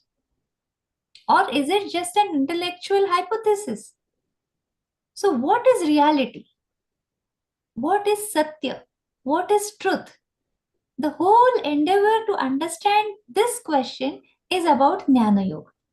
Now coming to Bhagavad Gita, we say that Sarvopanishado Gao Duktha Gopalanandana. So Bhagavad Gita is the essence of all the Upanishads. And when we think about Upanishads, the first mantra that comes to my mind is Asato ma Satgamaya, Tamaso ma Jyotirgamaya, Mrutyurma Amrutam Gamaya. Asatoma Satgamaya. Take me from unreal to real. What is unreal? What is real? Tamasoma Jyotirgamaya. So from andhakar, from darkness, take me to light. What is darkness? What is light? Mrutyurma Amrutam Gamaya. Take me from mortality to immortality. This is Jnana Yoga. Taking me out of my limitations to becoming unlimited. Taking me out of my ignorance to the knowledge. So what is this? This is about Jnana Yoga. Unless and until I introduce myself or somebody else introduce myself, my action doesn't begin. So when I establish my identity, then my karma starts. It is a natural outcome of my identity, of my existence. And therefore, understanding one's own self becomes a primary necessity for whosoever existing in this world. And therefore, the study of self or study of aham, I, and beyond that becomes very significant. Now let us come to the understanding of what is truth. The meaning of truth is Trikala Baditam Satyam. That which is in the past, that which is in present, and that which is in future. So if something be sorry, sometimes my video might drop because of the internet. Yes, sorry for that. So if something has to be the ultimate truth, it has to be everywhere at all times. It has to be now, it has to be here. What is that? Ishavasyamidam sarvam yatkincha jagatyam jagat. Tena tyaktena bhunjitha ma gruda kasya svitanam. Ishavasya Upanishad begins with this mantra. It says that Ishwar is everywhere. One has to understand that, realize that. And then comes the next shlok. Kurvan neveha karmani jiji vishet shatam samaha. That is, only by doing karma and living life for 100 years, one can make the best of one's life. That is how life has to be lived. So first we have to understand who I am. Once I get that understanding, automatically what I do becomes karma yoga, as Ramji was just suggesting. So understanding who I am is about jnana yoga. Who I am, if I am Satya, then what I am not comes the next question. If I have to be here now at all times, then this Kalika Uttarkar frame or a personality cannot be everywhere at all times. But if I am that truth and it has to be everywhere, that means I am not what I am appearing to be. It means this appearance is temporary. It is created and it is going to end. So reality has to be something which is never created and which will never end. Then this form which we see each other in is a temporary form. Here comes the concept of Panchakosha, which comes in Taittiriya Upanishad. It says that we live on 5 different stages of existence, 5 stages of awareness. So it is it starts with Annamaya Kosha. That is the physical existence, material existence, the world around me. It's not just me, but anything and everything that is visible through my sense organs is Annamaya Kosha. Building on this knowledge, that is perception, pratyaksha pramana, what we do is we think. That is our tarka. That is what we understand. So everything that we are building as a body of knowledge is based on sensory experiences. Then we believe in what others are saying. That is Shabda Pramanya, testimony, books, videos, people, anything and everything. Now, Grok, ChatGPT, everybody comes in. Wherever we are gaining knowledge, but the question is, can I imagine something which I have never thought, seen? It can be a combination permutation, flying horse. But can we imagine a circle which is round, which is square? We haven't seen it. So we cannot imagine. So the whole body of knowledge that we are experiencing is temporary. So when we say asatoma sadgamaya, what we are seeing, observing and identifying ourselves with is unreal. That is the concept of Maya. When Shankaracharya says Brahma Satyam Jagan Mithya, it is Mithya is this. But Mithya is not unreal. It is anirvachaniya. It is there, it is not there. What does that mean? Mithya comes from dhatu mit, to count. So anything and everything which has form. Counting is having a bracket, isn't it? Form is having a boundary. So anything and everything that is created and anything and everything that has form is Maya. Now, does it exist or does it not exist? For example, if I carry a pencil, holding a pencil in my hand, what is this? We all will say, obviously, it's a pencil. Somebody will say, no, it is wood. Okay, it is wood. Somebody will say, there's also lead in it. Okay, fine. But what is it? It is a bundle of protons and electrons. No, somebody will say, no, it is just particles. Somebody will say it is wave. Somebody will say quantum mechanics will say it is particle. String theory will come up with a different understanding. And now when we say that two particles, when they come in pairs, and when they come in pairs, and if they are kept apart, spatially and temporally, and if one particle moves, even the other particle moves, what is the connection between these two? This is the new development in physics which they are discussing about. In neuroscience, they are talking about hard problem of consciousness. Where from this consciousness arise? This singular experience that I am experiencing. This is not meta consciousness. This is beyond meta consciousness. I am thinking is one level. I am thinking that I am thinking is a meta consciousness, observing my thought. But consciousness is beyond that. So whenever we fear about AI, I'll come to that at the end. If we understand this, we don't have to fear AI. I'll just mention consciousness of something and consciousness are two different things. What we are doing is consciousness of something. When we think about Sankhya Darshan, they talk about 24 elements, Purusha and Prakriti. And from Prakriti, Mahat arises. From Mahat, Buddhi arises. Then Manas. And then Tanmatras and the rest of the elements follow. So, intellect is also part of creation. And creator is different. Purusha is different.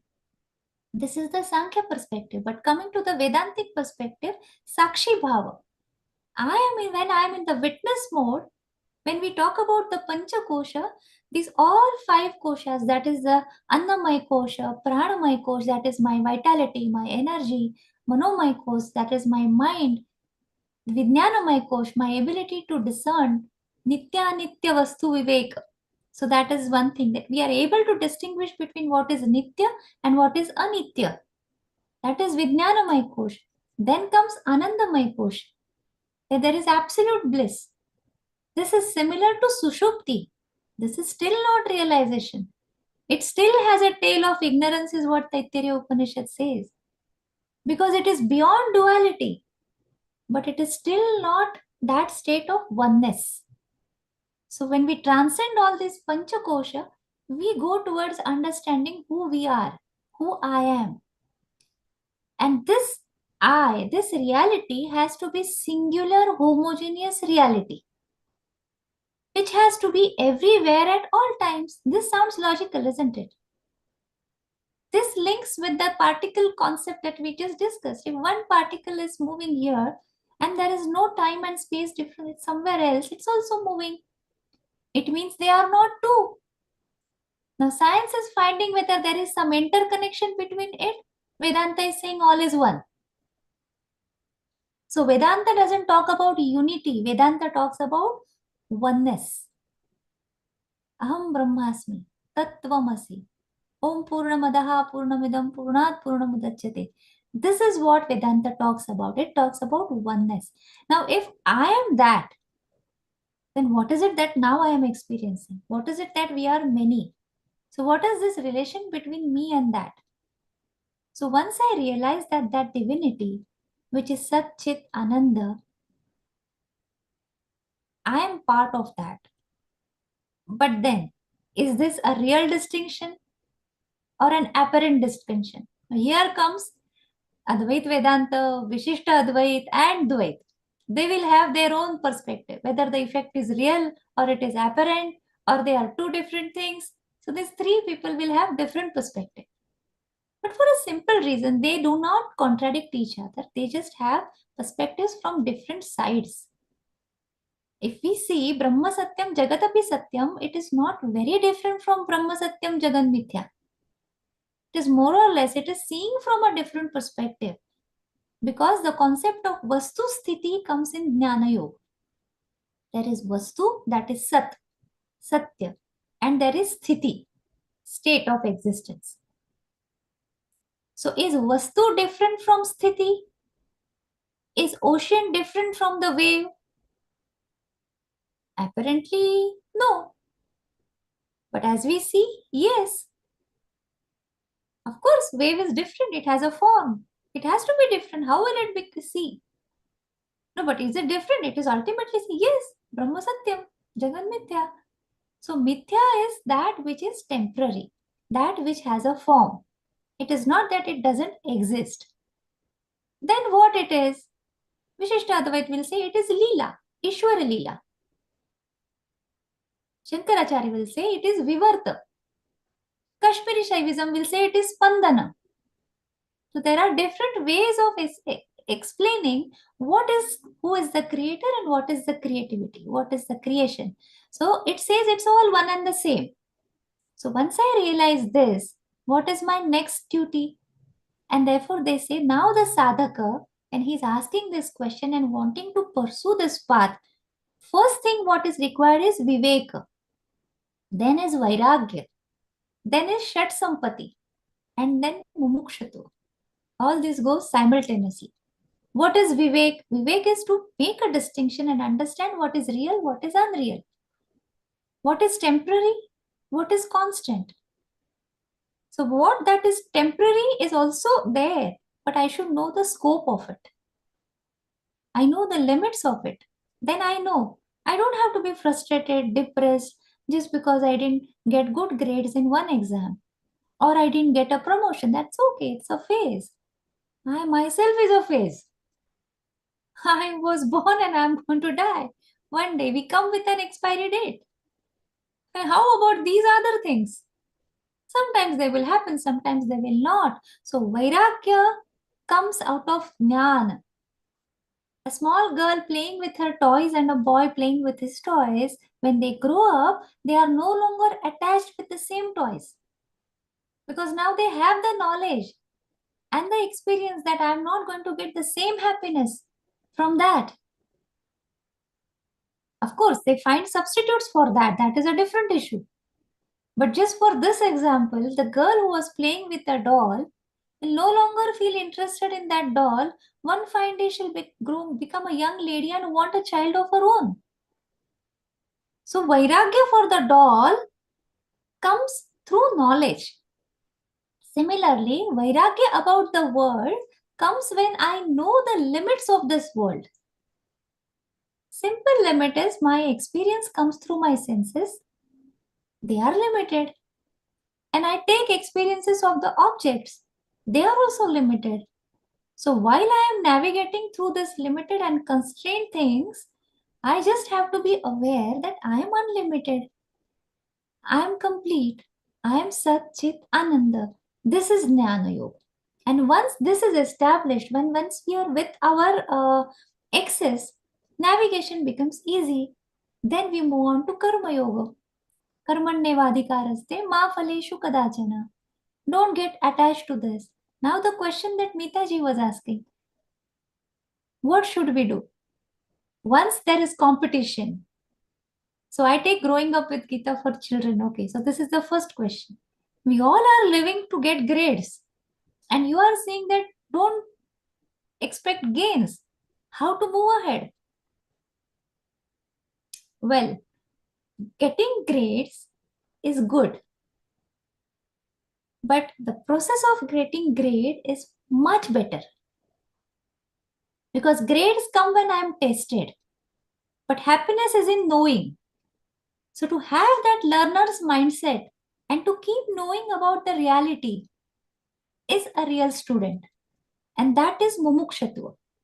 To find the boundaries of this world and try to go beyond that. That is mumukshatu. To find the limit of my existence and to go beyond that. Could be spiritual mumukshatu. It can be scientific mumukshatu. It can be psychological mumukshatu. It is just going beyond our boundaries. So when they say Anandam Brahmeti Vajanat, Ananda is my real experience. So what happens when I'm happy? I feel expanded. I feel light. I feel big. Bruhatvat Brahma Uchyate. That which expands is Brahman. And that which contracts is limitation. So Jnana Yoga is about going from contraction to expansion. Expanding my awareness, expanding my identity, and then sticking to that. That is Shraddha. That is, once I understand something, then I hold it on as a valid hypothesis until I get it through my experience. That is Shraddha. Now that my logical mind has told me something, I have understood this sounds logical, this is a valid hypothesis. And then based on that, now Upanishads say don't stop here, where Western philosophy, Western psychology stops. Now we go to a second level of experience, that is experience the divinity within. But there are barriers to that. What are those barriers? Are Shadripus. Kama, Krodha, Lobha, Mada, Moha, Matsara. So how to come out of that? So in Sadhan Chatushtaya, as we are seeing, first we saw Viveka, then we saw Vairagya, we saw Mumukshutva. But all this sounds good. But I need to practice Shat Sampati. I need to overcome this Shadripus. I have to work on the Chitta Shuddhi aspect of my existence. Then my Karma Yoga, Jnana Yoga, Bhakti Yoga, Raj Yoga, everything will sync together. Simultaneously, everything goes ahead. It's nothing one after the other. At the same time, I'm thirsty, I'm hungry. I have to quench my thirst from all aspects. I need to prepare myself on all aspects. So when we come to Shat Sampatti, it is Shama, Dama, Uparati, Titiksha, Shraddha, and Samadhana. So what is Shama? Shama is to pacify our internal dualities, our internal restlessness. That is Shama. What is Dama? Dama is to control my sensory expectations, sensory experiences. How much can I eat at a time? I cannot. So we eat 3 times. Nowadays, intermittent fasting, we eat 1 or 2 times. Everything that is excess becomes a problem. So we need to control. So that is called as Dhamma. And what is Uparati? Is after Shama and Dhamma, there is Uparati, there is knowledge. I understand. Okay, fine. This is where I have to stop. This is where I have to say no. And I have to stick to my inner divinity. That is Uparati. But even if understanding this is not sufficient, there has to be Titiksha. So what is Titiksha? Titiksha is having that ability to hold. Even when we define Tapa, we say Titiksha Tapa Uchyate. So Titiksha is holding, forbearance, to hold to that. So I want to hold a glass of water in my hand. How long can I hold? I want to hold the thought that I am divine. How long can I hold? The moment somebody insults me, I forget I am divine and I just hit back. That is lack of titiksha. Oh, I realize. Chalo, utho, fir se chalo. It's like a small child learning to walk. It falls down, it gets up. It falls down, it gets up. One fine day, it starts walking better. So that's why this process is a continuous dynamic process. And therefore, after in this, we need to have Shraddha. Shraddha helps us to get up when we fall. When we know that this is what I have learned, this is what I have understood on my bautic level, I have to bring it on the experiential level. So I get up, I restart. I was angry yesterday. That wasn't good. I was in my reactive mode. I should have been in my proactive mode. I should have been more aware. I should have had more control. Never mind. Now let me start. So to have this, we need Shraddha. Faith is an inappropriate translation as it happens in case of many Sanskrit words. But Shraddha is a very robust word. And last but not least comes Samadhana. Samadhana is coming at equilibrium, sama. Dhana is my attention. When my attention comes and stabilizes at a point, there is Samadhana, then there is Ananda Utpatti. After this. But when I am stable, I am equilibrium, I am happy. When I come to this stage, I have learned to find my peace in the midst of chaos. And then what happens is I become very swift, very quick. Nothing pulls me back. I am fresh as a child. And so whatever I do it in less time. Whatever I do becomes more productive. And out of this, what is the takeaway? It could be jnana, karma, bhakti, yoga, everything. And what is the outcome of that? That I am at this restful state. That is peace. That is ananda. That is shanti. This is not excitement. This bliss is not excitement. When people meditate, they feel that I should feel jubilant. I should be. No, it's not that. What happens after we have a good lunch? We feel satisfied, complete. So peace, moksha, having that experience of samadhana is I don't need anything. That is the robust situation to be in. Because we are constantly in need of something. We are constantly consumers. Consume one after the other things. The moment I don't have need, I'm stable. I'm complete. This is what is jnana. And to bring this into our action is our sadhana. And to pursue this sadhana, we need to have shraddha. So, yeah, I think this is how I tried to compile the whole concept.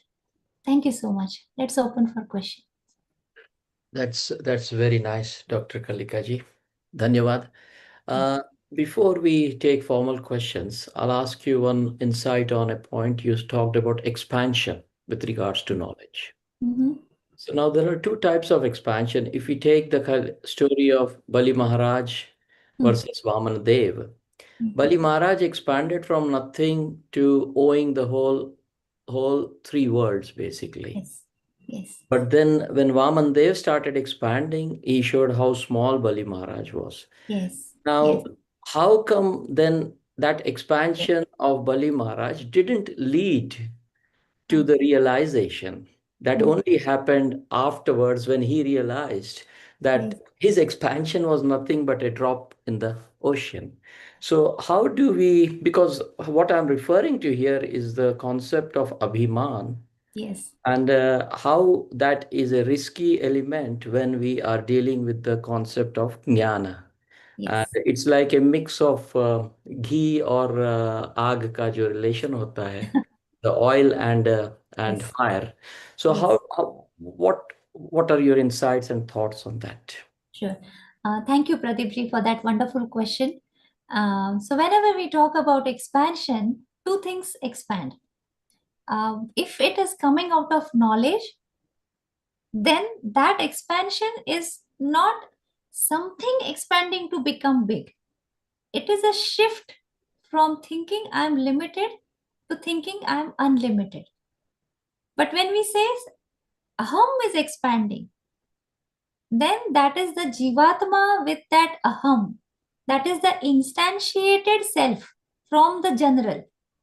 And when this aham, which is tied to the identity of the world as a person, then however knowledgeable I might be, I am still limited and I am just expanding like a balloon and that's going to burst. So however I expand, like a small child asking his mother, how big is the ocean? She will say it's bigger than two wells. He said two wells? No, bigger than three rivers. Three rivers? No, it's bigger than that. So whatever is expanding, as long as it has a boundary, it is limited and that is going to burst.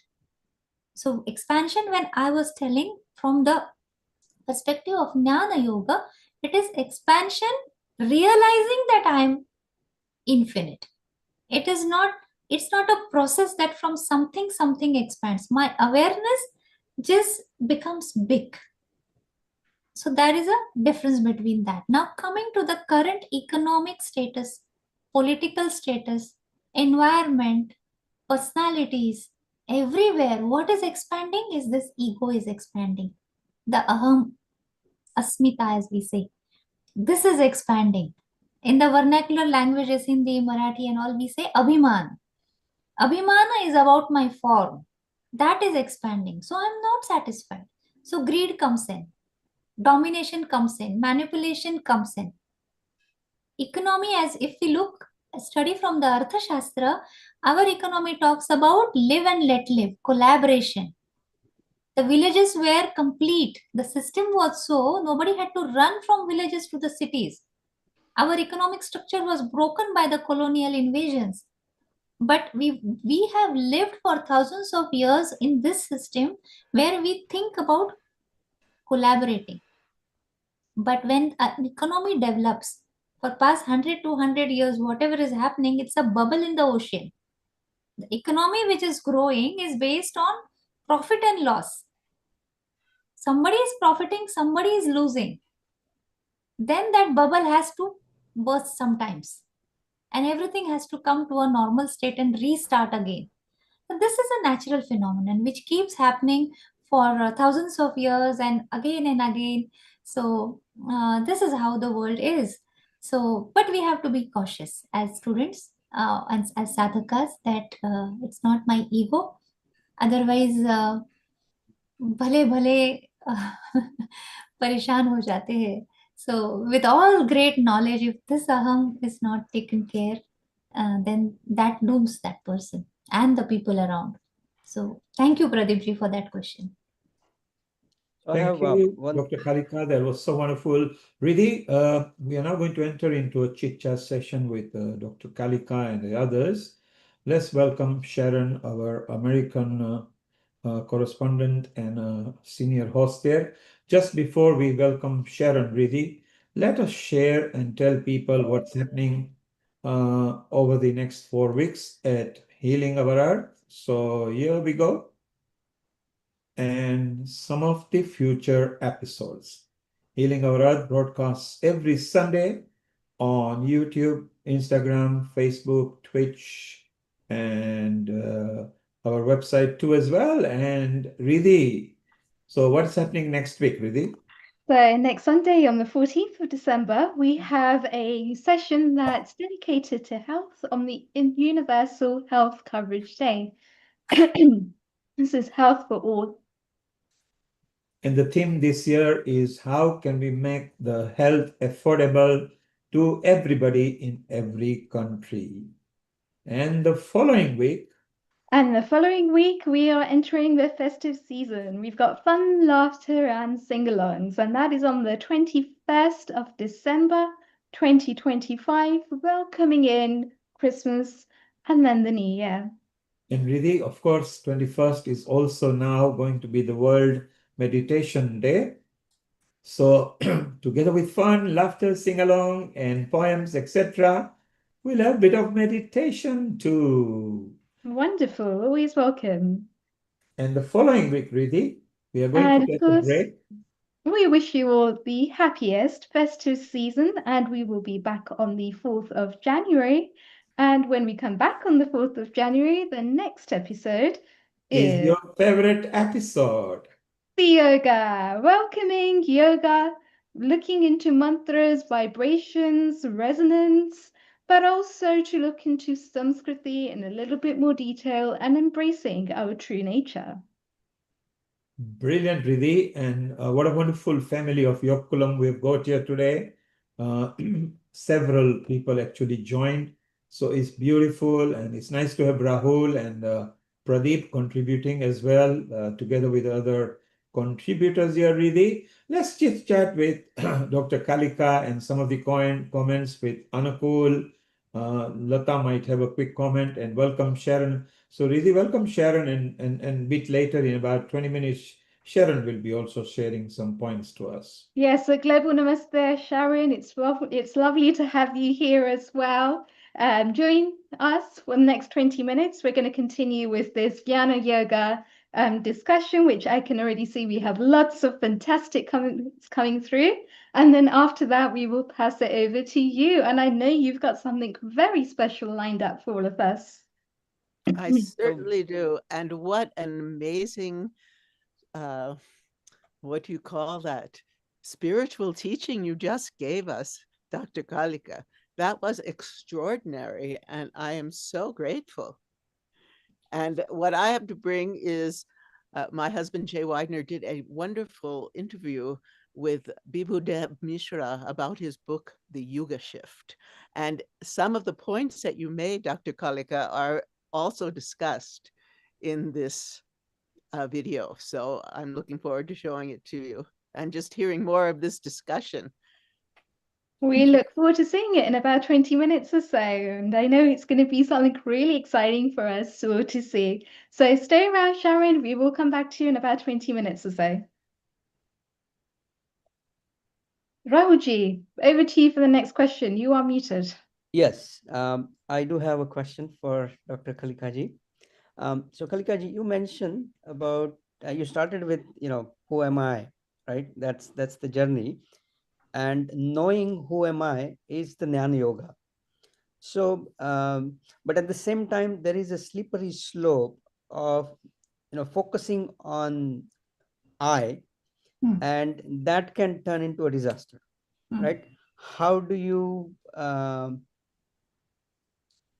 suggest that one should not get slipped into that slope and still focus on getting the true knowledge, the truth, the satya that you mentioned? Okay, thank you. So, yes, this is in connection with what Pradeep ji was also, he also mentioned the expansion of aham or ahankar, as we would say.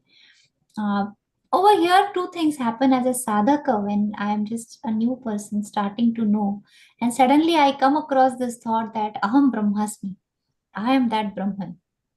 Automatically, what happens is I start thinking that I am someone special, something really great. Now, this has another side to it. It's not just I am Brahman. Sarvam Khalvidam Brahman has to be realized. So everybody opposite to me is also Brahman. So there is no difference. So anybody whom I meet, when I do this, that is a respect that the other person or the animal or the plant or anything that is there, that is also Brahman. So the real knowledge has to bring in humility. We have to be humble, we have to love, we have to respect, we have to have empathy. So these are the natural outcomes of understanding that we all are one. If we are exclusive, if we are not respecting, if we are dominating, then these are the red flags. So this is a sadhana, this is an ongoing journey. So morning we will be spiritual, afternoon we might be very tamasi, evening we might be different. So this is how mind operates. Mind has 100 eyes. Mind is called as Indra. And we have to keep navigating and having this control. So that is what is Jnana Yoga, accompanied by Karma Yoga. And here what reminds me is of Vivekananda. Vivekananda in modern times was a person who attached this Vedanta with Seva. He attached it as duty. And therefore, whatever I am learning, it has to come in my actions. And I have to give back to the society, to the community in whichever way it is possible. Automatically, when I'm working with the community, with other people, and I'm working on developing empathy within me, automatically I'm humbled. Unless and until I don't bring it in my karma, in my behavior, I live in my silo, in my own apartment, writing one book after the other and giving one webinar after the other. That will help me to enhance my personal ego. But the moment I drop that and I start connecting it with my behavior, with my karma, being aware as how I behave with my children, my spouse, everybody has a different area of impact, but we all do have. And that is our experimental ground. So Upanishads also tell us that keep experimenting, keep asking, keep learning. So some people feel that I'm doing so much for the society, but society doesn't respond. They don't react. They don't acknowledge. For most of the people who call themselves karma yogi, they are into philanthropy, they are into seva, they do many things, but inwardly they feel sad. That world is not responding. That is also one kind of dukkha which is mentioned in yoga, and you all must be aware of that. So this kind of dukkha is obviously there, but that is when I am taking the ahankar as a karta. That is when I am thinking I am the one who is doing. No, everybody is in their journey. We are becoming the nimitta. And becoming a nimitta for good work is our new karma. And then we are not doing it sakama, that I am behaving good because then I should get good life after this. That is sakama karma. And therefore Bhagavad Gita talks about nishkama karma, idam na mama. So when I start doing things without expecting things, why? First thing, it is not in my hands. It is not a lab experiment that effects will come according to my expectations. There are going to be multiple factors. So obviously, some things are going to be according to my expectations, some things are not going to be. That is one thing. And second thing is, because I am complete, I am Purna, my happiness comes from within, I really don't have to be dependent. So this is other way of becoming Atmanirbhar, self-sufficient. I am already self-sufficient. I have already had my lunch. It doesn't matter how many people are eating their food there. I am here to serve. That kind of a mindset. Very, very nicely explained. Thank you. It's a wonderful discussion, Dr. Kalikaji. We've also had a comment coming in from Jagrati Jayesh Joshi, and she says, Namaste, Dr. Kalika. You mentioned we don't need to be afraid of AI. Please, can you explain the most topical issue? Dhanyavad. Okay. Yeah, I slightly touched on this topic while I was discussing. So when we talk about AI, or for that matter, any human capacities, what is the scientific development or the technical development doing? So now we all are sitting in different places and at different time zones, but we are connected. What does this mean? We have enhanced our sensory experience. We can see that which is far, we can hear that which is far. We cannot touch, so that is a limit. But yes, the whole experience is coming through this. So when we travel by plane, when we go to different planets, what is it that we are doing? Bring down to the fundamental human actions. They are all sensory actions. Now, what is AI? AI is working on this, but it is working on the interaction of our thoughts, the analyzing ability.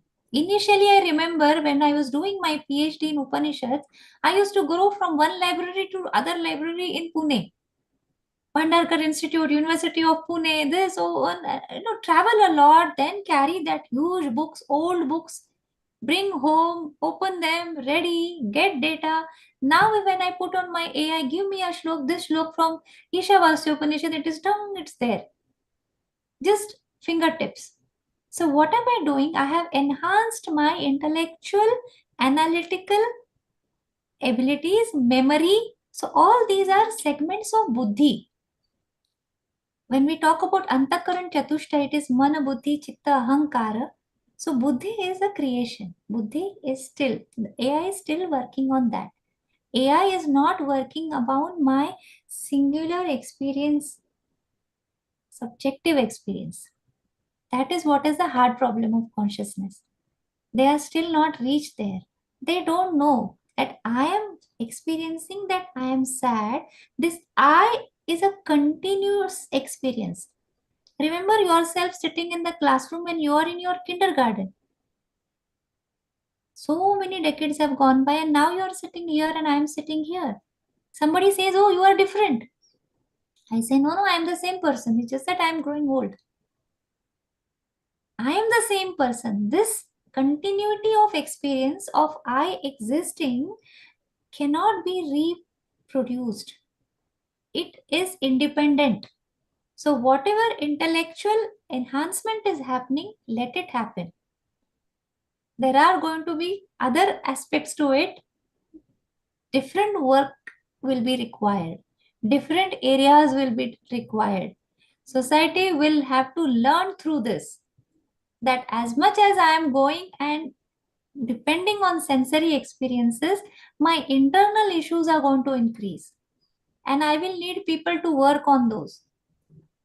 I will have to learn to understand what is it that I can do when I have nothing to do. That is going to be a biggest problem. So empty mind is a devil's workshop. Should the devil start working or should the yogi start working?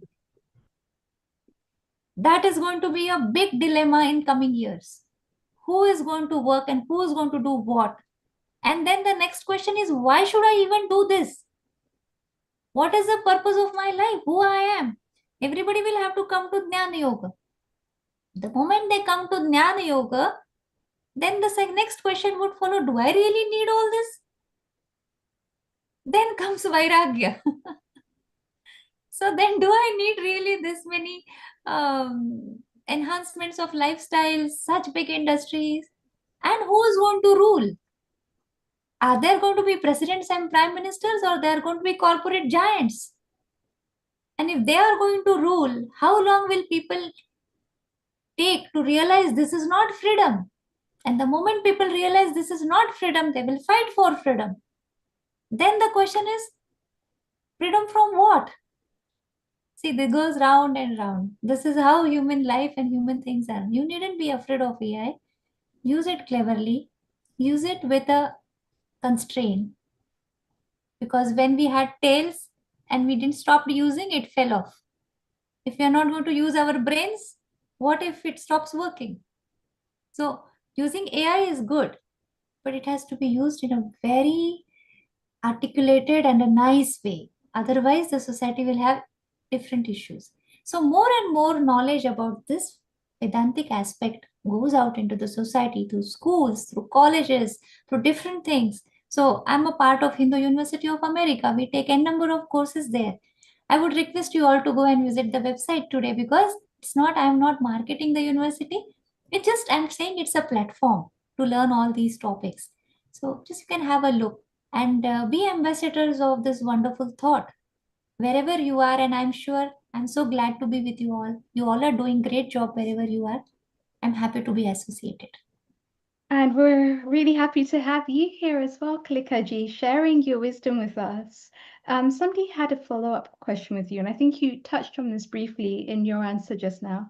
They said, how about consciousness? Is it internally expanding through the aham expansion? Okay. Consciousness is not expanding. Consciousness is there. It is my awareness of it, which is limited, which is becoming unlimited. To understand this, let us understand two things. One is, I am conscious of something. For that, consciousness is different and I am witnessing something. So that is one state of awareness. So I am witnessing everything that is changing, everything that is moving, everything that is created and destroyed. I am looking at all this. That is my consciousness about something. That is what this hard problem of consciousness David Chapman is talking about. I am just conscious about that. Now he's asking, where from this consciousness arise? If he wants it to happen from the material around, then it is a hard problem of consciousness. But for Upanishads, they don't have this hard problem. They say that consciousness was first, and then out of it came the whole world. It was there. It thought, let me create. And the world created, is what Aitareya Upanishad says. So that consciousness is not consciousness of something. That is different. That is Brahman, as we say. That is the ultimate reality. That is the single homogeneous existence. It just is. Nothing more than that can be said about it. It is just there. And anything and everything that we want to say about it, then it would be about consciousness. So if I've answered your question. It's wonderful. And we can see on screen now the Hindu University of America and the thank you for upcoming that. webinars and retreats that you have, and the alphabet to insight of the Sanskriti as well. So I really do encourage our viewers that are and our audience who are watching us, who have tuned in on our social media, or even with us on Zoom, to really have a look at the Hindu University of America website. They have many good things coming up, many things that are leading to great transformations. So do actually go ahead and explore that. And we've also got the Shastras that are coming up, a unique retreat, which will be there between December the 11th to the 14th. So something really nice to look forward to there as well. And so it's wonderful work, Kalikaji, that you do, and it's lovely to have you with us as well.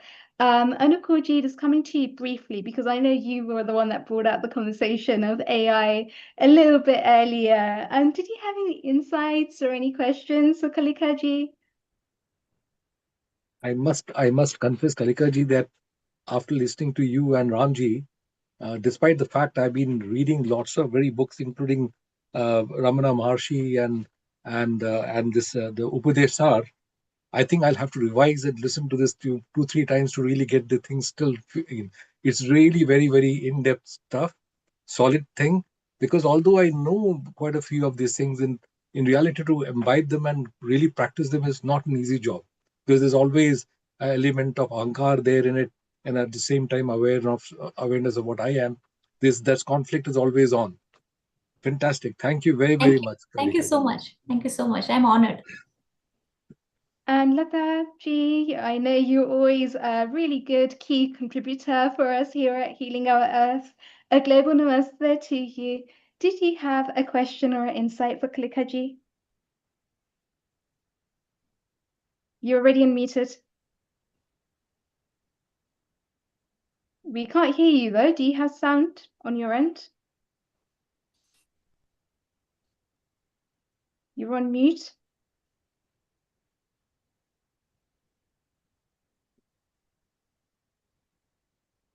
Now? Yes, we can hear you. Go ahead.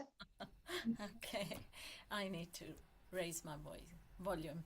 So, yeah, you've answered most of the questions that I had, a few burning questions about how the economy and the corporations and the politicians and all that, how they sort of fit into the equation, because we've got to live in the world with them. And you know, our great leader Mahatma Gandhi, how he lost his life, and there were many martyrs because they were trying to, you know, be pacifists and humble and practicing our religious teachings, and yet we lost them. You know, the world didn't appreciate them.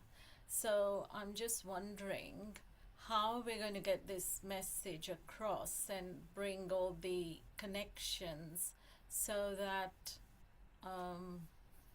we can work as they said, collaborate with each other so that we can have one unified world where we're all trying to be peacemakers and peace bearers, and that, you know, what we've come to the earth for. I'd love to understand what some people want to be, like you said, you know, difficult characters and fighting and manipulators and greed and all that. So they want to take over the world. So how do we cope with that situation whilst we're here, sitting here, trying to build our knowledge and our personal development and our cleansing ourselves spiritually? How are we going to face this other thing? Because obviously it's going to create the elements, you know, of fear and how we're going to, it's going to break our mental health down. And so how would you explain that aspect? Okay. Thank you for that question, Lataji. Before I answer your question, just a small point and then I'll move on to that. First thing is, in this whole, I would talk about this planet. Okay. So on this planet, whenever people have killed each other or they have behaved in a way where they wanted to hurt others, there have been many reasons. But if we think from the perspective of dharma, then I would say religion is different than dharma. Religion is different and dharma is different. What is religion? Religion has a form. Religions are created, they continue, and then they will perish. What stays is knowledge. Now, what is dharma? Dharma is defined as dharana dharma, that which holds. What does it hold? It holds itself and it holds anything and outside me. So it holds the system. So marriage is a dharma. Why? Because marriage holds relations. Marriage holds children. Marriage leads to holding the society. If it is practiced in a right way, is a disclaimer. But if it is truly understood, it is a good system which holds. Individually, what holds me? My stability holds me. My physical, emotional, intellectual clarity and stability holds me. This is dharma. So anything that holds is dharma, that is eternal. This is the fundamental thought of Ved and Upanishads which came into Bhagavad Gita. Now when we talk about religious exclusivity, not respecting others, asserting, manipulation, these are human limitations. That comes out of ignorance. And that needs to be dealt with, depending on the space, time, and circumstances. So, what do we need to do? We need to practice dharma, artha, kama, and purusha. These are the purusharthas of life. We have to practice dharma means we have to hold ourselves. Before holding, we should know what we are. So, first understand who I am, hold to that thought, convert my behavior accordingly based on dharma. My behavior has to be dharmic. Paropakaraya punyaya papaya parapidanam. Helping others is punya, virtue. Papaya parapidanam. Hurting others is pap, vice. This is dharma. So when I practice, hold this, let live and let live comes in the modern language. So when I contain to this kind of thought and behavior, I am a dharmic person. I could be a Christian, I could be a Muslim, I could be a Jew, I could be an animal, I could be a plant, I could be anybody. Who is dharmic? One who holds oneself and helps other to hold themselves. Live and let live. This is Sanatan Dharma. Now, those who don't understand this, they need to come out of their ignorance. Those who misunderstand this, they need to be ignited. They need to be told. In spite of that, if they are creating problem, then we need to have our Purushartha. We need soldiers on the boundaries. Why? That is not ideal. That is human limitation. It is a limitation of human nature that we need boundaries and we need armies and navy and air force. Because it is human mind which is fluctuating, which has all shadripus. Kama, Krodha, Lobha, Madha, Moha, Matsar, all this is there within all of us. So when that becomes more, we feel that everything is wrong that is happening. What should we do then? Now, you and me, what we are doing is, we have to learn ourselves, gain our knowledge, bring it into practice. That gives us strength. So ignite one lamp with the other lamp. So when we are igniting these so many lamps, it is knowledge which becomes powerful, ignorance becomes less powerful. So when you read the Puranas and when you read the other stories, there is always a fight between the Dev and the Asuras. So who are Dev? Dev are those who are the followers of knowledge. These Devas also, when they engage themselves in overindulgence, they lose the battle. But when they are philosophical, they win. Who are Asuras, who don't have control over themselves, who are ignorant? The first strategy is to make them aware, give them knowledge.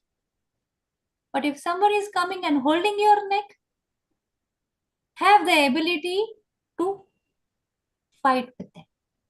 Hold their hand and don't allow them to touch your throat. In spite of that, if they are going ahead, make yourself strong. So Karma Yoga, Jnana Yoga doesn't tell us to be cowards and weak and submissive and passive. It tells us to be vigorous, strong, happy, vibrant. Don't exploit.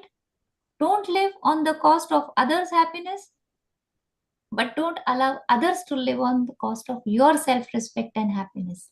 That is what is Hindu Dharma or Sanatan Dharma. This was existing. What has been created is also not completely bad. But there are people in everywhere across the globe who don't understand. Some understand. So we have to build on increasing the understanding, knowledge. Jnana Vardhan is only the way. And by the time simultaneously we are working on this, we have to guard ourselves on other things. Otherwise, we won't have locked our homes. When we believe in our neighbors, even then we lock our homes and go, isn't it? That is also simultaneously we are cautious about, because that is guard against human limitations, which is also normal. So this will keep happening. We have to be optimistic and do our part. That gives a lot of satisfaction is what I think. Thank you. Wow, Kalikaji, thank you so much for all of your brilliant insights here today on Jnana Yoga. It's wonderful to see how it's just one of the 4 paths of yoga that people can take, but really to gain a deeper understanding of what Jnana Yoga and Dharma actually stand for. And I think it's wonderful to see just the different interpretations of this and how we can use deeper aspects and philosophies of yoga and how they come into play together as one. And it's just amazing to have you here with us today. People that want to know more about Kalikaji, please do go and check her out at the Hindu University of America. They are doing wonderful work, and a lot of it is very dharmic. A lot of it is looking further into Samskriti, it's looking further into Sanskrit. And it's really just bringing out the Hindu values in today's world in a much needed way. So thank you so much, Kalikaji, for your wonderful insights as well. And Thank you so much. Thank you so much, Rahulji and Yoga Kulam, for having me here. I'm always open for any collaboration from personally from my side as well as from HUA's side. So connect with us. Thank you so much. And really, while you are here, let's keep Dr. Kalika on the screen as well. Let's quickly watch Sharon's video because it has covered some points where Dr. Kalika has covered. So they can chit chat. And Dr. Kalika, meet Sharon here when she comes to Dallas to meet Danada, who is not very far from you, and you do know of each other. Maybe you can collaborate together and expand the family. That's what Healing Our Earth lies. Sharon, if you can kickstart your video as soon as possible, so we can have some comment as soon as the video finishes, and we can have some more comments. So wonderful, Dr. Kalika. Remember, as you said, live and let live. So let's look at this video, which has got some of the points that you even mentioned, but in an Certainly alternative does. way.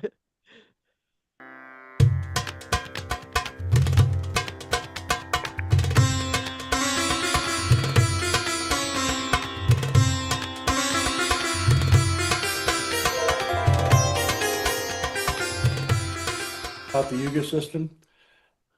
Yeah, it's the cyclical version of human history.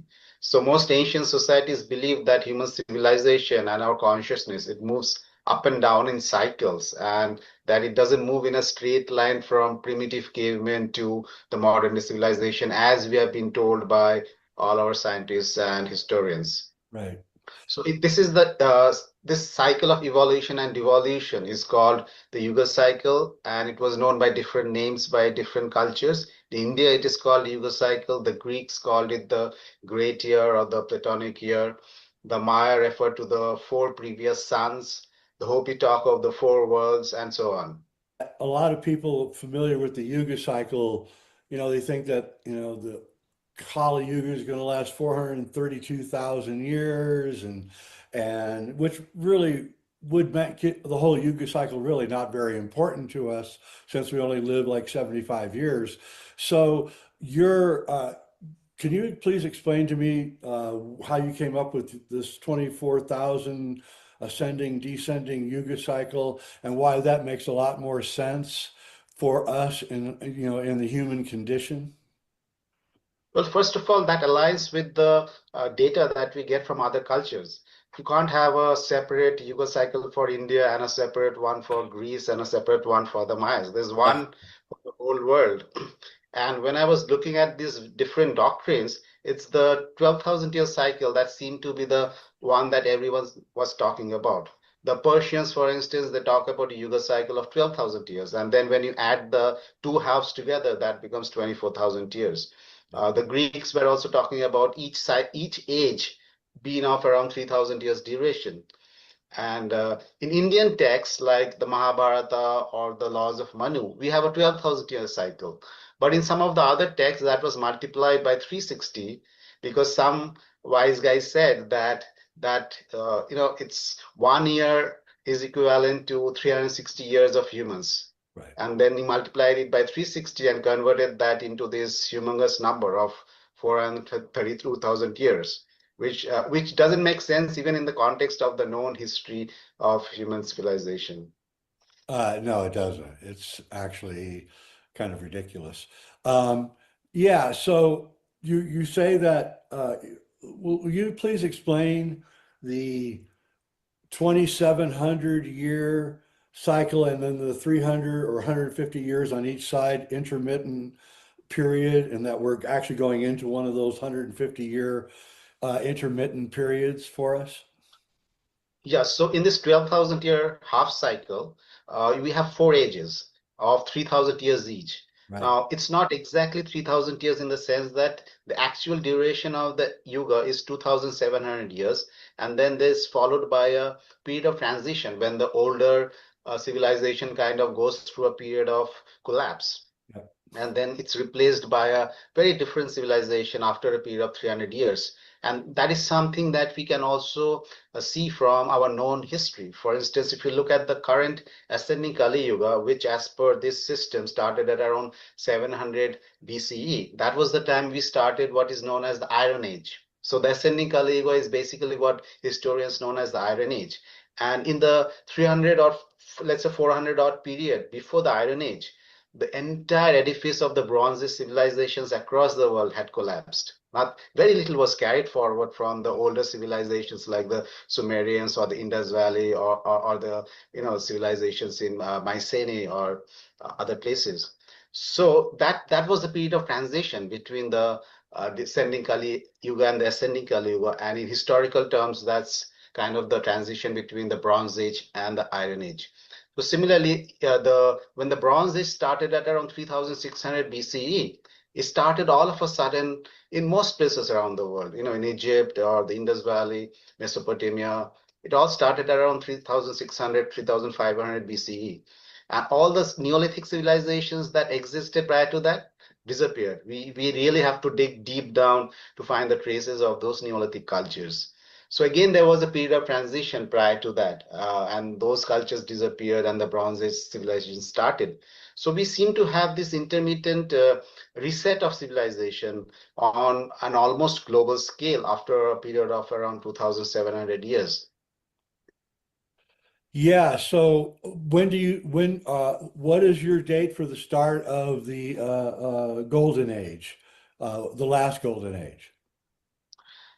Oh, okay. So for that, if 10,876 was the period when it ended, and there were 2 back-to-back golden ages. So then you add 6,000 years to that, you get around 24,876. That was the start of the golden age, and you had 2 back-to-back ones, just like you had 2 back-to-back iron ages.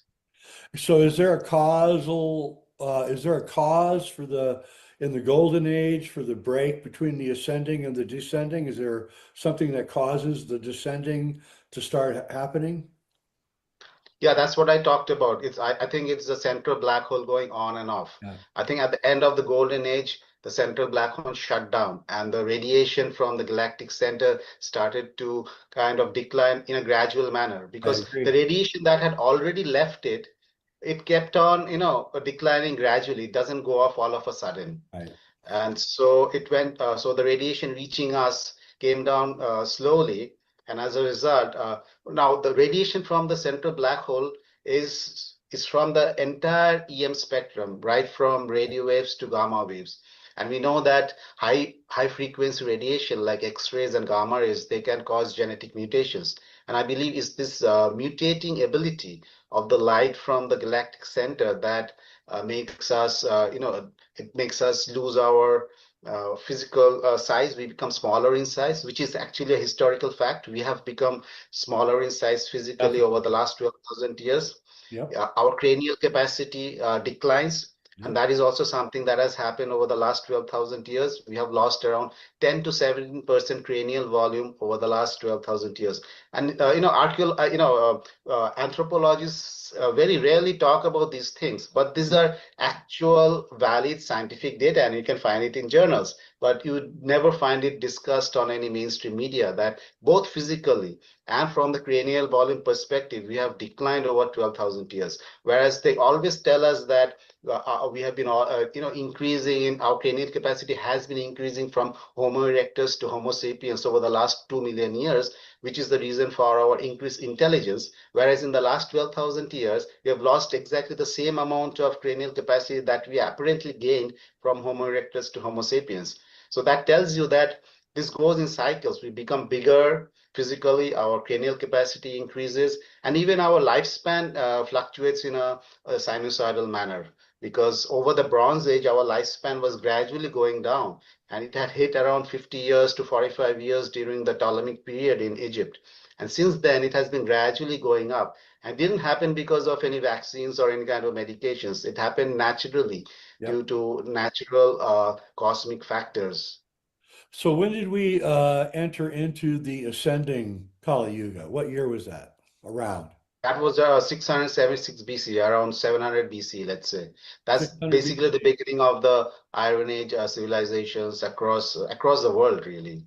Well, you can really see if you look at history that, yeah, the world started actually improving around then from a very dark, dark place. We've been gaining materialism and traveling around the world, which we weren't doing before. And wars became much more technological. And, and yeah, you can actually see that in the history.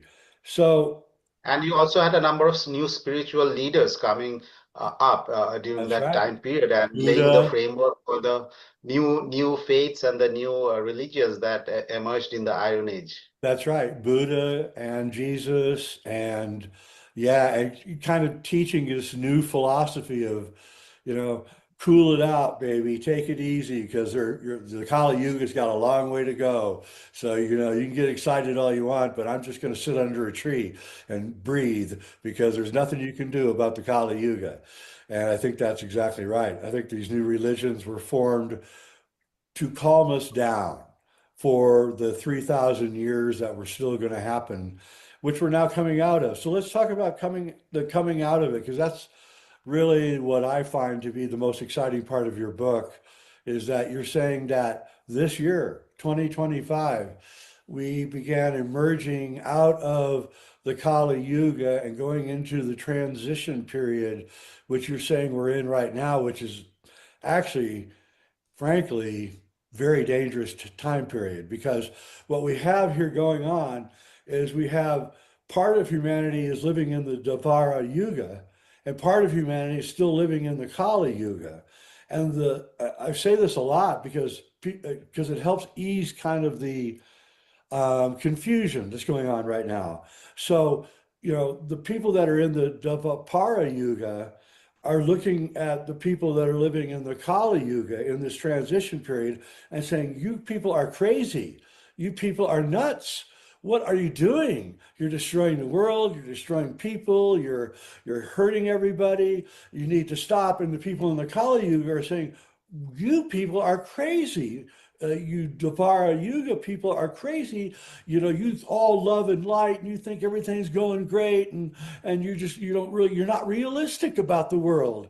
And so that's the nature of the conflict that's going on all over the world right now, and it's happening big time here in America, where half of us we're done with it. We're done with all the BS that's been going on. We're done with all of it, and the other half want to double down on everything. They want to increase the violence. They want to increase the confusion. And so this is going to be the nature of the next 150 years, right? It's going to be this pretty nasty confrontation. Yeah, when you're saying that it's half and half, I think that's very optimistic. I think the vast majority of the people are living in the Kali Yuga paradigm, very strongly attached to materialism, to lies, and to division, and to hatred, and to all kinds of selfish behavior. And that is it's not just the wars. I mean, if you look at even at the normal social environment around you, you'll find that people are so obsessed with their materialism, that they don't even believe in the existence of the soul. They don't believe in the existence of a purpose in human life, the existence of other dimensions of reality. They don't believe in the teachings that have been left behind. They think that all of that is impractical. To follow the teachings of, let's say, in India, to follow the teachings of the Bhagavad Gita would be considered impractical in the present day, because the focus is completely on acquiring material wealth at any cost. So this is the predominant mindset across the world right now, and it's only a very small percentage of people who have been able to kind of extricate themselves from this constant need for wealth and power, and for sensual stimulation. And because if you're obsessed with that, that's when you start acting on it, and you don't really care about how you get to how you attain your desires, because it's this obsession, the infatuation with these things. So, and that is everywhere right now. And this is the big conflict that is now going on. It's only a small percentage of people who are trying to come out of this state of mind, and to say that no, there's a bigger purpose, that we are capable of much more, that we have a soul, and that soul is the repository of love and compassion and selflessness, and wisdom and knowledge and all higher virtues. And we need to tap into that and to reflect that through our speech and our actions and in our everyday life. But it's only a very small percentage of people who are doing that. When I go out there in the world, it's very hard to come across such people these days anymore. So the conflict is actually, I would say, around 90% versus 10%, and not really 50 versus 50, even less than that, maybe. Probably. So it's going to be a very big and powerful shift, because the cosmos itself is changing, the energies are changing, and we have to change along with that. You cannot fight the universe. When the changes are happening, you have to go with the flow. You have to understand why these changes are happening, where we are headed, and how we can best align with this energetic shift and place ourselves in the best position to kind of ride these energies. We can't keep on hanging on to the Kali Yuga paradigms anymore. Really well said. Yeah, that's kind of the reason I wanted you on, actually, because I know a lot of people that, the very small percentage of people that have changed, and they watch my show, and they're feeling very lonely right now. They don't understand. They're alienated from the Kali Yuga. They don't want it. They don't like it, and they want it to go away. And then we're all suffering on a collective level with PTSD from the horrors of the Kali Yuga. I mean, it's like being in a war. It's like you wake up every night and you're just experiencing all the memories of all the things that have happened, and you want your family to be safe, and the world is like really not in a good place. But that's about to change, right? That's That's good. about to change, but we have to, the onus is on us. The energies, I believe the positive energies, the subtle energies have already started coming in, because when I read the news that the central black hole is in the process of getting activated, I knew that the positive changes are always coming in. But you need to be aligned with that. If you are still fixated on Kali Yuga paradigms, then you're not even going to feel that or observe that.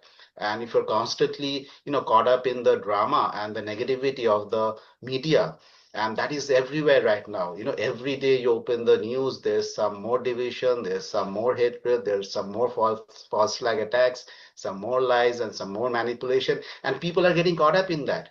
They want to put their point of view across and say, no, they're getting into arguments on social media, forming groups, and social media is so pervasive right now. So they're going into the social media argument, and that argument is never going to end, because people who are caught up in that paradigm, you can't change them through arguments, right? You have to first change yourself, and you have to radiate that, and they might get inspired by that, and then they might figure, oh, you know what, there's another way to go about things.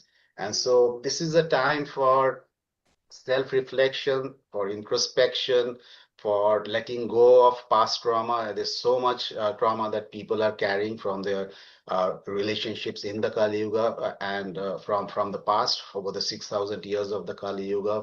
So it's about letting go of the attachment to the negativity in the outside world, and trying to find out your soul purpose. What am I here for? Why did I incarnate on this blue dot? What am I doing here at all? Right? So the bigger existential questions, those are the ones that we need to start asking right now, so that we can then calm ourselves down, find the answers, change ourselves from within. And then once we change ourselves, then we are in a better position to help others, to guide others, because we can't give out anything of any value unless we have first gone through the transformation ourselves. Really well said, and that's exactly my philosophy. There's going to be a significant percentage who are going to resist these new energies that are coming in. They're going to resist aligning with their soul virtues. They're going to resist aligning with the environment and with the people around them. And they're going to continue with Kali Yuga paradigms and beliefs and technologies and ways of doing things. Whereas the small percentage is going to kind of wake up and try to wake others up. And since the energies are shifting, we are having this great noticing, which I can also call the great surfacing of truth. Yep. Because what is happening is that every time one of these events happen, a lot of truth comes to the surface. And even veterans are like, oh, I didn't know that. Even though you know that they're lying and manipulating all the time, but even then new truths will keep on surfacing. And this will happen not only at a collective level, but also at an individual level. At your own level, you'll find that new truths are coming to the surface of your own mind. You are realizing new things about yourself or your family or your work or your environment. So this is the time of rediscovery of truth. And some of that truth is going to make you very angry and frustrated. I know that's the initial stage of awakening, when you find that everything is a lie, everything is manipulated, everything is manufactured. That's the time of disillusionment. And a lot of people get caught up in that phase for a long period of time. You're like angry and frustrated for a long period of time. But then at some point, you need to let that go. And you need to ask yourself, what next? How do I make things better? Where am I going? Where is our civilization going? And how do I make things better? And that's when you start tapping into who you truly are at your core, and start bringing your gifts to the world. I mean, each of us have to bring our gifts to the world. Only then we can make it better. We can't keep on fighting the old system with the old methods. The new system will have new methods, and the new methods of the new system is through information, through inspiration, and through elevation. You can't continue this process of degradation and diminishing people all the time. It's a time to elevate and inspire, and not to fight and quarrel and degrade and diminish all the time. So these are the changes that people are going through and will continue to go through as we move into this period of transition. And the environment is also changing. I mean, you had this, and I said that in my book, that we are going to a transition which the Greeks call ekpyresis, or the cleansing by fire. Yeah. And last couple of years, the fires have been really powerful, and we've been having these earthquakes and volcanoes and very powerful wildfires, and the storms are also getting more powerful and more dangerous. So it's a time of environmental cleansing as well. And nobody really knows what's going to happen when it comes to the environment, what's going to happen next. But the planet itself is changing. The planetary energies are changing. The earth itself is going through its own cleansing process. So it's like a collective cleansing going on right now at an individual level, at a collective level, at an environmental level. All of that is happening right now. And I think I said in my book, I said that 2025 March is when Kali Yuga ended, and 2025 has actually been a period of a year of very powerful changes at a global level and an individual level. Let's discuss here before we go. What do you think is you described it beautifully in your book. Um, what's the Satya Yuga, the Golden Age? What's that like? What's it like when in 10,000 years from now, when we're finally in it? What's it going to be like?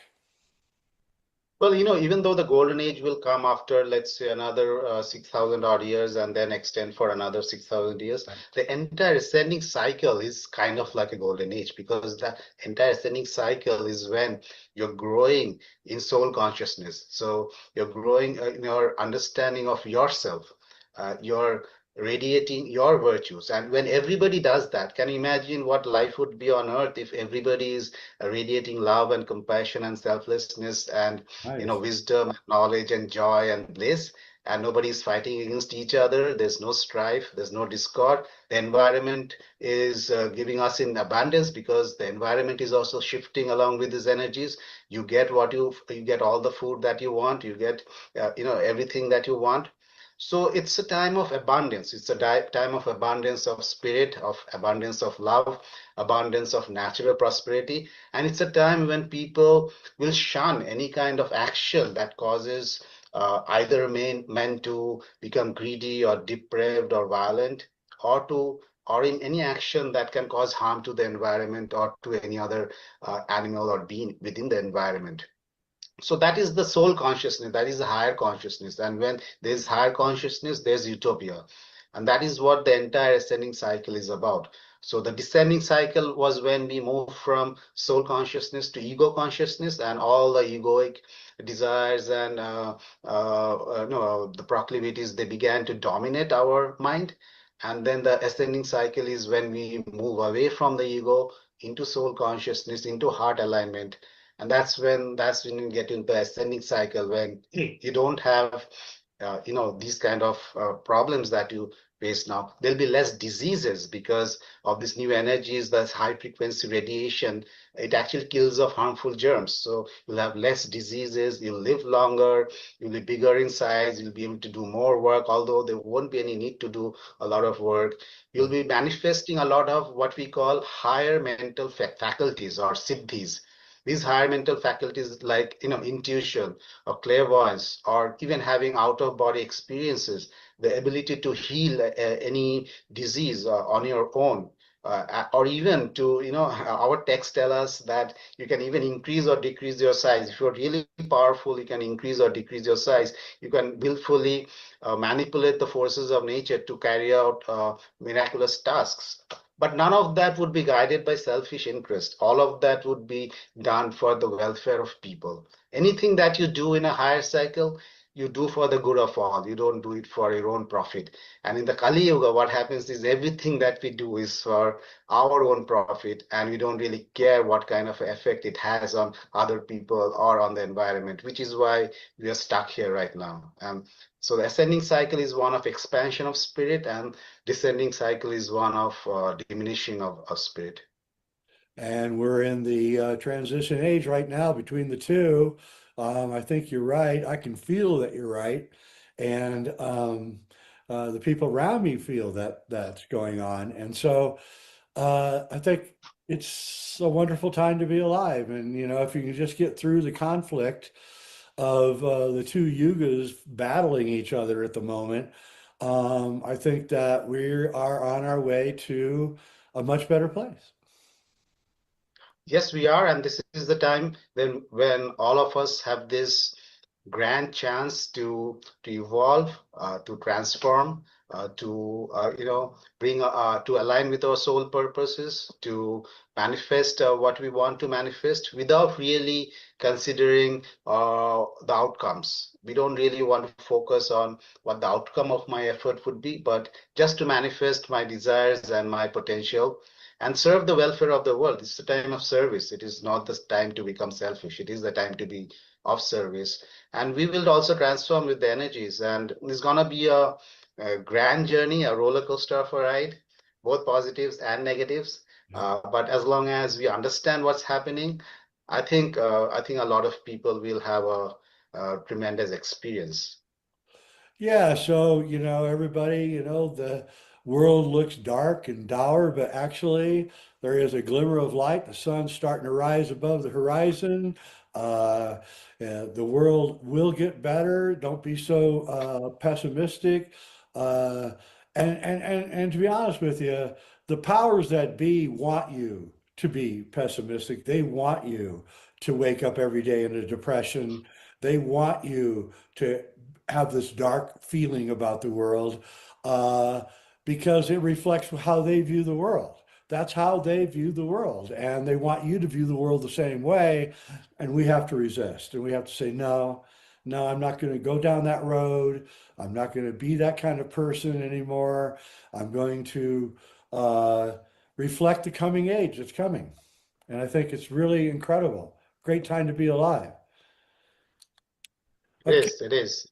I want to thank you for coming on, Bibhu Dev Misra. It's Yuga Shift, the end of the Kali Yuga, and the impending planetary transformation. You can get it on Amazon, Barnes and Noble, anywhere else that you can find a good book. It's really worth reading. It's long, which I really loved. It wasn't like a 200-page book. It was long, deep, delving into the Yuga system. If you want to understand the Yuga system, it's a great book for understanding the Yuga system and the periodicity of time and the cyclic nature of time, and that time is not a beginning and an end. Time is a circle, and it goes around and around and around forever. And and I just really want to thank you for coming on. I really appreciate it. Thanks, Jay. It was a pleasure talking to you, and I hope your listeners find our discussion interesting. Oh, they will. I imagine you're going to get a bunch of book sales out of this. All right, everybody. Thanks for watching. I'm Jay Widener. This is Reality Check, and thank you.